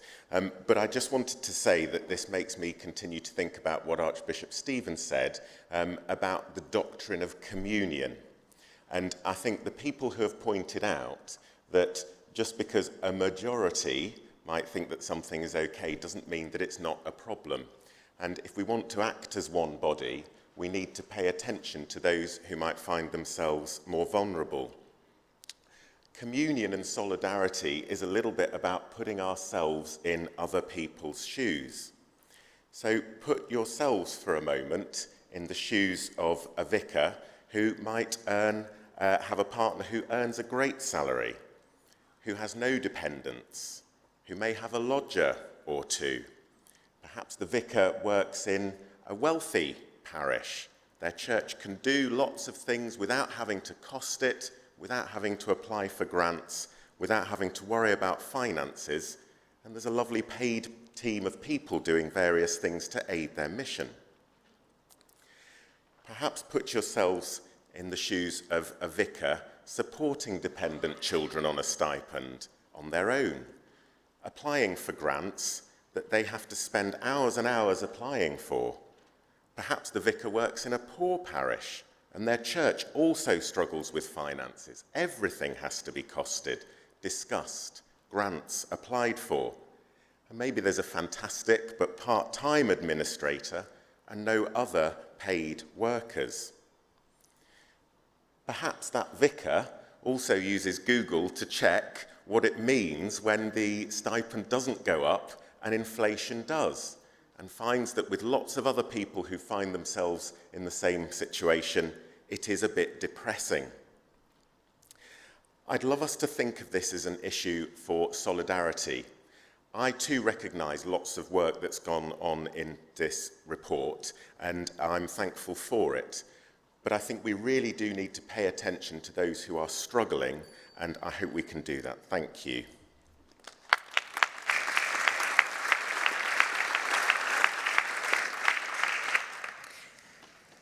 Thank you. I'd like to now put a motion for closure. So all in favour of closing this debate, please show.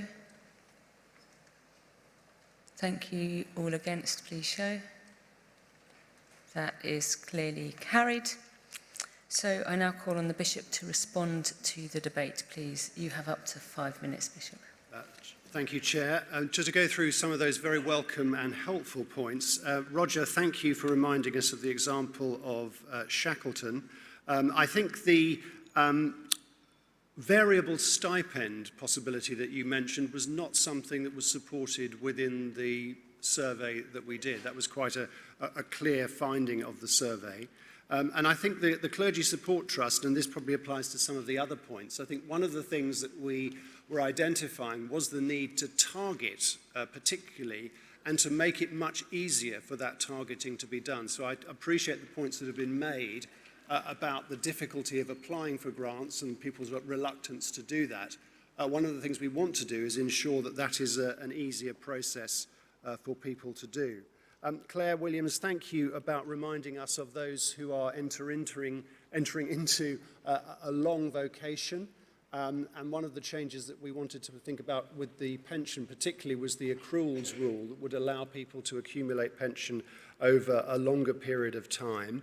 I just want to reinstate the commitment of the Archbishop's Council and the wider Church to sustain the level of the stipend, even in the midst of what are very difficult and challenging times with regards to inflation at the moment, which is why we took a view of looking at this over a longer period than just reaction year on year. It would appear that vocations have increased quite dramatically over the last few years, and we're not hearing generally that concerns about stipend are a major factor in influencing people's vocational decisions. But we keep this all the time under review. This is not a process that is closed. The committee is always looking at clergy conditions and seeking to address the issues as they arise. John, thank you for your reflections on the willingness of the Archbishop's Council to make money available for some of these things, and also to recommend or to support making money available for a hardship fund. One of the problems, of course, we encounter with that is often running up against HMRC rules about what's a grant and what is a stipend increase. So these are things, again, which we are keeping under review. But I'm grateful that the Archbishop's Council is seeing this as an issue that they want to address and seek to release funds for. Ian Paul, 2 points you make. I mean, in a sense, we can only go on a snapshot of where clergy feel they are according to the survey at the moment. And whilst I agree that a significant number are feeling that things are difficult, nonetheless, it is the case, and we state in the report, that the majority feel it's adequate, which is why we have identified there are people who are struggling who we seek to help as best we can. On the issue of the pension and your mention of it being an injustice, I mean, the brutal fact is that has been affordability, and were the pension rights to be restored, and that would only be for future pension rights, not retrospectively, that would involve a doubling of the pension contribution. Now, the issue you raise about the availability of church commissioners' funds was outside our remit, but I'd be very happy for you to take that up with them. The Archbishop of York, thank you for recognising that your role is as a vicar of the vicars, and those of us who brought up children on a stipend alone can echo your responses. But I think actually what you say about targeted additional support actually is in the spirit of the stipend, which is to provide an income that is adequate for all. Thank you, Jane, for quite rightly reminding us money must be spent well, and a more radical approach which inevitably would imply increasing stipends. Unfortunately, with the Church's current financial situation, we are faced with the stark choice of increased stipend would mean less clergy. And trying to square that circle is something that is a challenge for all of us to do. Julie Ziegel, thank you too about reminding us about the Mutual Credit Union and other ways in which we might support clergy. Sean Doherty, again, variable stipends, not something that were identified in the review as something people wanted. And thank you for the reminder about the challenges too for students in training. And Andrew, thank you too for your reminders about the fact of solidarity. Interestingly enough, some clergy in our review indicated they had incomes of 100,000 a year in their household income. Some of them said they were struggling, which we found slightly implausible, but there we are. But at the end, I just want to say that one of the key elements of the review is a commitment to seek to maintain the value of the stipend as it is against inflation, and that will be a challenge for the Church to face over the course of the next few years. Thank you. I move to take note.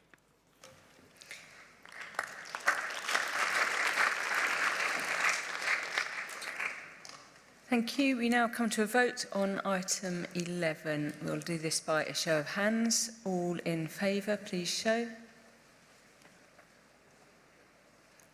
All against, please show. That is clearly carried. Thank you. That concludes item 11, and we move on to item 12 shortly.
Synod, good afternoon. We come to items 12 and 13.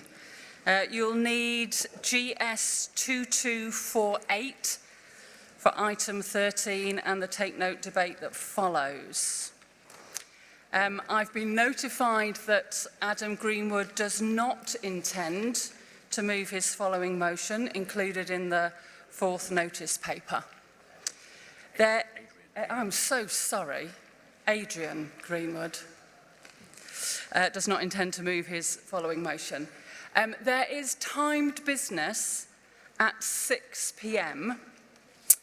And so time does not allow for this debate on item 13 to be followed by group work. We will move from item 13 into questions at 6 o'clock. The Business Committee has determined that there will be a presentation followed by the debate on item 13. So I call on the Bishop of Gloucester to introduce the presentation. Thank you, Chair. It has been a real privilege over these last few years to be the Episcopal champion for the Setting God's People Free report. My fellow champion, Dr. Jamie Harrison, will move the motion at item 13. But before that, there'll be a short film and Nick Shepherd will address us. What we are talking about today is what it means for us to be the church. All our discussions around structures and numbers and activity and finance is only important if it enables us to more boldly join in with God's kingdom work of transformation and if it impacts our world. I believe that Setting God's People Free has focused us on our identity as individuals and as the church, how we own and live our baptismal calling to shine as lights in the world to the glory of God, and it does indeed begin with our hearts. Ordination services begin with these words: the church is the body of Christ, the people of God, and the dwelling place of the Holy Spirit. In baptism, the whole church is summoned to witness to God's love and to work for the coming of his kingdom. In those services, we are not only marking and celebrating the calling of people to ordained ministries, rather we are marking and celebrating the calling of every unique baptized follower of Christ and what it means for us to be the church, the body of Christ, with many different parts. This is about who we are. Therefore, a key culture shift we have sought is to recognise that discipleship is not all about the activity connected with the doing of worship. If it involves a rota, it probably isn't what we're focusing on. As we sit here now, how are the people in our worshipping communities, parish churches, chaplaincies, schools, fresh expressions, etc., how are all those people of every age living their lives at this exact moment amid both the joy and pain of their lives? Because this is being the church, or what St. Paul calls ambassadors for Christ. Some people will feel they are living their vocation.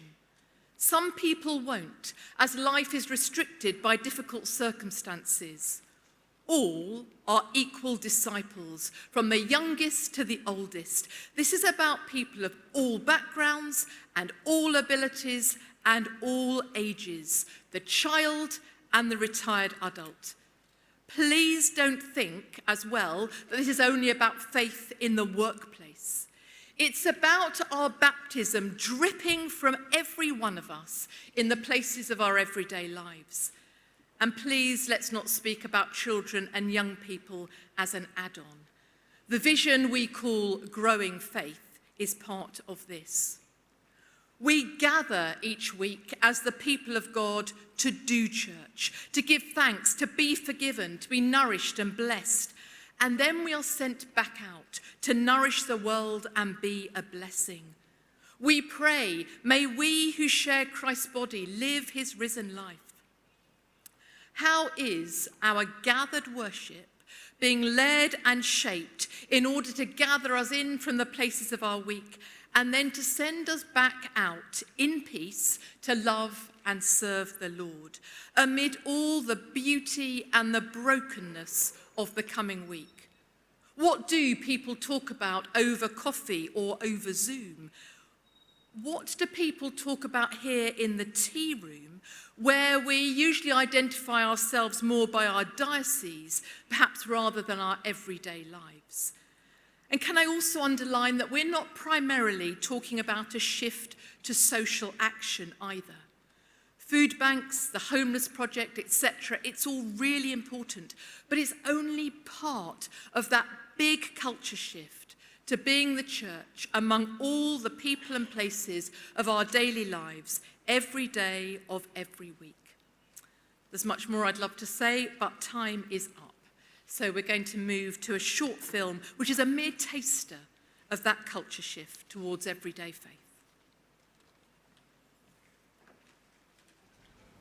The theologian Michael Jenkins writes about us never drying off from our baptism, leaving wet footprints wherever we go. Our gathered worship sends followers of all ages and all backgrounds to be Sunday to Saturday, leaving baptism drips in who we are, what we do and say, amid struggle and joy, among all the places and people of everyday life is discipleship. Culturally, there's a perception that scientists can't be Christian and vice versa. Living out my faith while also being a productive research scientist both is and isn't a challenge. It isn't a challenge because I don't see a conflict. It is a challenge because people assume there will be a conflict. Without being overly combative about it, it's disarming that perception, digging into the incredible complexity of our universe that God's created.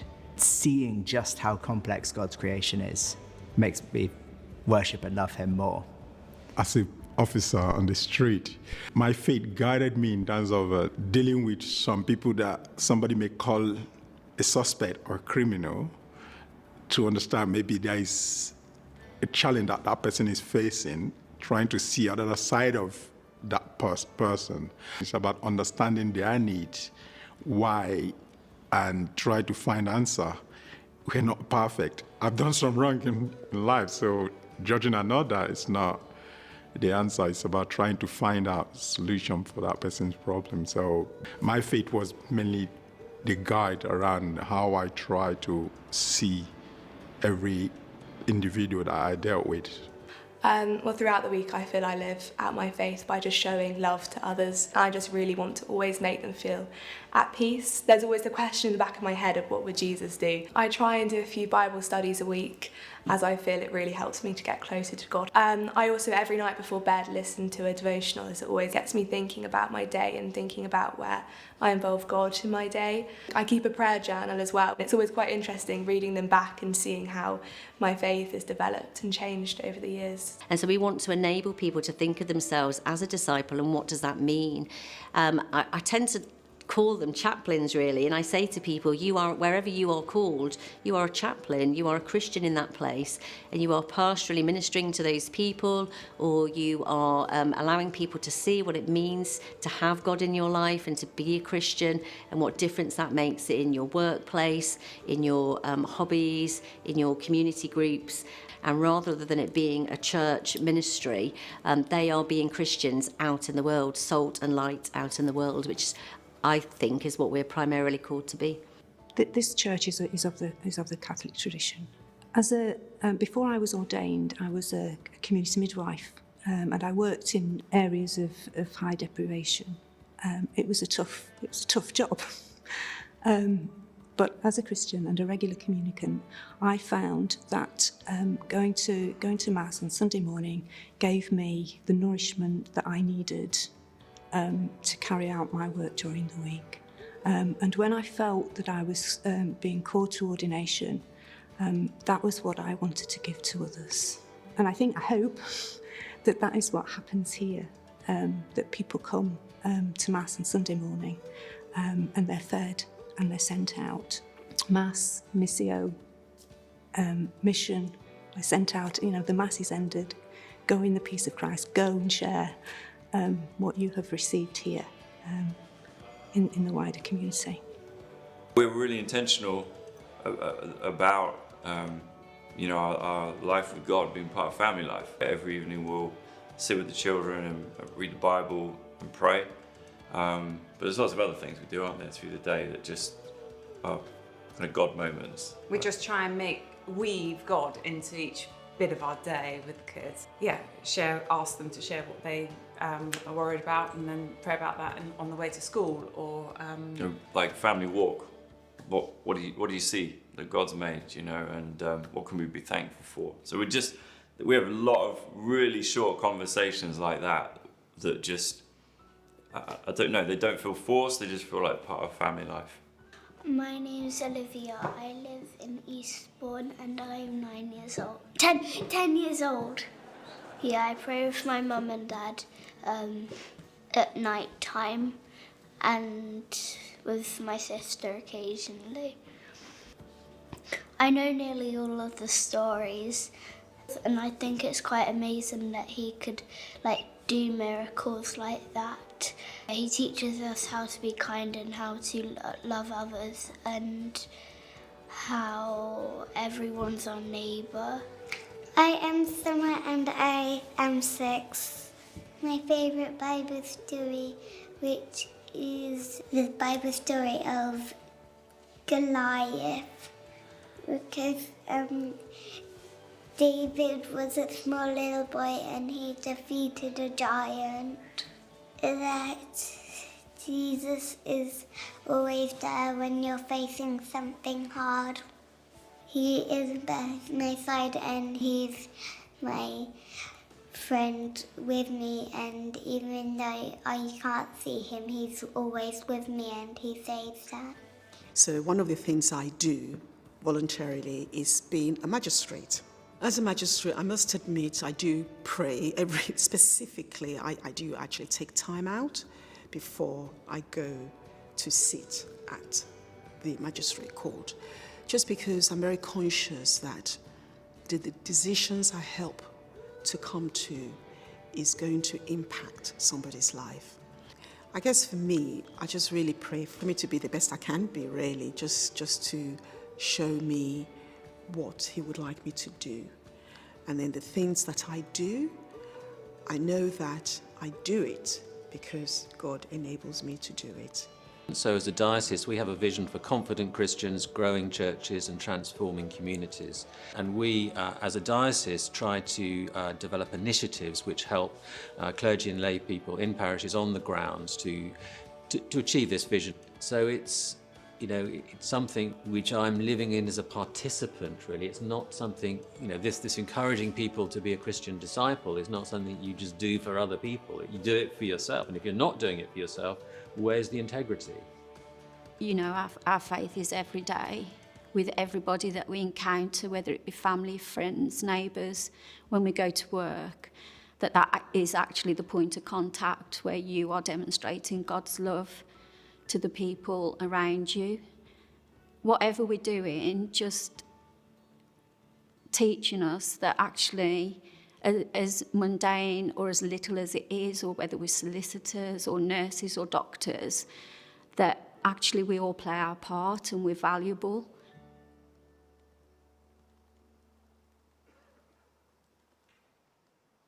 You can give a ripple of applause for that.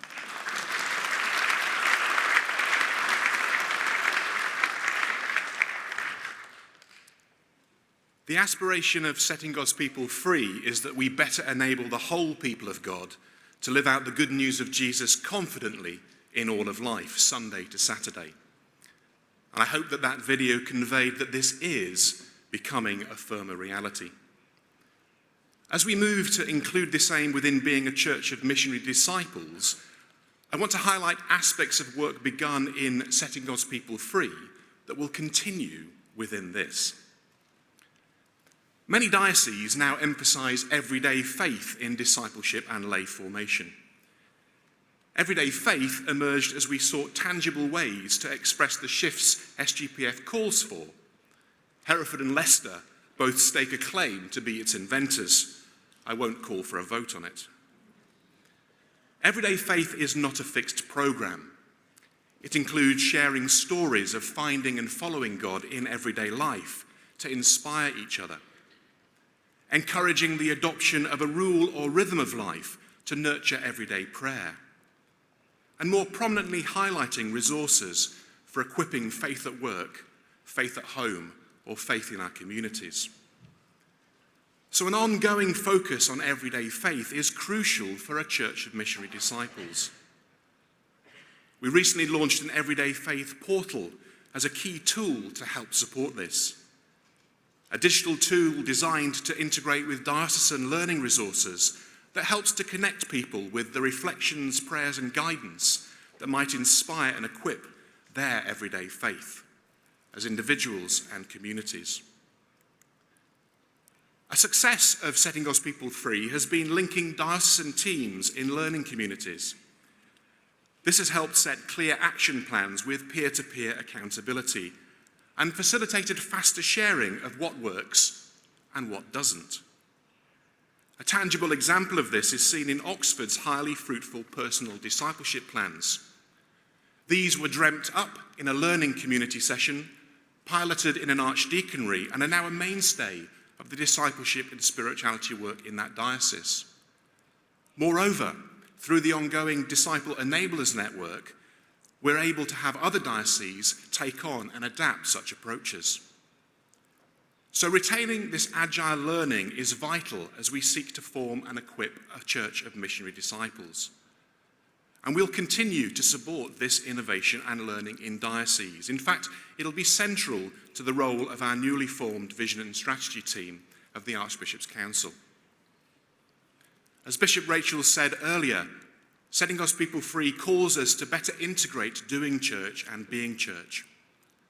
Over the past 4 years, hundreds of worshipping communities have piloted small shifts that make a big difference towards this.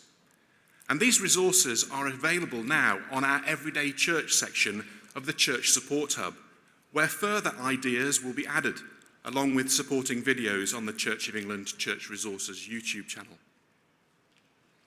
Really appreciate the chance to report to Synod today, as it marks the completion of an initial phase of implementing the recommendations of setting God's people free. And I'm incredibly grateful to all those in dioceses, churches and networks who have worked so hard to achieve this. This work, though, isn't finished. It carries on within the vision and strategy for the 2020s, as we seek to continually fan into flame the everyday faith of every disciple.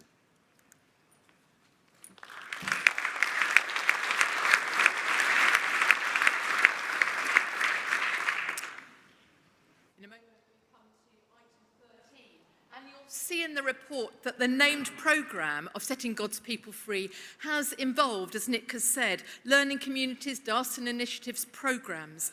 But I hope that in a moment what we will hear is not all about the activity, but rather about the fruitfulness and the transformational impact of all that in the lives of children, young people and adults, as we become more Jesus Christ-centred and Jesus Christ-shaped in daily life, so that our communities and our world are encountering Christ and being shaped by the signs of the kingdom of God. This is not about productivity. It is about being the church in all places at all times. Thank you.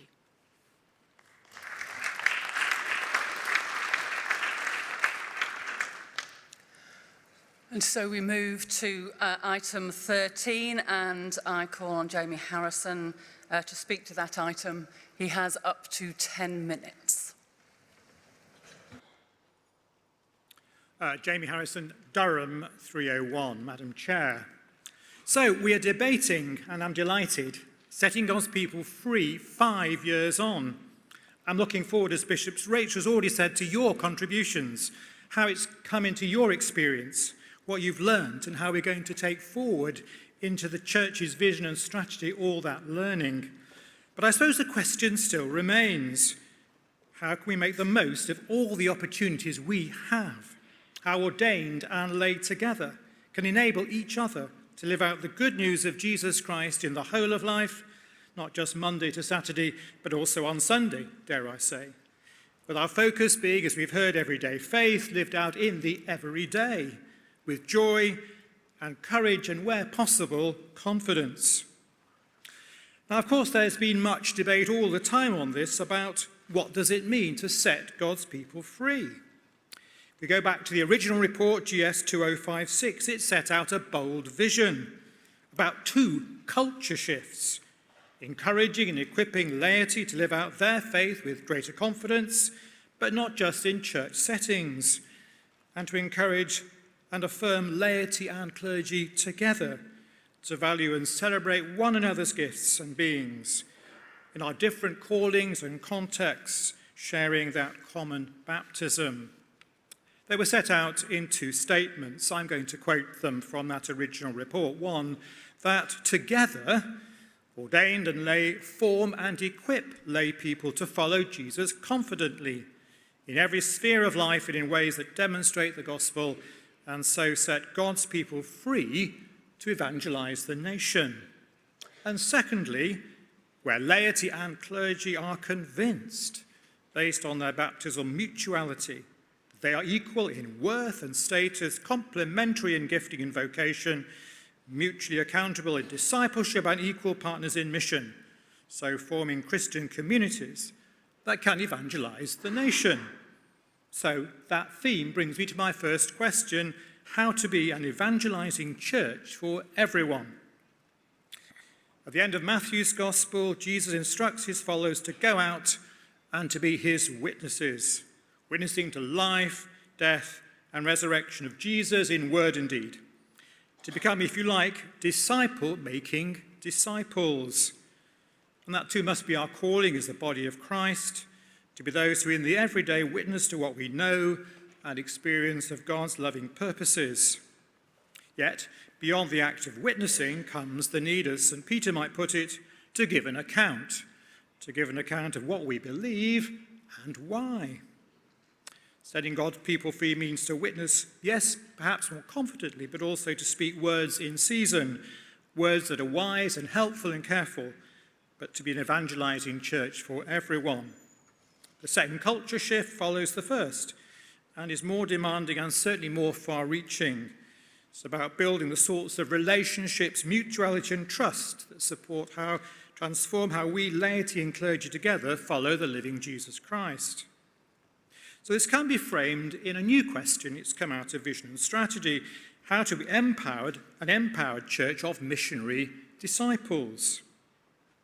And here the so-called sacred, secular divine, on the one hand the sacred, on the other hand the secular, sort of compartmentalizes ourselves as partly church on the one hand and world on the other. How can we bring those two areas of our lives together, the sacred and the secular? It's about the whole of life, as we've heard, this focus, enabling clergy and laity together to lead, to shape, and to be fellow travellers on the road with Christ.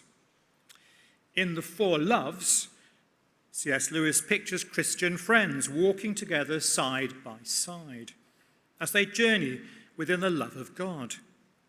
This is not about clergy being set free from laity, or equally laity being set from clergy, however much we might think that could be a good idea at times. No, it's about our commonality, our common baptism, how we live our lives commonly together. And for many, this will involve becoming more vulnerable and taking risks. As the vision found in the 2019 report, Ministry for a Christian Presence in Every Community puts it, the whole people of God by baptism share in bearing Christian presence through worship, witness, and service, being the body of Christ in every and any place and context.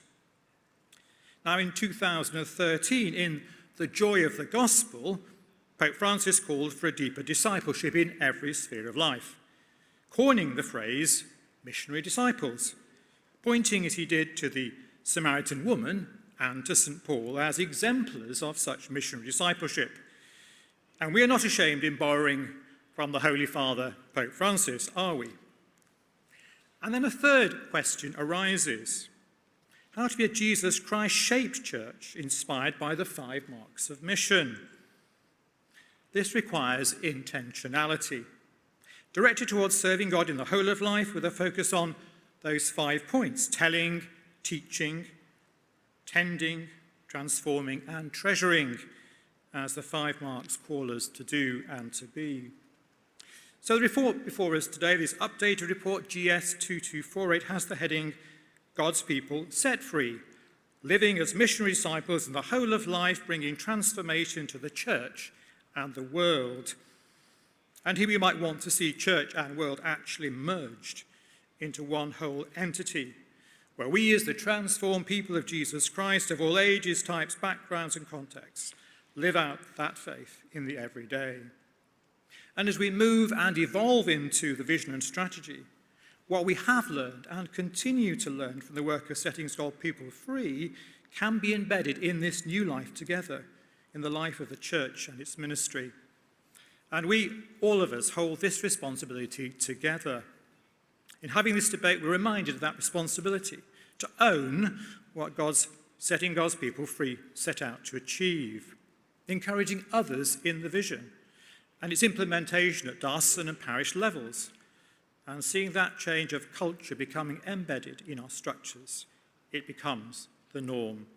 So I very much look forward to contributions from members of Synod as they reflect on their experiences of setting God's people free over the last 5 years. And as we look ahead with hope and energy and desire to see the vision and strategy taken forward in every place and in the everyday, I beg to move item 13, standing in my name.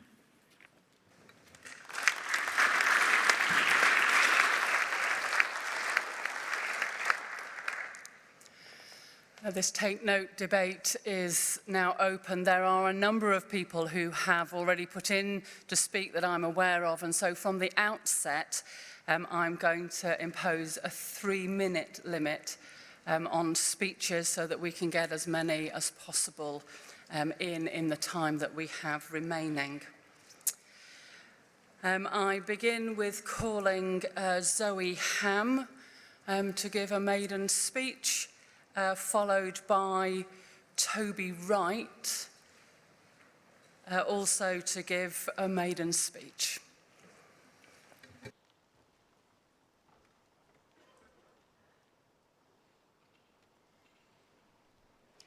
Zoe Ham, Carlisle 268. Thank you, Chair, for inviting me to speak. I want to say a big yes to this report. More of this, please. Thank you so much to all those who've been involved over many years in this report and its implementation. Thank you, thank you. This is what the church must be if we're to grow into maturity and reach our nation for Christ. In our church in Barrow-in-Furness, we've actually just spent the last month thinking about how we can be living for Jesus in our everyday lives, on our front lines, those places where we spend most of our time. Each Sunday, we've had time for people to share encouragements and opportunities they've had, and it's been so encouraging. Let me share just a few of those stories. A church warden be excited to learn that she does have a front line. She's so excited to live for Jesus with her friends and family. A man whose gentleness and patience when his car garage messed him around led to the mechanic commenting on it and giving him a discount. And then 2 weeks ago, very sadly, there was a stabbing in one of the secondary schools in Barrow. Praise God, the boy who received multiple stab wounds is recovering well. But a wonderful young lady in our church family called Fiona is the librarian at that school. And she has had so many opportunities to show love and comfort to her colleagues and to have great chats with students who've come to her with their questions.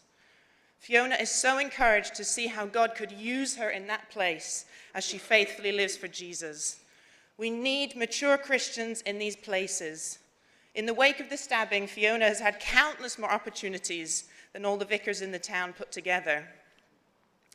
But Fiona would also be the first to acknowledge her immense gratitude to her church leaders and all they've done in equipping her to live and speak for Jesus in her everyday life.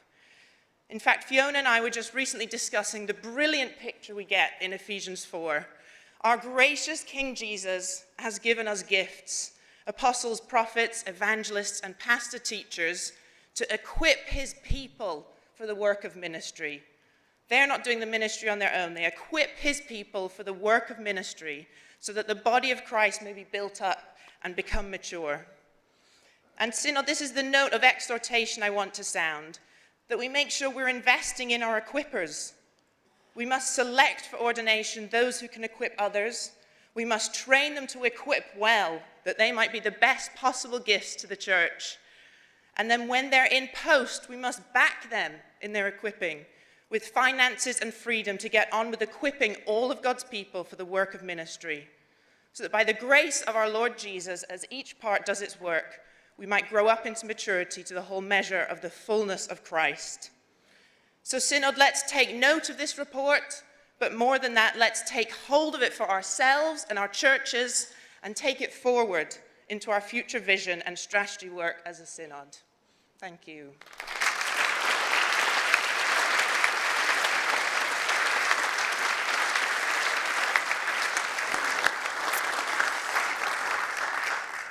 Following Toby Wright, I call Sue Cavill for her maiden speech. Toby Wright, Oxford 192. In my home diocese of Oxford, we have trained 500 encouragers for the personal discipleship plans as part of everyday faith. After them, 100% who had taken part agreed that they had been equipped to develop their gifts. Locally with me, at the start of the process in my own church, somewhat tellingly, only 35% said they were supported to live out their faith from Monday to Saturday. Just 3 months later, after using the personal discipleship plans, this figure moved to 86%. Also across the diocese, 93% are now saying that they know their strengths and gifts from this work. So I want to encourage members of Synod. This works. It doesn't cost anything. Anyone can use it. And it is as encouraging to the encouragers as for those coming for the process. The important dynamic of being called and sent is central to the model. There is a clear need for intentional strategic action. However, this needs to be held intentional with the local, individual, personal approach. One-to-one intentional conversations bring forth fruit and must not be forgotten. We cannot gather and equip people to be sent out without having the time to listen to people's stories and to help them take some simple steps. Every single journey is as exciting, equal, and valid as any other. So the strategic needs to be balanced by the individual. This is about doing what ministry should be, talking about God in our daily lives and helping people grow as disciples. The Spanish painter Picasso once apparently said, "Disciples be damned, it's only the masters that matter." At times, I have experienced a church that felt like it maybe followed Picasso. I commend this report to the Synod, thanks to those who prepared the report, and let's ensure we balance the strategic with the individual, that we don't follow Picasso, and that we work for the coming of God's kingdom.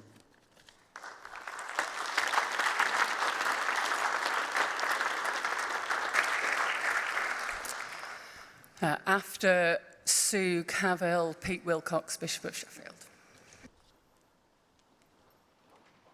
Sue Cavill, Derby, 297. Thank you, Chair, for calling me. Although we've just been hearing statements about clergy and laity working in partnership, I'm concerned that there may be among some people a feeling that setting God's people free is really a plan to deploy volunteers as free replacements for the clergy, and that this is in line with plans to divert funding from individual parishes to more centralised models of church life. One of the main reasons I stood for Synod was that I am passionate about the place of parishes as centres for mission throughout the country, and I'm concerned to protect and support parish churches and resources. But I'm also excited by the proposals in setting God's people free for enabling and equipping those of us who are the laity to follow Jesus confidently in every sphere of life. This enabling, I believe, will help us to share Jesus' love with those around us, attracting them to follow him, and in the process, of course, increasing the membership of our churches. As we understand how we apply our faith in every aspect of our lives, this may mean that we take on new tasks in our churches, but it's equally likely to mean that we're inspired to apply our faith in our professional and personal lives, as we've been hearing, in the home, in hospitals, schools, courts, shops, factories and farms. So I hope that we can avoid a polarising either-or attitude that we are either looking at the development of a free labour force for churches so that fewer priests and potentially fewer parish resources are needed, or we are championing our parishes and their priests, and therefore there is perhaps less need to focus on resourcing the laity. I want to support the parish system, and I'm also excited by the new invigoration of discipleship promised in setting God's people free.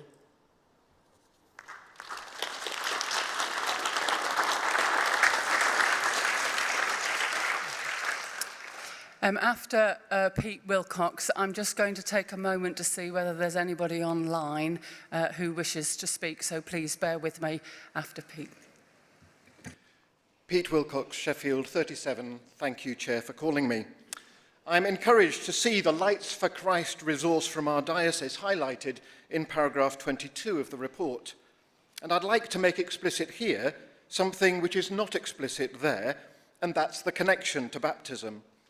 Insofar as our Lights for Christ resources have been getting traction in the diocese, I think it's because it enables us to challenge everyone who has been baptised across all the traditions of the Church to enter into the full dignity of their baptism. Well, it's that, and at the risk of embarrassing her, the astonishing passion and communication skills of our Lights for Christ enabler, Hannah Sandoval. At present, I often find myself reminding a congregation how, at the end of a Church of England service of baptism, the priest will almost always, no matter what the church tradition, present the newly baptized with a lit candle and say, "You have received the light of Christ. Walk in this light all the days of your life." To which the congregation responds, "Shine as a light for Christ in the world, to the glory of God the Father." That baptismal commissioning to shine as a light for Christ in the world is wonderfully clear, but also wonderfully general. It is general enough to allow every person to interpret it in relation to their own gifts, stage of life, and circumstances. But it is clear enough to challenge everyone to shine actively and out there in the world for Christ. I fear we've too often allowed the baptized to suppose that if they only attend church on a Sunday and live a basically respectable life in the week, they are satisfying the demands of their baptism. If we are to evangelize our nation again, and if we are to be effective heralds of God's coming kingdom, we really do need to enable all the baptized, by the power of the Holy Spirit, to shine as lights for Christ in the world, to the glory of God the Father. Thank you.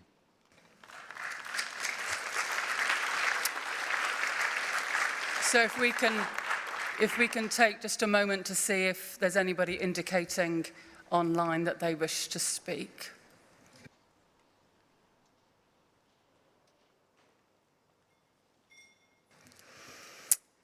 We don't see anybody indicating who's participating by Zoom at the moment, and therefore I call Claire Lording for her maiden speech, followed by Jill Frigerio for her maiden speech also.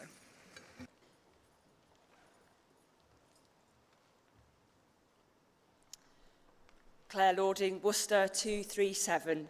Thank you, Chair, for calling me to speak. Thank you for the excellent presentations which were made. I think all of us would want a 6-year-old Summer James in our congregation. Extending Christian presence and keeping faith at the heart of everyday life is so vital. We all agree with that, and can be shared in so many different ways. In the Diocese of Worcester, we are supported in this by the work of Faith at Work in Worcestershire. They are key to enabling the formation, training and development of workplace chaplaincies. Teams made up of ecumenical volunteers, surely missionary disciples, lay and ordained, who commit to visiting local business, journeying alongside them in times of joy and times of challenge, of which we know there have been many during the last 2 years, praying for them. I am proud that there is such a chaplaincy for Pershore, where I live.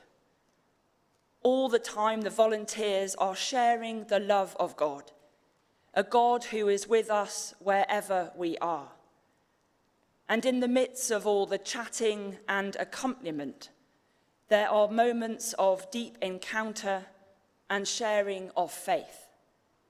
Seeds of faith are truly sown. And in trust, we leave it to the Holy Spirit to see how those seeds might grow and faith might spread. It is vital that we continue to be a church that is committed to resourcing and encouraging these everyday ministries, these everyday workplace chaplaincies, so that everyday faith will be at the heart of those who already follow Christ, and so that this faith in Christ will continue to provide creative opportunities to make a difference in the lives of every single person in our communities. This is letting the light of Christ shine. I encourage Synod to take note of this report. Thank you.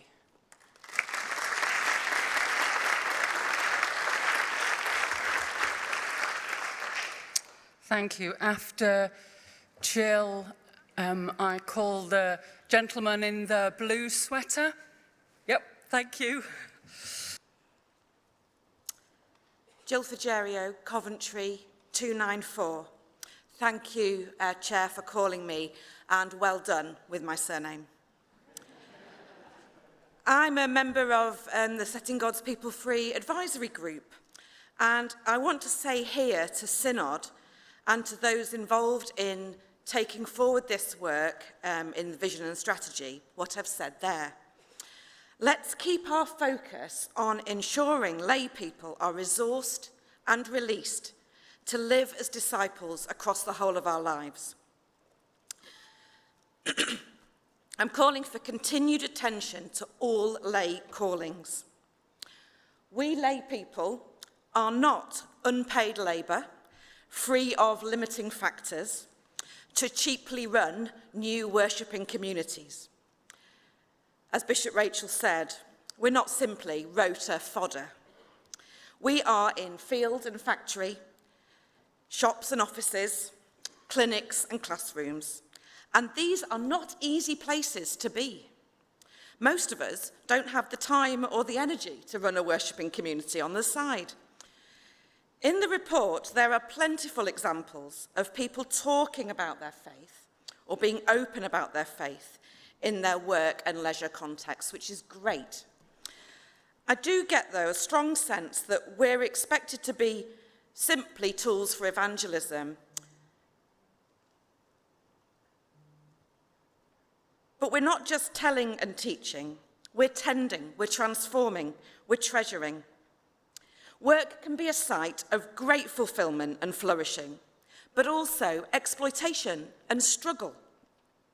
Workplace chaplaincy doesn't just support individuals, it must speak prophetically to create and ensure good work.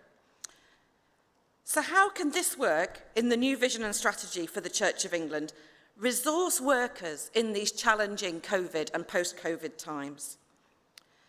As we take note here, I'm asking how we can really ensure that we value and sustain all our social vocations and keep this perspective in our sights so that all Christians can lead richer lives in Christ. Thank you.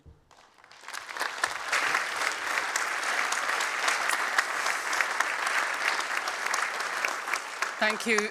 After the next speaker, I call Karen Chapiewski. Thank you. Simon Friend, Exeter 310. I'm a property developer, and I know it's hard to think that you can be a Christian and a property developer, but I am a property developer, and I have been for 25 years, and I spend a lot of my time, therefore, on building sites and meeting blokes, mainly blokes, very rarely women on building sites. And that's a huge privilege. Often these sites are extremely stressful environments, and it's difficult to have the time and opportunity to show love and Christian love that I would want to do. But when that does happen, they're incredible encounters, and it's a huge privilege to hear about people's lives and struggles, and it's a privilege to hear them unpack their stories. What I find really difficult, and it's hard to say in this chamber, is that I find it so hard to imagine bringing them to church. Their lives are so utterly different, and church feels so utterly foreign, I cannot imagine it. And it's tragic. I live in a rural parish in Devon. I am all for the parish, but anecdote to evidence and evidence to action said that we must change. So I'm all for saving the parish, but not the parish as it is. It must be a completely reinvigorated, changed parish and church, so that my blokes from the building site can come into church and not think it's utterly weird. So I hope and pray that those of us who are out there in the world will begin to feel that we can bring some of these people into a church that often feels so foreign.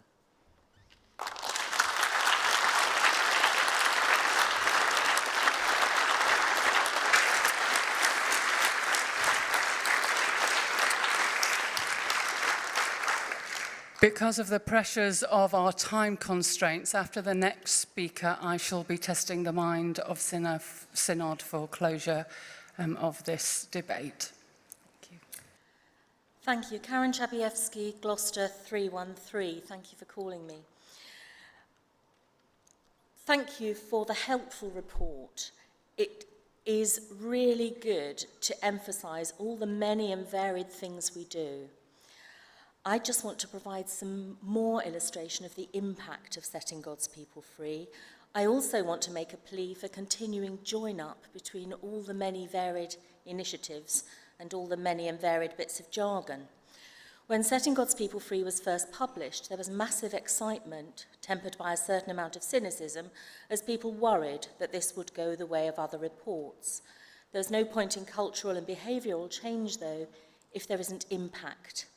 Since Setting God's People Free, we've had Thrive, Flourish, Growing Faith, Everyday Faith, Missionary Disciples. I would argue, without wishing to offend, that these are all the same thing. We seek the Lord's kingdom, and we seek to share the good news of the gospel with all. And if we do it well, as we heard from Zoe Ham and Toby Wright, it works. Parents at a local school were invited to join their children engaging with part of their curriculum which involved understanding Christianity at the local church. The parents, some of whom had never been to church before, had expected to be hearing from the priest or the school teacher, but the children had been set free to have the confidence and ability to be the teachers, explaining what Christianity means. It was amazing and powerful. But beyond that, those parents then went and shared with their parents and with friends in the wider community. So that's an extension that people do not have to be present to be reached from gathered church. It can be easier for young people to talk about being gay or having working class roots than being Christian. But that culture is being eroded. People are going into their sphere of influence, into their front lines, and living out their faith, as well as having the confidence to say why they are as they are, and it is reaping rewards. A colleague asked how she could be baptized. A young man is exploring how he can serve God. A bereaved neighbour who'd never darkened the doors of the church building asked for prayers. A homeless person said bless you and meant it when refused money but given conversation and recognition as a human being. So many people and places have done stuff. There are new ideas and new energy, but setting God's people free has moved us beyond that. even beyond talking about faith over coffee after church, a minor miracle, some might say, a major miracle, some might say. People have found newfound confidence in professing and living out their faith in the wider world and in their context. My plea is that we recognise the join-up between all these initiatives as we seek to become missionary disciples. No one is excluded, and whilst more gathered church is generally a good thing, we must remember that being a disciple is not simply doing more church. And I do love a rota.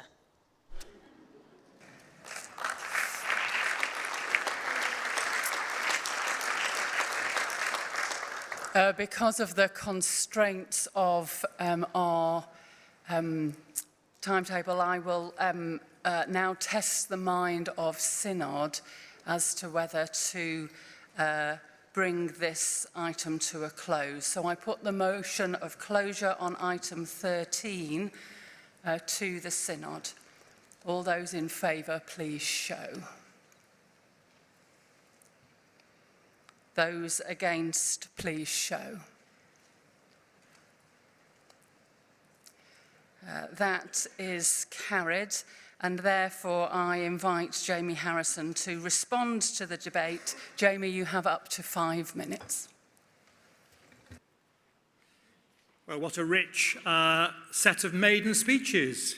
Great to have so many new to Synod people with their huge experience. And can I just ask those of you who've written speeches or would like to write a speech to please send them in to Nick Shepherd, whose details you can find, because he wants to hear what you've carefully prepared. What a great start from Zoe Ham. A big yes. Well, that's a great start to any debate, isn't it? Coming from Barrow-in-Furness, which I have visited and enjoyed visiting, and seeing even there you can get discount on your car servicing should you spread the gospel. Great news. Toby, and I think talkers in Oxford, Toby Wright, about personal discipleship plans. Bishop Pete from Sheffield, Lights for Christ. And Claire Lording from Worcester, Faith at Work in Worcestershire. Some examples of particular ways of being the church, living out its calling everywhere. Sue Cavill from Derby expressed that concern for some, that was this a way of taking resources away from parishes? No, I don't think so. It is about that mutuality where our wonderful parish priests equip the laity to be both working in the church and from the church, in their societies, in their families. And I think that was also picked up a bit by Simon Friend from Exeter, on his building site, working out how can I bring the gospel in a particular way to those he meets and welcome them into some expression of the church, hopefully in the parish, where indeed a reinvigorated parish can warmly welcome and transform. For Jill Figerio, again, the importance of being resourced and released, a joint venture with all the baptized, not least in our chaplaincies. And I think I want to thank everyone, particularly for Karen, also Czapiewski from Gloucester again, as Bishop, my wonderful co-bishop in this work, obviously well-trained her, I think, to make everything joined up on our front lines, giving parents the opportunity to hear from their children the good news of Jesus Christ, as we heard so wonderfully on the film. They're set free to explain to those who can't be present there, but will hear through their talking and their living out the faith. So I hope I've covered all the wonderful speeches we've had. It's been a very rich time. Sorry it's been a bit pressed, but that's the way of things. And I hope you'll very much warmly support the Take Note motion, standing in my name.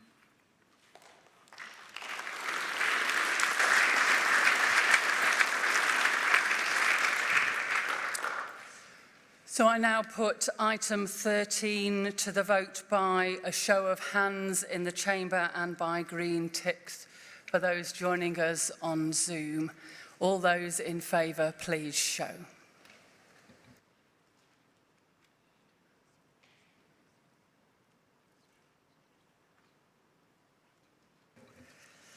Thank you. All those against, please show.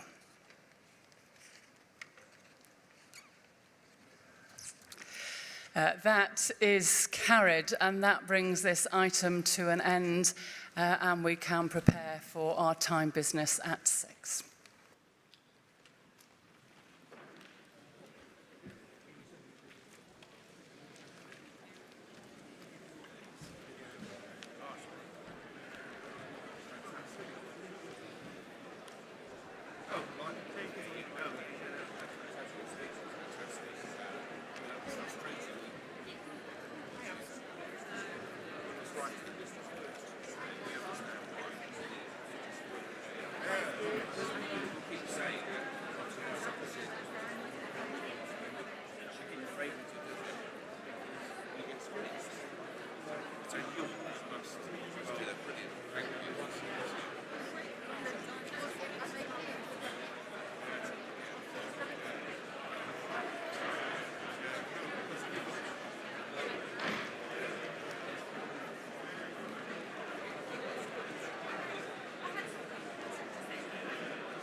Now, Synod, we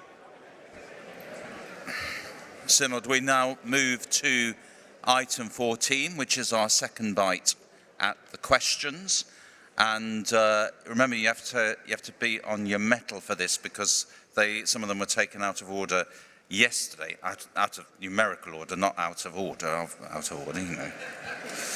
That would not be right. But so we're going to be starting with some more questions to the Archbishop's Council.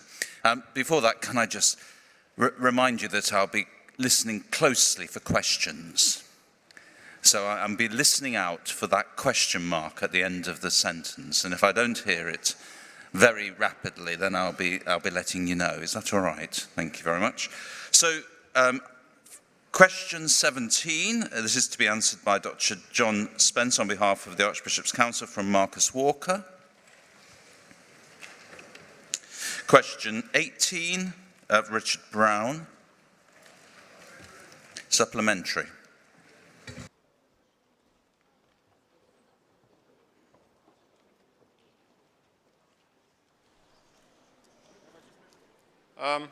This is by nature of being a point of order as well as a... Name, please.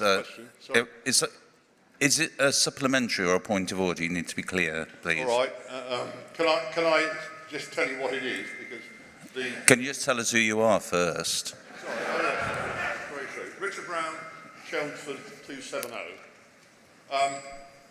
I noticed my question in the body of the document we have in front of you. What I didn't notice was my question in the index at the top. The index at the top is not the same as where my question is. That's the point of order. I think somebody needs to adjust that, because if it's a permanent record of whatever has happened, then it's wrong.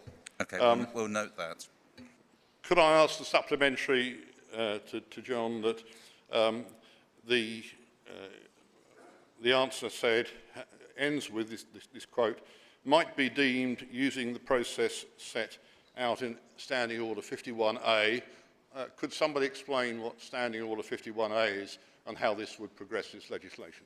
That's my question. Thank you. Well, Richard, thank you for the supplementary. I'm very pleased you gave me a supplementary, because otherwise I'd have stood up here tonight for nothing, because I'm half finished after this. And well done for giving me a supplementary. I haven't got a clue how to answer, Richard. We will provide you with a written note, which I'll ask is placed up on the notice board to explain how it works. Okay? Questions 19 to 22 to be answered by the Archbishop of York on behalf of the Archbishop's Council. Question 19, Nick Toll.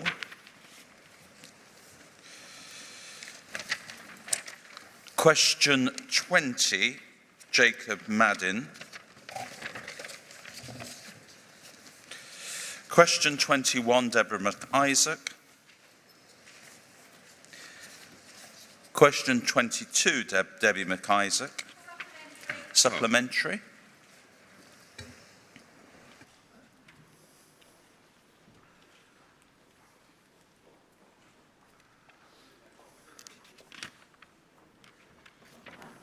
Prudence Daily 376, Oxford. Has any consideration been given to whether such things as Zoom calls and letters sent to parishioners are a substitute for actually being able to attend one's parish church in person? Prudence, first of all, like John, thank you so much for the supplementary. Otherwise, I would have had a wasted journey as well. I can't answer the question with absolute precision, but to the best of my knowledge, there's a lot of work going on in reflecting the changes that have happened in the church, particularly the rural church, but across the whole church in the past 18 months. My own gut response, this is just my response, is that, that there's never really a substitute for us being with each other in the same space. But of course, we have learnt so much about how we can be together in other ways, and I continue to want to applaud clergy and parishes for their creativity, flexibility, tenacity in maintaining pastoral care and building community in the ways that we've all had to learn how to do. But we continue to reflect on that as we learn what it means to live in this hybrid world. But thank you for the question, Prudence. Questions 23 to 29 are to be answered by Mark Sheard on behalf of the Archbishop's Council. And just to know that Mark is actually joining us on Zoom. Question 23, Luke Appleton. Supplementary. Stuart 5 Carlisle 077. I thank Mark Sheard for his answer, and also for his reference in yesterday's answer to the new Rural Interest Group on General Synod and its role in helping to fill the gap left by the Rural Affairs Group. Would Mark be willing to use all his efforts to ensure that facilities are made available to that new fringe group on General Synod to encourage the widest possible participation from Synod members? Thank you very much for the question. Not having had to travel anywhere to join you via Zoom, for me, I'm equally delighted to receive a question as supplementary. Yes, of course, I'll do that. Yeah. Question 24, Robin Hall. Question 25, Robin Hall. Question 26, Charles Houston. Supplementary. I thank the person in Europe for his kind response to my question. As a supplementary question, the bands are a very enjoyable, pleasurable part of pre-wedding lead-up, but only 25% of weddings take place in church, and 3% of the population are churchgoers. So there's quite a lot of people who aren't regular churchgoers at their local churches. But my question is about people that actually get married some distance from home at a wedding venue. And I just feel that the qualifying connection bar is set quite high for them to appear 6 times at that church. And I just think it's a wasted opportunity for evangelical opportunities in church, but also church finances. Just for the record, could you tell us who you are, please? I beg your pardon. Yeah. Nervous rookie, Charlie Houston, Hereford, 323. Thanks, Charlie. Thank Thank you, Charlie. I'm not entirely sure what the question is. I think I take out of it that for some people that the bar seems to be set too high, and we may be discouraging people from coming to having a church wedding. That may be true in some cases. In other cases, anecdotally, I know that, and I guess we have to work from anecdote here, that the engagement that comes as a result of requiring people to come to church to hear their band read, it creates great evangelistic opportunities. I know of a couple in our own church for whom that was exactly their point of entry. I also don't think we should underestimate the fact that if we bring them to church, we also have the opportunity to pray for them. And that in itself is an indication of care and love. So I would, for myself, I would want to continue to encourage this. I think the work that's done by Sandra Miller and the Life Events team in explaining this is great. I would want to be wary about going down a path that really just minimises engagement with couples coming to church and reduces us just to a venue. I think the engagement that comes through bands and the preparation there is enormously valuable. But that's my personal opinion. I guess we both work off anecdote. Question 27, Chris Collins. Supplementary.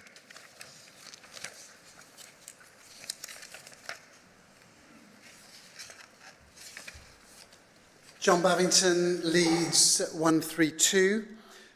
Mark, given that resource and resourcing churches have a process set up by the SDF for collecting and looking at missional statistics that are proving very, very helpful to many of us, is there a way in which the Archbishop's Council could make that process available more widely to parishes that are not receiving SDF funding, for those parishes that would like to explore that way of looking at their accounting for their missionary statistics? Thank you, John. That's a really good question. I don't know if that is possible. I will investigate it. And if it is if it needs to be piloted, I would love to pilot it with a parish in Bradford. So thank you for the question. Question 28, Chris Collins. Question 29, Andrew Corns. Supplementary.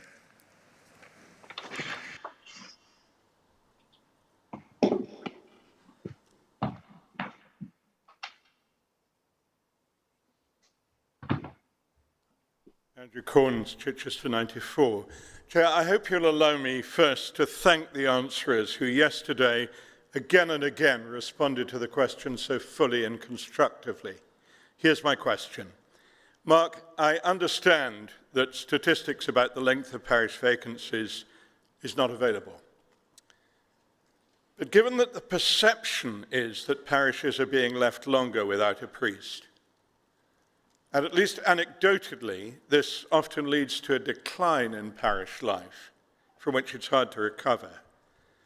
What steps could be taken to research the effects of long interregna to help influence diocesan decisions? Andrew, thank you very much indeed for the question.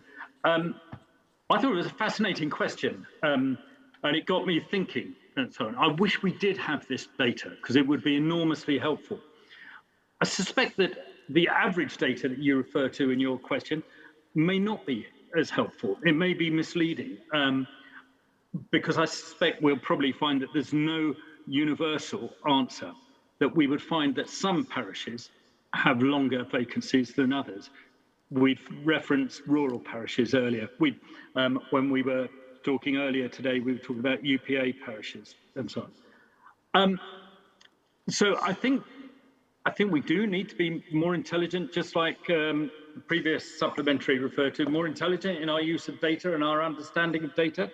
I think if we are going to build on what we've learned in that last debate about setting God's people free, we need to understand what happens when God's people are forcibly set free by a vacancy. And I think I have read some research that indicates around 6 to 9 months. A parish experiences some growth in that. but that tails off quickly. So I think you raise a really interesting question here. It is something that I'm going to take away and talk more about with our new vision and strategy group, and how we can build more robust data that will help us understand some of this, and then how that can be used by the church as a whole. So thank you for the question. Questions supplementary, yes.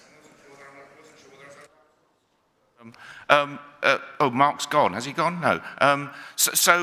When I was Bishop of Chelmsford, we did a lot of work through SDF funds with interim ministry, and I wondered, Mark, whether you'd want to reflect on what further work we're doing, because I'm afraid I should know, but I don't, because it is a very key way of giving good interventions during vacancies.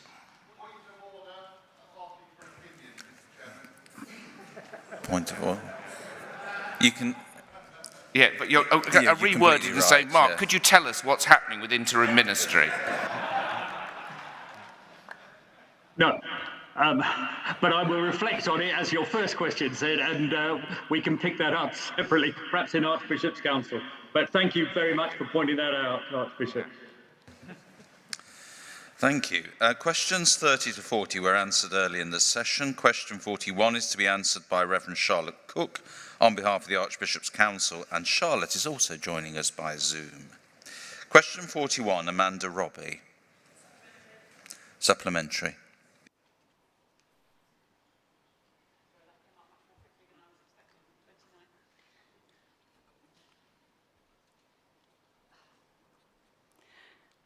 Amanda Robbie, Lichfield 339, and please excuse me whilst I just get my question up.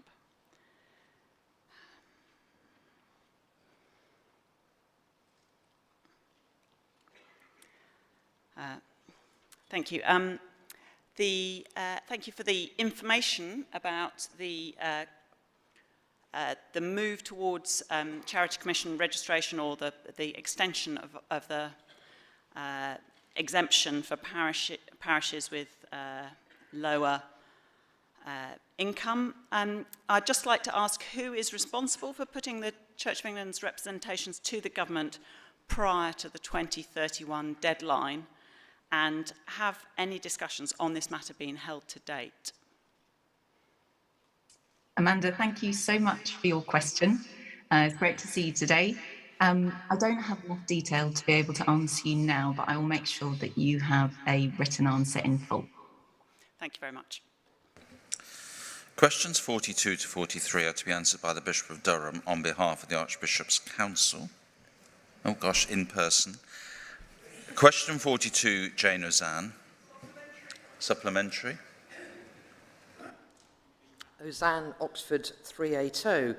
I'm grateful to Bishop Paul for correcting me about the fact that this was a Church of England Youth Council from which Synod benefited.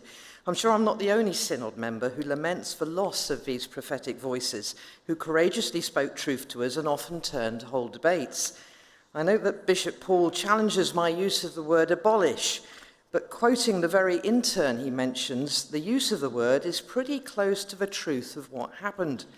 I urge Synod members to go to my Twitter profile and read the real story of what happened, which Edward Cox has set out. And it brings me to ask Bishop Paul this: why was the budget request and the plan that was requested by the person tasked with making the Church of England Youth Council a success refused? Why, given the significant priority that engaging more young people in the life of the Church, was his warnings not heeded, his proposals not accepted? It seems all too familiar. We want something for nothing, and like the Racial Justice Commission proposals, needed funding to make things work. Answer to that very specific question. However, it was a decision that was made by the Council itself. And I do need to make it very clear that if General Synod wants much greater youth representation, then it needs to put such a proposal. Many diocesan councils have youth councils. I have one. We have youth members on our Bishop's Council. We have young people on all our advisory groups now as a new step. So we could do exactly the same But I will have to come back to you about the specific question you asked. But we could do much more, and we should do much more, and I would be very happy to work with others to look at how we did that. Thank you. Question 43, Janetta Lotti. Supplementary.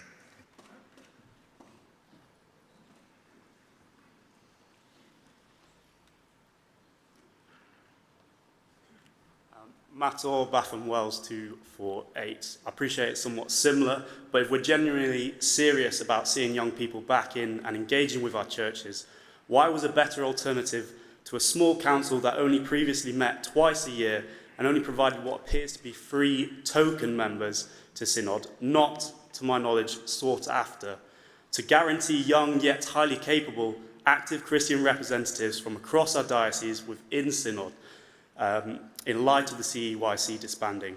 And why was this not a priority, even during a pandemic where we lost further relationships with young people?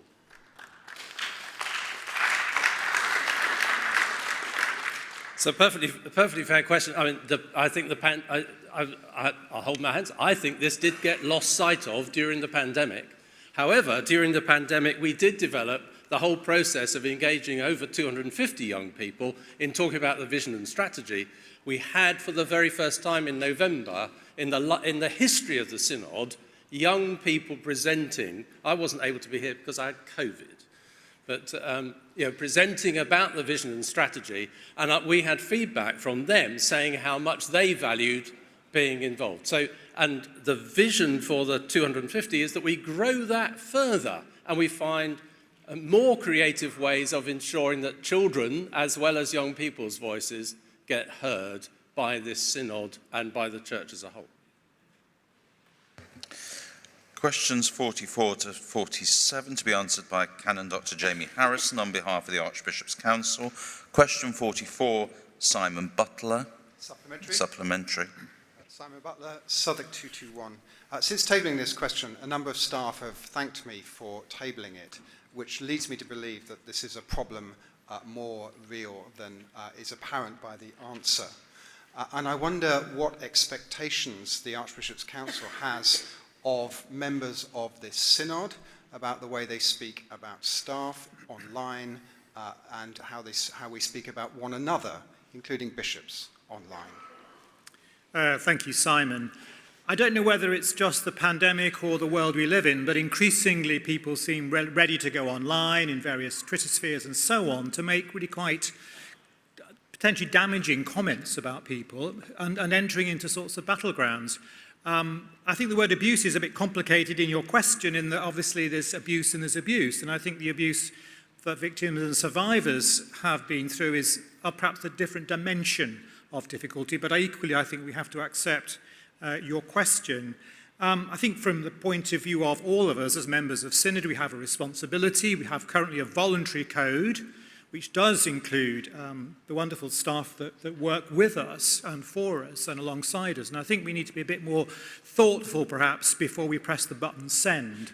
I don't really use social media. I'm not very competent, and I'd rather choose not to. Many of us do helpfully. So I think it's just having that sense of awareness, of self-awareness, of the damage we can do by sending something off. And I think you're probably right that this answer could have been stronger, and maybe we need to go away and work at it to make it stronger. And I'm grateful for the question, and I think it's been heard.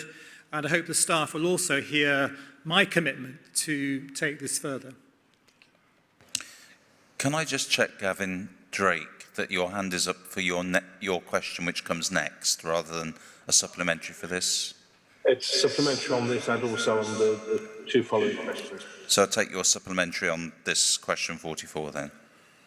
Thank you. Thank you, Dr. Harrison, for that important reply.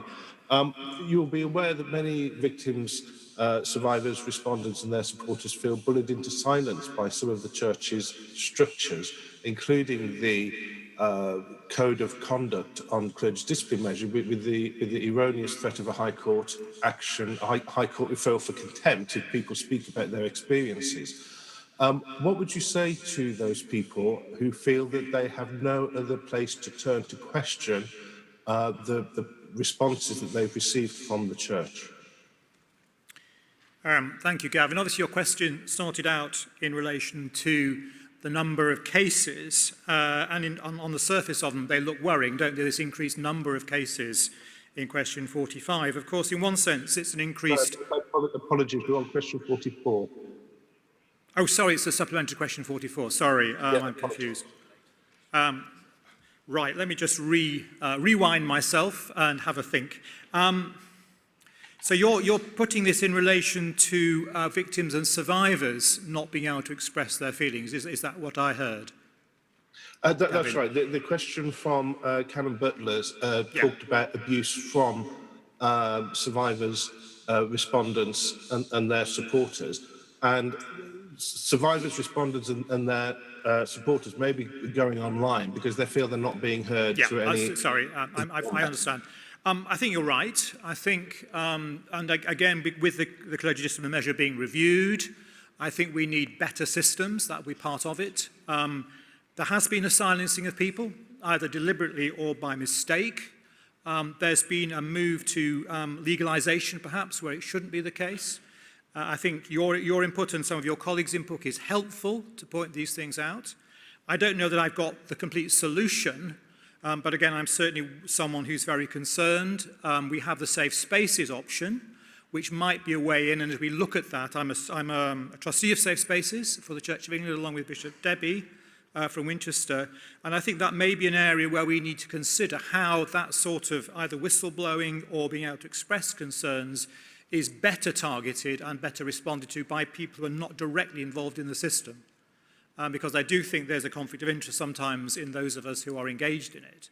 And I think that's where the independent safeguarding board, which we heard about this morning, will be particularly helpful in giving us clarity, advice, and a direction of travel that we can begin to address the question you've helpfully raised. Thank you. Supplementary. I'm sorry, I've had our two supplementaries for that question. Question 45, which is Gavin Drake. Thank you. Dr. Supplementary. Harrison, can you please confirm whether the CDM complaints mentioned in your answer were initiated by the NST as part of their reviews, or whether they were initiated by individuals acting outside of the core group process? And can you also indicate the outcome of those CDM proceedings where an outcome has been reached, please? I don't think, Gavin, I've got that information to hand. Whether we can find it, obviously this is a what you might call a generic response to the question in terms of numbers, rather than going into the specifics. And of course, I can't, even if I knew, give you particular details other than what's published on the website. I mean, CDM decisions should be published on the website of the diocese. So it's a matter of perhaps trawling through that, which we can perhaps try to do. I think your point is well made about data and the lack of our ability to give you data prior to 2020. What I was going to say in response to sorry, I half answered the wrong question, is obviously that the numbers are higher, but it may just be this is increased reporting rather than incidents, and that's a thing we find in healthcare where people have not come forward. And I would hope people are continuing to come forward to deal particularly with historic issues, because that's the only way we can learn. So if I could just perhaps just explain in terms of the allegations are made, the core groups are formed, the allegations are discussed, whether substantiated, they're taken forward either to a CDM or, if not, to form of retraining. But sorry, I can't give you the detail.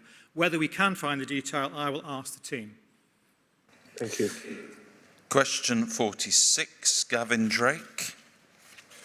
Thank you. Supplementary. Apologies for appearing to monopolise questions. That's fine. The web page that you refer to lists the full lessons learned reviews that have been carried out, but it's difficult from that page to actually draw out the recommendations and find out whether or not they've been accepted or not. The Bishop Ritchie review says that the bishop is not a safeguarding professional, should not have been conducting inquiries, and goes on to recommend that bishops should have no direct involvement in the management of a safeguarding case. Has that recommendation been accepted by the Church or not? Again, I haven't got that to hand. I'm afraid I looked up a different case in case you were going to ask about the principle. I looked at the Peter Ball case, where very clearly was stated back in 2017 by both the Archbishop of Canterbury and by the then safeguarding Bishop Peter Hancock that all of those recommendations were accepted in full. But where I do agree with you is the problem of mapping. In other words, you see on that particular website page the response of the NST and the Church to the recommendations, such as, for instance, in the Gibb report, having a national clergy register. But if you look at it, it says that was 2018, it was going to be discussed, and it's now happened without there being a retrospective comment that has happened. I think this is one of the great difficulties of maintaining websites. I mean, we all know that when we've got databases.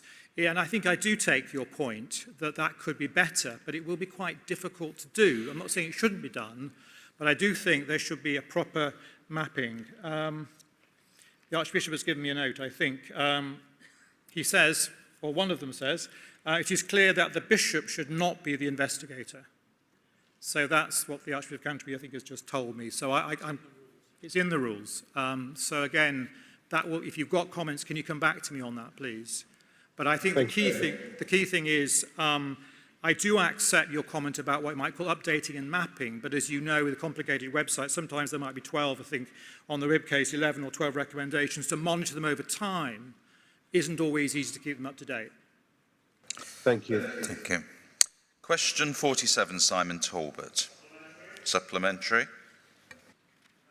Jamie, for your response. My supplementary is, given that the survivor... Can you give us your name, Simon, please? Simon Talbot, Ely 112. Given that the survivor, Matt Einstein, has refused on principle to cooperate with the review or permit his data to be disclosed in it because he and his abusers' families were denied input into the review's terms of reference, the question's coming, has consideration been given to starting over so that the survivor's voice will actually be prioritised? I know you won't expect me to go into details about any individual case. I know you well enough, Simon, to do that, but it's an approach you're trying.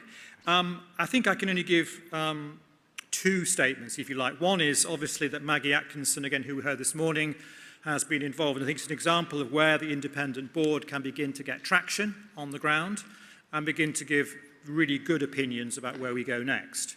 Obviously, the past is the past. I can give you an assurance, a definite assurance that the review by Jane Humphreys will be published in full, but I can't, I'm afraid, give you any more detail about the specifics of how the process will continue. Thank you, that's helpful. Question 48 to be answered by Mrs. Maureen Cole on behalf of the Archbishop's Council. Question 48, Lisa Batty. Supplementary. Lisa Batty, Manchester 169. May I thank Mrs. Cole for her very clear response to my question. Thank you very much. Would you clarify after it that in quality assurance terms, given the immense amount of influence that the diocesan registrar has over their bishop, there is no independent form or no arrangements for independent quality assurance? Speaking as a ex-diocesan secretary, chief exec, and having worked closely with bishops, diocesan registrars work very closely with bishops, and I think, and all the diocese.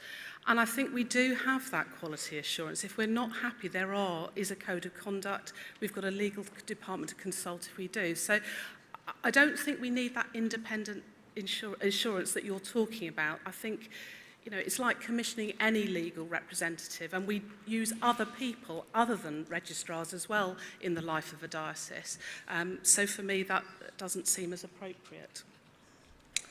Thank you. Questions 49 to 89 to the House of Bishops. Questions 49 to 53 to be answered by the Archbishop of York on behalf of the House. Question 49, James Blandford-Baker. Supplementary. James Blandford-Baker, Ely 109. May I thank the Archbishop for his response.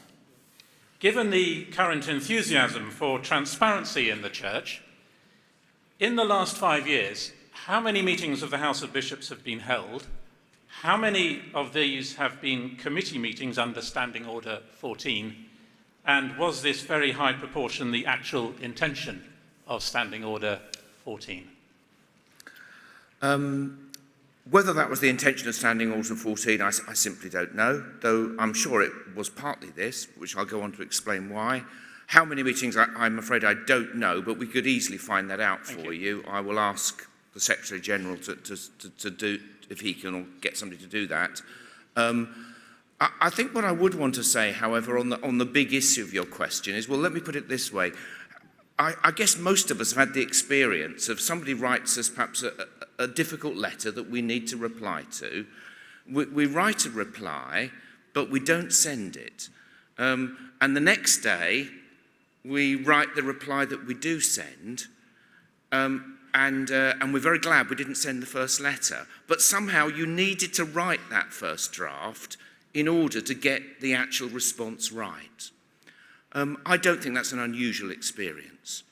In other words, in all walks of life, sometimes the cause of transparency and good communication is served, not obscured, served by there being a preliminary stage where things can be said very freely and very openly, but actually wouldn't be very helpful if they were published, because they are the first thoughts that need to be shared in an atmosphere where they're not going to come under scrutiny.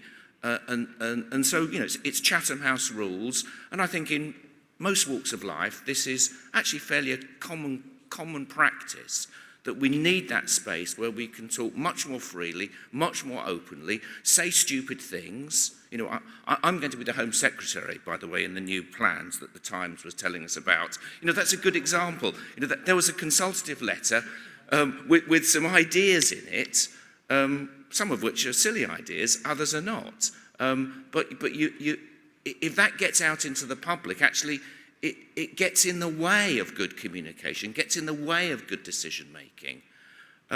So I think most of our meetings are in committee. I don't actually know the precise number. We can find that out. I think I want to say it's for a good purpose, in the cause of good communication and good decision-making, not to conceal things. Question 50, Mary Durlacher. Supplementary. Mary Durlacher, Chelmsford 272. Thank you, Archbishop, for your very full reply and your recognition that the vision for the 2020s is deeply concerned with finding ways of maintaining the presence of small rural schools.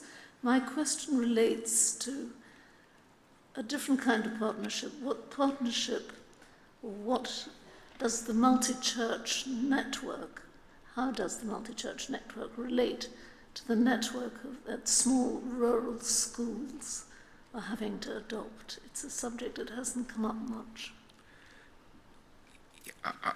Mary, how nice to hear from you. I'm not sure I'm completely understanding the question. I'm probably just being stupid. By multi-church network, do you mean multi-church benefice? Yes. Yeah. And the question is, how does that relate to schools? That's right. Well, this is hard to give a short, concise answer. So let me just express my great hope, and what I, of course, also do see on the ground, as I certainly did in Chelmsford, where I used to serve, and which I now see in York, where we have a great many church schools. When I talk about, you know, when I talk about the mixed ecology, I mean the whole ecosystem of the church, therefore church and school working together. And that is certainly what we hope to promote and encourage and build upon in the future as one of the ways we maintain our presence and share the love of Christ. Sorry, I'm giving long answers. I do apologise. Oh, was that it? It is, yeah. I'll stop. Question 51 and 52 are going to be taken together. Question 51, Dr. Felicity Cook. Question 52, Mark Wallace. Supplementary.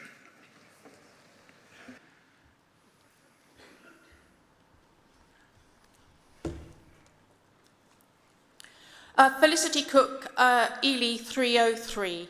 Thank you very much for confirming that the Standing Commission is to be established this year. As part of this process, can I ask what formula will be applied in assigning places on the Commission for the proportionate representation of, and I quote here, those with differing theological positions. That's described in paragraph 6 of Annex 2 of GS 2225 under the heading Way of Working for the Commission. Yeah, I'm afraid I don't know what the formula is, though again, I'm sure we can try to find out if one has been agreed. But clearly there will be the intention that to make sure that all bits of the church are represented on that standing commission. Question 53, Tina Ney. Question 54 to be answered by the Bishop of Gloucester on behalf of the House of Bishops. Question 54, Adrian Greenwood, supplementary. Tina Ney, Chichester 290, just point of clarification. I thought my question was 69. Excuse me, sorry, what you... I thought my question was 69. No, we're doing question 53 at the moment. Was that the question, the regularity and complaints question? Oh no, it was an earlier one to the Archbishop of York, probably. We haven't got there yet. Hang fire. Adrian, your supplementary. Adrian Greenwood, Southwark 415. Thank you, Bishop Rachel, for your reply, and especially the reference to specific cultural change in the third paragraph. And may I take this opportunity to thank you for your role as Episcopal champion for setting God's people free and your engagement with the diocesan lay chairs. As we move forward, building on the progress so far, as we become a church of missionary disciples, could you say what, in particular, from GS 2248, which describes the implementation program, you'd like to emphasize and focus on as the ways that will bring fruit, lasting fruit for the kingdom in moving forward into missionary disciples? Thank you, Adrian. I think quite a lot obviously was said in the last item on the agenda. I guess I just want to build on what I said in that item, which is about that equipping, that enabling people to live out their faith in everyday life. And I think the things that Nick Shepherd showed, such as the portal, and people signing into those are an activity, but they are about the impact that we have. And the other thing I would really like to go on stressing is actually the role of clergy and lay leaders when we gather for worship. What are we doing to do those small steps to see that cultural shift? So how are we doing our gathered worship?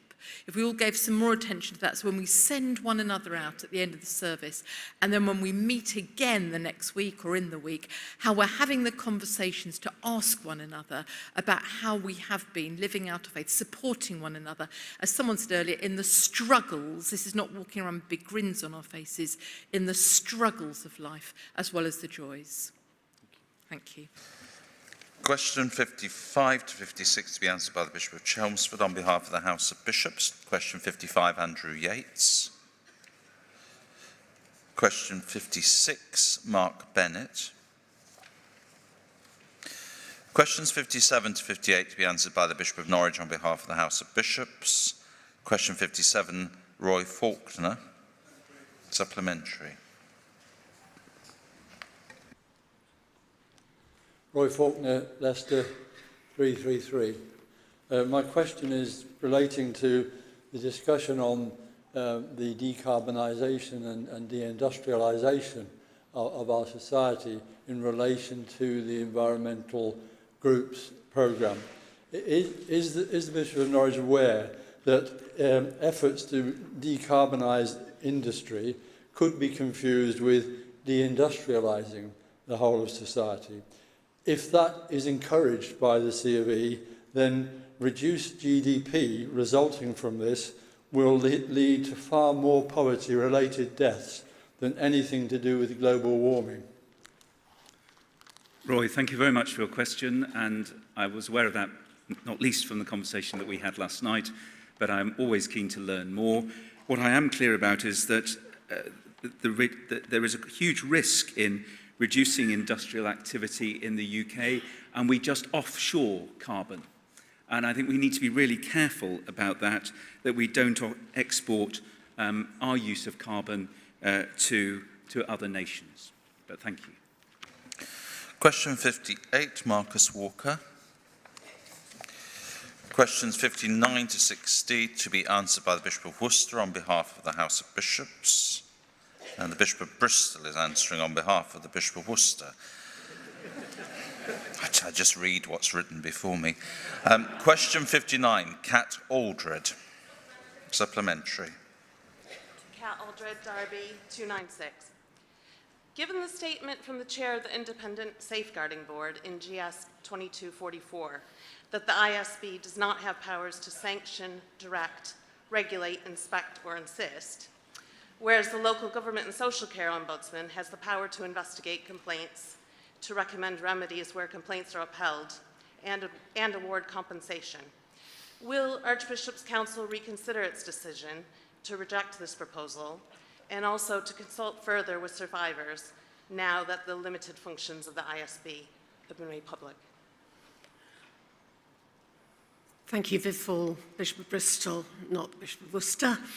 I'm grateful for the question. It seems to refer to the Archbishop's Council, and I'm answering questions particularly about CDM reform, but I'm sure I can pass that back to the Bishop of Worcester and also relay to him the comments from Maggie Atkinson this morning, so he is suitably on his toes. Supplementary, Clive Billinus. Thank you, Chair. 306, Clive Billinus, Diocese of Europe. Will the Bishops' Council please publish appropriately anonymised details of the consultation process which was undertaken on this decision to enable Synod members and potentially the ISB to determine its reliability as a true guide of survivors' wishes? I'm afraid I can't answer that question, so I will again pass that on. I'm sorry, I can't be more helpful at this point. Question 60, Amanda Robbie. Supplementary 2. Yep, 1 and then 2. Amanda Robbie, Lichfield 339. So I'm sure that quite a few people will have been rather shocked to read in the answer to my question that notes on a clergyperson's blue file that may have come as a result of a complaint that has been dismissed and where no facts have been found, that note will be kept for 70 years after the death of that clergyperson. And given that the guidance concerned, which appears in Appendix 1 to the Personal Files Policy relating to clergy, approved by the House of Bishops in June 2021, relates to guidance relating to allegations of misconduct which do not result in a formal complaint, and not allegations of misconduct where the complaint lacks sufficient substance, which is an entirely different set of circumstances. Has this policy of retaining things for a very long time ever been tested with the UK Information Commissioner for compliance with the Principle E in that document? Amanda, I'm very grateful for the question, and as you indicate, there is blue file guidance policy, which is regularly updated, but I don't believe the implementation group has reflected on that, nor, I believe, has it consulted either with the Clergy Discipline Commission or the Office of the Information Commissioner, and I hope that it might do so in the future. Supplementary. Southwark and Nottingham 229. Given the absolutely extraordinary length of time for which a record will be kept of complaints for which no action then needs to be taken, what safety measures have been or guarantees have been put in place against possibly vexatious complaints being made, protecting clergy from that, and protecting them from being prejudiced when they apply for jobs and the contents of those blue files may well be shared with other dioceses?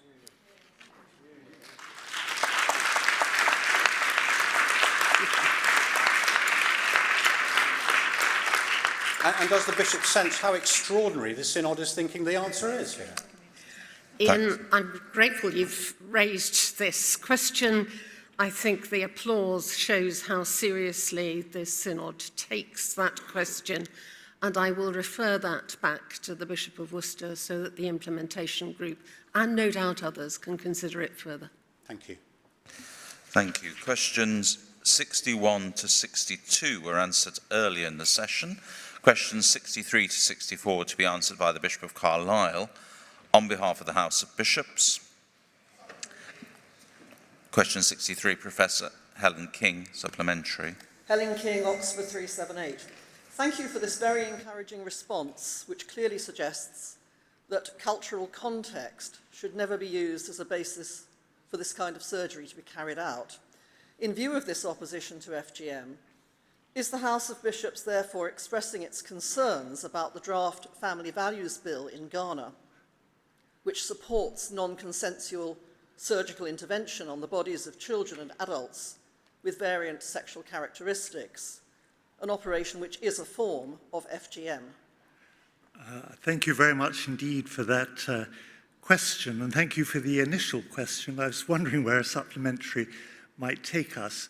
I don't myself know about that particular detail, but I will certainly consult with my colleagues on what is now called Faith and Public Life, and we'll get back to you. Thank you very much.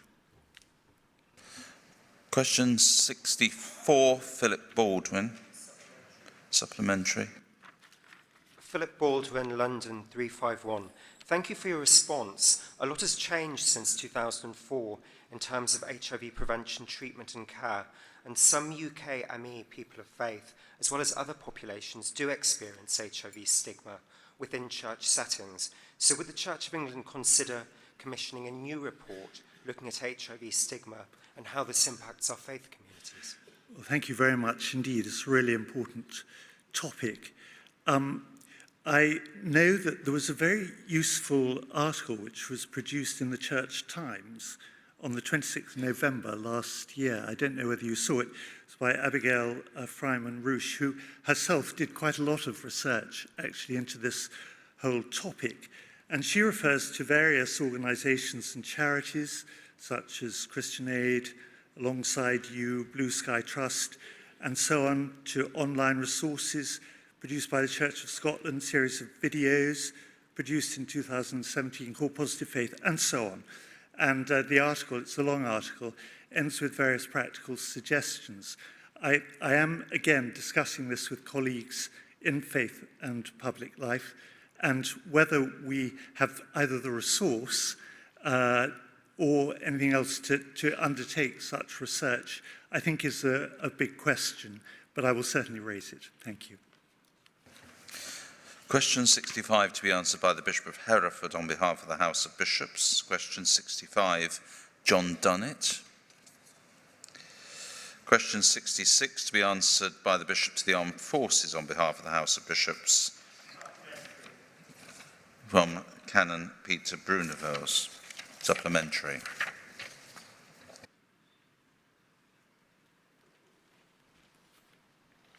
Canon Peter Brunevels, 318, Guildford. As the Armed Forces champion for the Church of England, can I say how pleased I am as concerns the way we're asking applicants whether they served, offering guaranteed interviews, offering new jobs through the Career Transition Partnership and being a military-friendly employer. But will he not agree with me that with 2.1 million veterans, 137,000 regulars, 32,000 reservists and 90,000 service children under 18, there is this legal requirement to make all our dioceses aware of the needs of the Armed Forces community, which under the Armed Forces Covenant, as I said in my question, and the Armed Forces Act, there is this duty. I'm sorry, Peter, that's Would it be helpful? Peter, that's a legal question, I'm advised by my learned friend here. It's answered in the question from the Bishop. Would he not agree with me that what we need to do is communicate it to all the dioceses, these legal requirements, but more importantly, would it be helpful if more dioceses signed the Armed Forces Covenant, including Guildford and Lichfield, which certainly have, and Hereford? Thank you, Peter, and can I thank you for your service both to the Church and to the Armed Forces. It was good to meet you for the first time today. I look forward to more conversations on this. Yes, there was work done when it was first launched. It looks like that's died down a little bit, and I look forward to working with you and others to find other ways to resuscitate the covenant.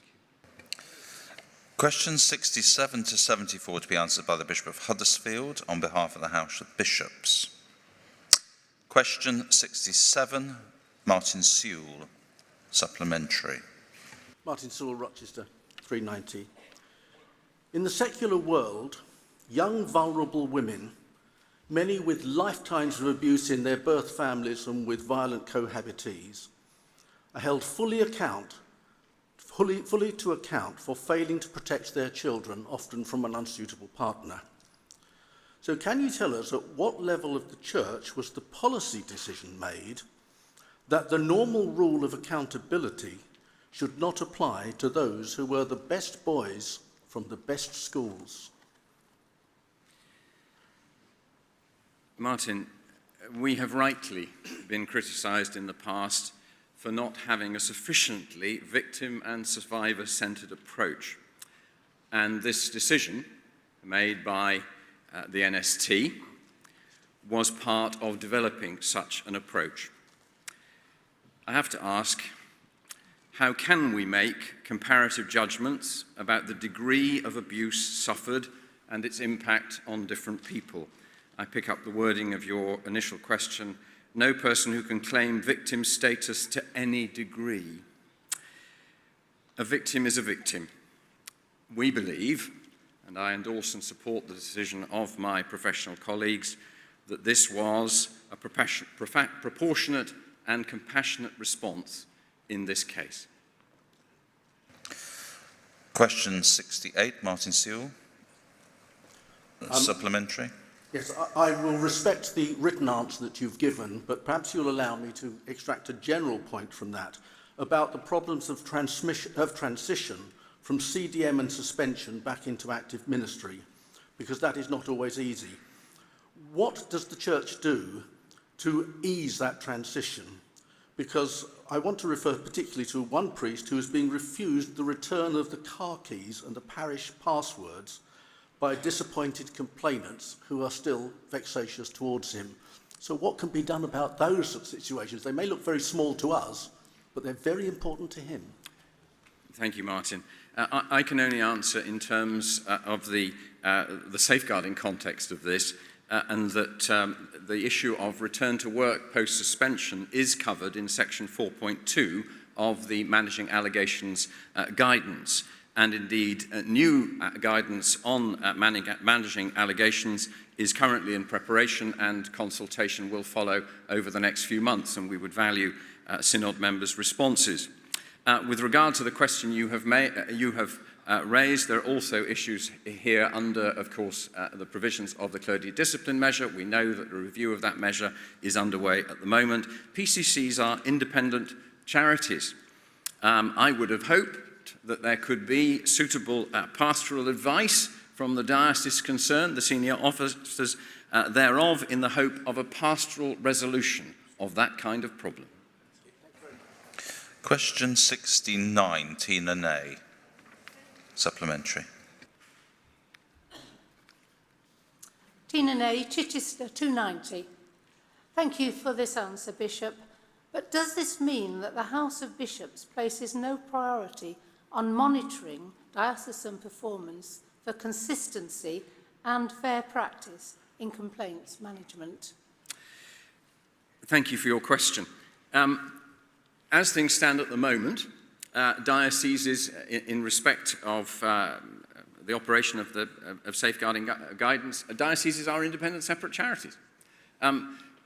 Precisely under ICSET recommendations 1 to 8, the proposal is to introduce a national scheme of professional supervision and quality assurance of the work done in dioceses. That would be a significant step forward. It would change the relationship between the national church, the national safeguarding team, and the way in which safeguarding is practiced in different dioceses. That's precisely a recommendation coming out of ICSA to ensure consistency of good practice across the Church of England. So I very much welcome your question, and that is very much the direction of travel in which we're following. Thank you. Thank you. Question 17, Mary Talbot, supplementary. Jane Roseham, Rochester, 389. Now, my question, Bishop, is about the interim support scheme ahead of the National Redress Scheme being up and running. A similar question earlier seemed to have some ambiguity in answer. And as some victims are now about to fall off the cliff of support because of the new 12-month limit, and this is causing very real fear and distress, please may I ask for clarity, is there a safety net being provided? Thank you very much for your question, Mary. And of course, the well-being of victims and survivors is at the heart of this and the heart of our concerns. The ISS, the Independent Interim Support Scheme, was set up in September 2020 precisely in response to a very immediate and urgent need. And that remains its principal focus. The ISS continues to support those in urgent need. Yes, indeed, its terms of reference have been published and have been tightened to some extent over these past months, as care and thought has been given of how do we best give urgent and immediate support. There is indeed, in principle, a 12-month limit, because that's what it's meant to do, urgent and immediate need, but further requests will be considered on a case-by-case basis. We're very concerned about the potential impact on individual survivors, and that is very much built into the system of response. Question 71, Kate Aldred, supplementary. Kat Aldred, Derby 296. Thank you, Bishop, for your response.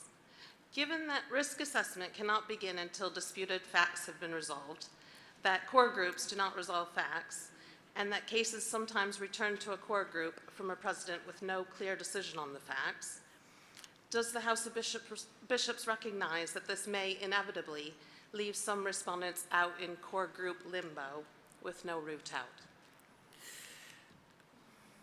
Kat, thank you very much for your question, and we're all aware that there are inevitably very difficult cases where a clear resolution is not possible.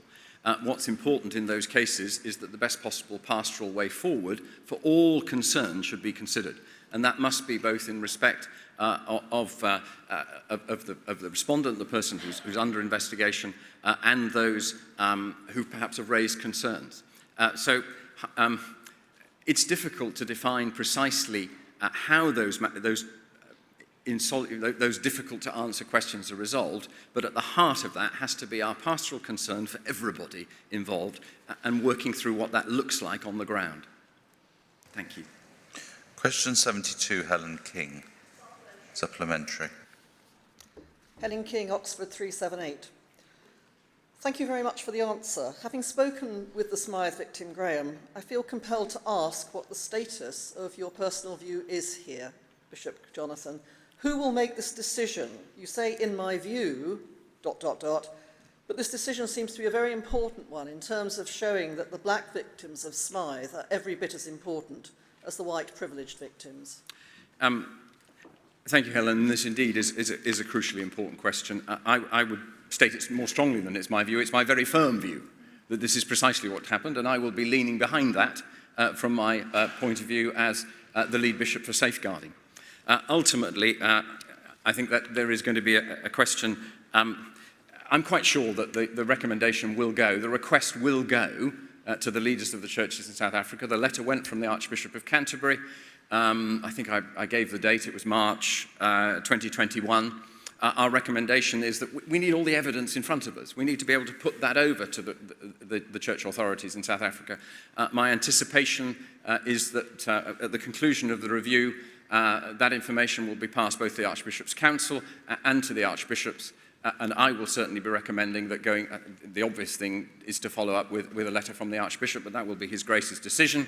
But I have no doubt that we will be seeking to pass over that information with a strong recommendation that an investigation should be undertaken, and a further offer of support from the Church of England to undertake that investigation. Thank you. Question 73, Jane Rosam. Question 74, Jane Rosam. Questions 75 to 77 to be answered by the Bishop of Lichfield. Question 75, Jack Shepherd, supplementary.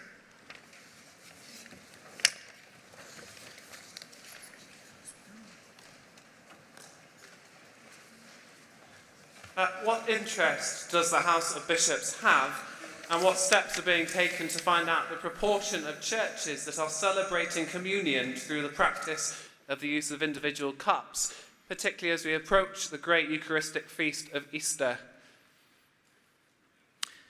Thank you very much for the question. I think I've indicated in my answer that we have no systematic plan to find out that information.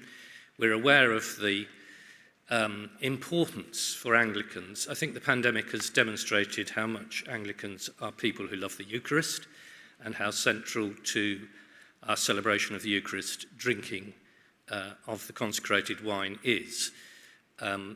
There are different ways which are authorised by the House of Bishops. I'm also aware that some churches are experimenting with the use of individual cups, but we have no particular plan to find out how many.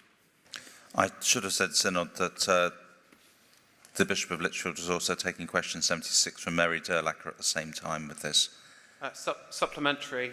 Can I have two supplementaries in one session? Yeah. Yes, you can.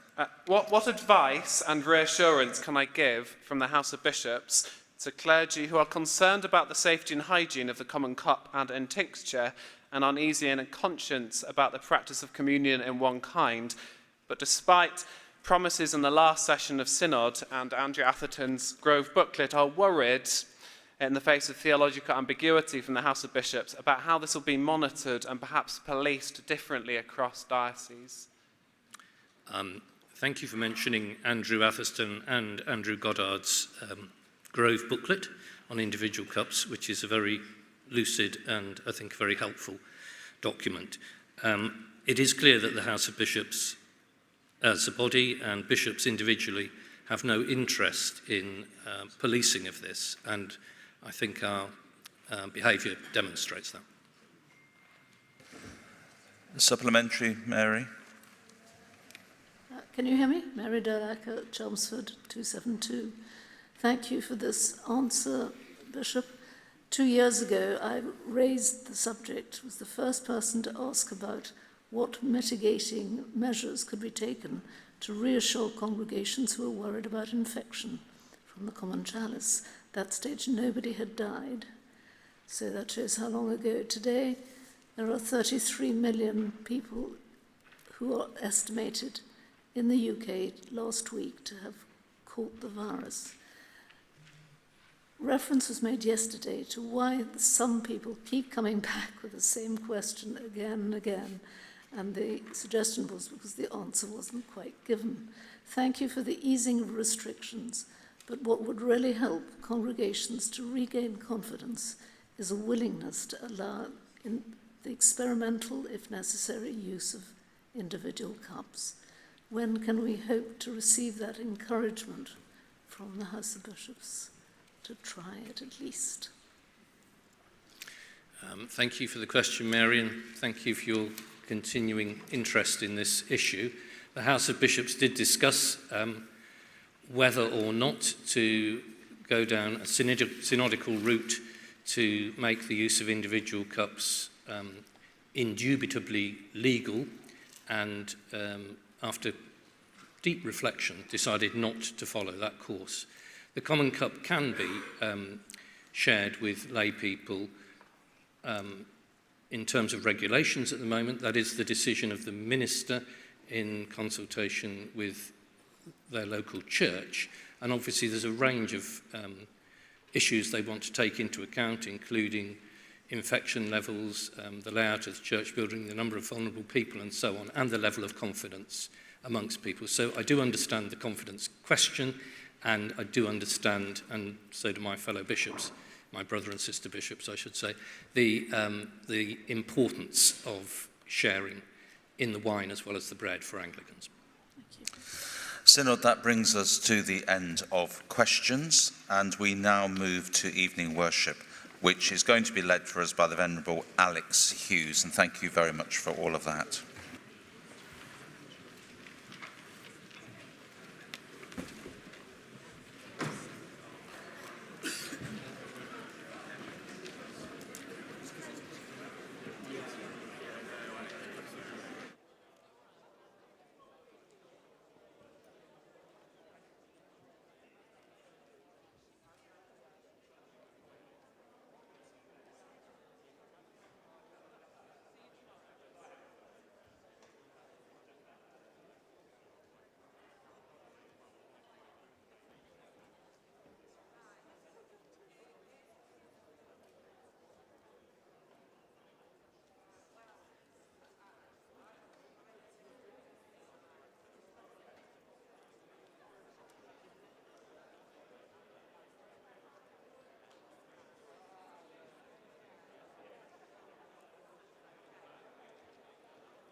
Good evening, Synod.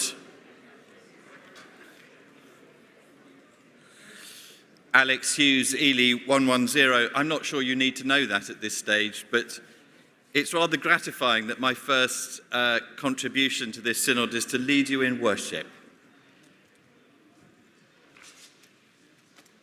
As is normally the case, if you would join in the text in bold, and when it comes to the psalm, I suggest that we say it without trying to introduce a pause mid-line, because we haven't practiced that together very much. If you're able, would you please stand?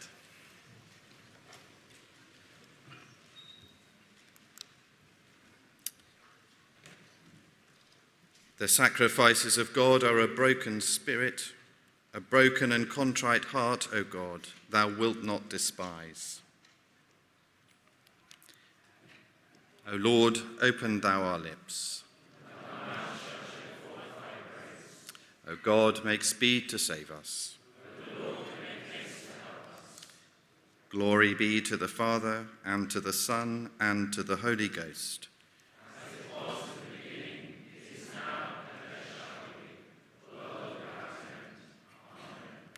Praise ye the Lord. And we will now remain standing to sing together, Christ Triumphant.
Clap your hands together, all ye people. O sing unto God with the voice of melody.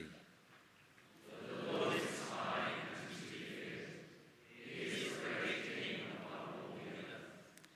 He shall subdue the people under us, and the nations under our feet. He shall choose out an heritage for us, even the worship of Jacob. God is gone up with a merry noise, and the Lord with the sound of the trump.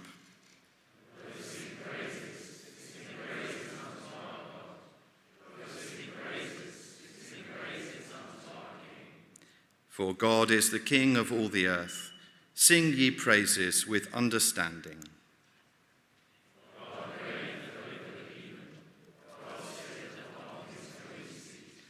The princes of the people are joined unto the people of the God of Abraham, for God, which is very high exalted, doth defend the earth, as it were with a shield. Glory be to the Father, and to the Son, and to the Holy Ghost, as it was in the beginning, is now, and shall be, world without end. Amen.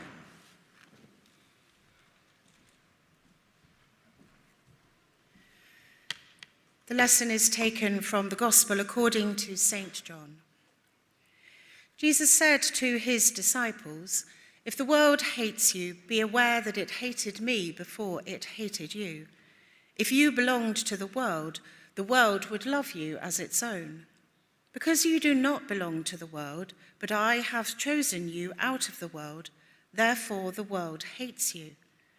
Remember the word that I said to you, servants are not greater than their master. If they persecuted me, they will persecute you. If they kept my word, they will keep yours also. But they will do all these things to you on account of my name, because they do not know him who sent me. If I had not come and spoken to them, they would not have sin, but now they have no excuse for their sin. Whoever hates me hates my Father also. If I had not done among them the works that no one else did, they would not have sin.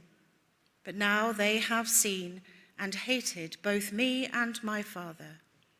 It was to fulfill the word that is written in their law, they hated me without a cause. When the advocate comes, whom I will send to you from the Father, the Spirit of truth who comes from the Father, he will testify on my behalf. You also are to testify, because you have been with me from the beginning." Here ends the lesson.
I believe in God, the Father Almighty, maker of heaven and earth, and in Jesus Christ, his only Son, our Lord, who was conceived by the Holy Ghost, born of the Virgin Mary, suffered under Pontius Pilate, was crucified, dead, and buried.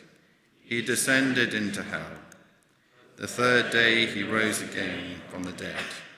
He ascended into heaven, and is seated at the right hand of God the Father Almighty. From thence he shall come to judge the quick and the dead. I believe in the Holy Ghost, the Holy Catholic Church, the communion of saints, the forgiveness of sins, the resurrection of the body, and the life everlasting. Amen. The Lord be with you. Let us pray.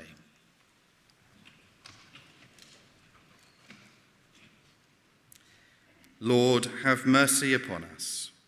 Christ, have mercy upon us. Lord, have mercy upon us. Our Father, which art in heaven, hallowed be thy name. Thy kingdom come, thy will be done, in earth as it is in heaven.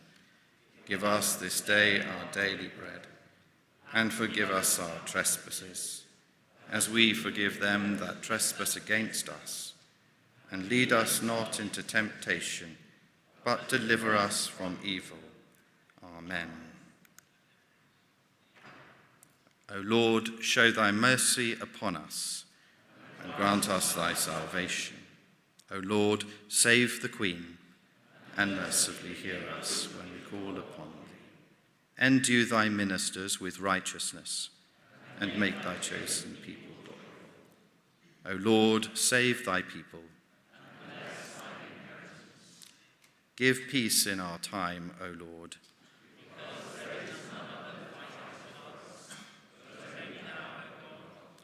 O God, make clean our hearts within us, and take not thy Holy Spirit from us. O Lord, we beseech thee to keep thy church and household continually in thy true religion, that they who do lean only upon the hope of thy heavenly grace may evermore be defended by thy mighty power, through Jesus Christ our Lord. Amen. O God, from whom all holy desires, all good counsels, and all just works do proceed, give unto thy servants that peace which the world cannot give, that both our hearts may be set to obey thy commandments, and also that by thee, we being defended from the fear of our enemies, may pass our time in rest and quietness, through the merits of Jesus Christ, our Saviour. Amen. Lighten our darkness, we beseech thee, O Lord, and by thy great mercy defend us from all perils and dangers of this night, for the love of thy only Son, our Saviour, Jesus Christ. Amen.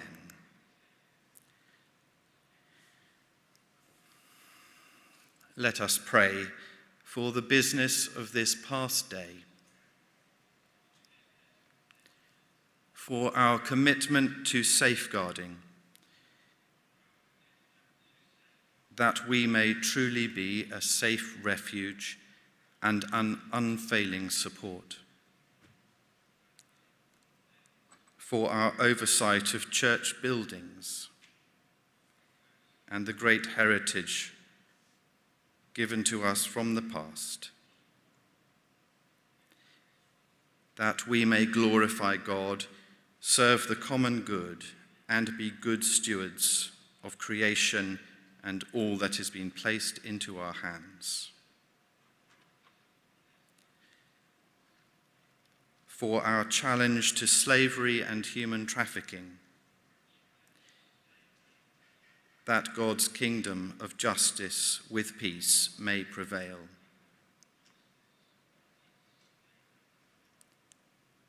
For the provision of ministry,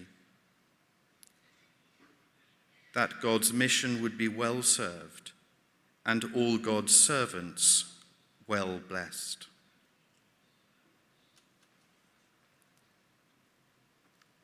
for the discipleship of the whole people of God, that we may grow together in faith, hope, and charity, and seek the transformation of ourselves and our world.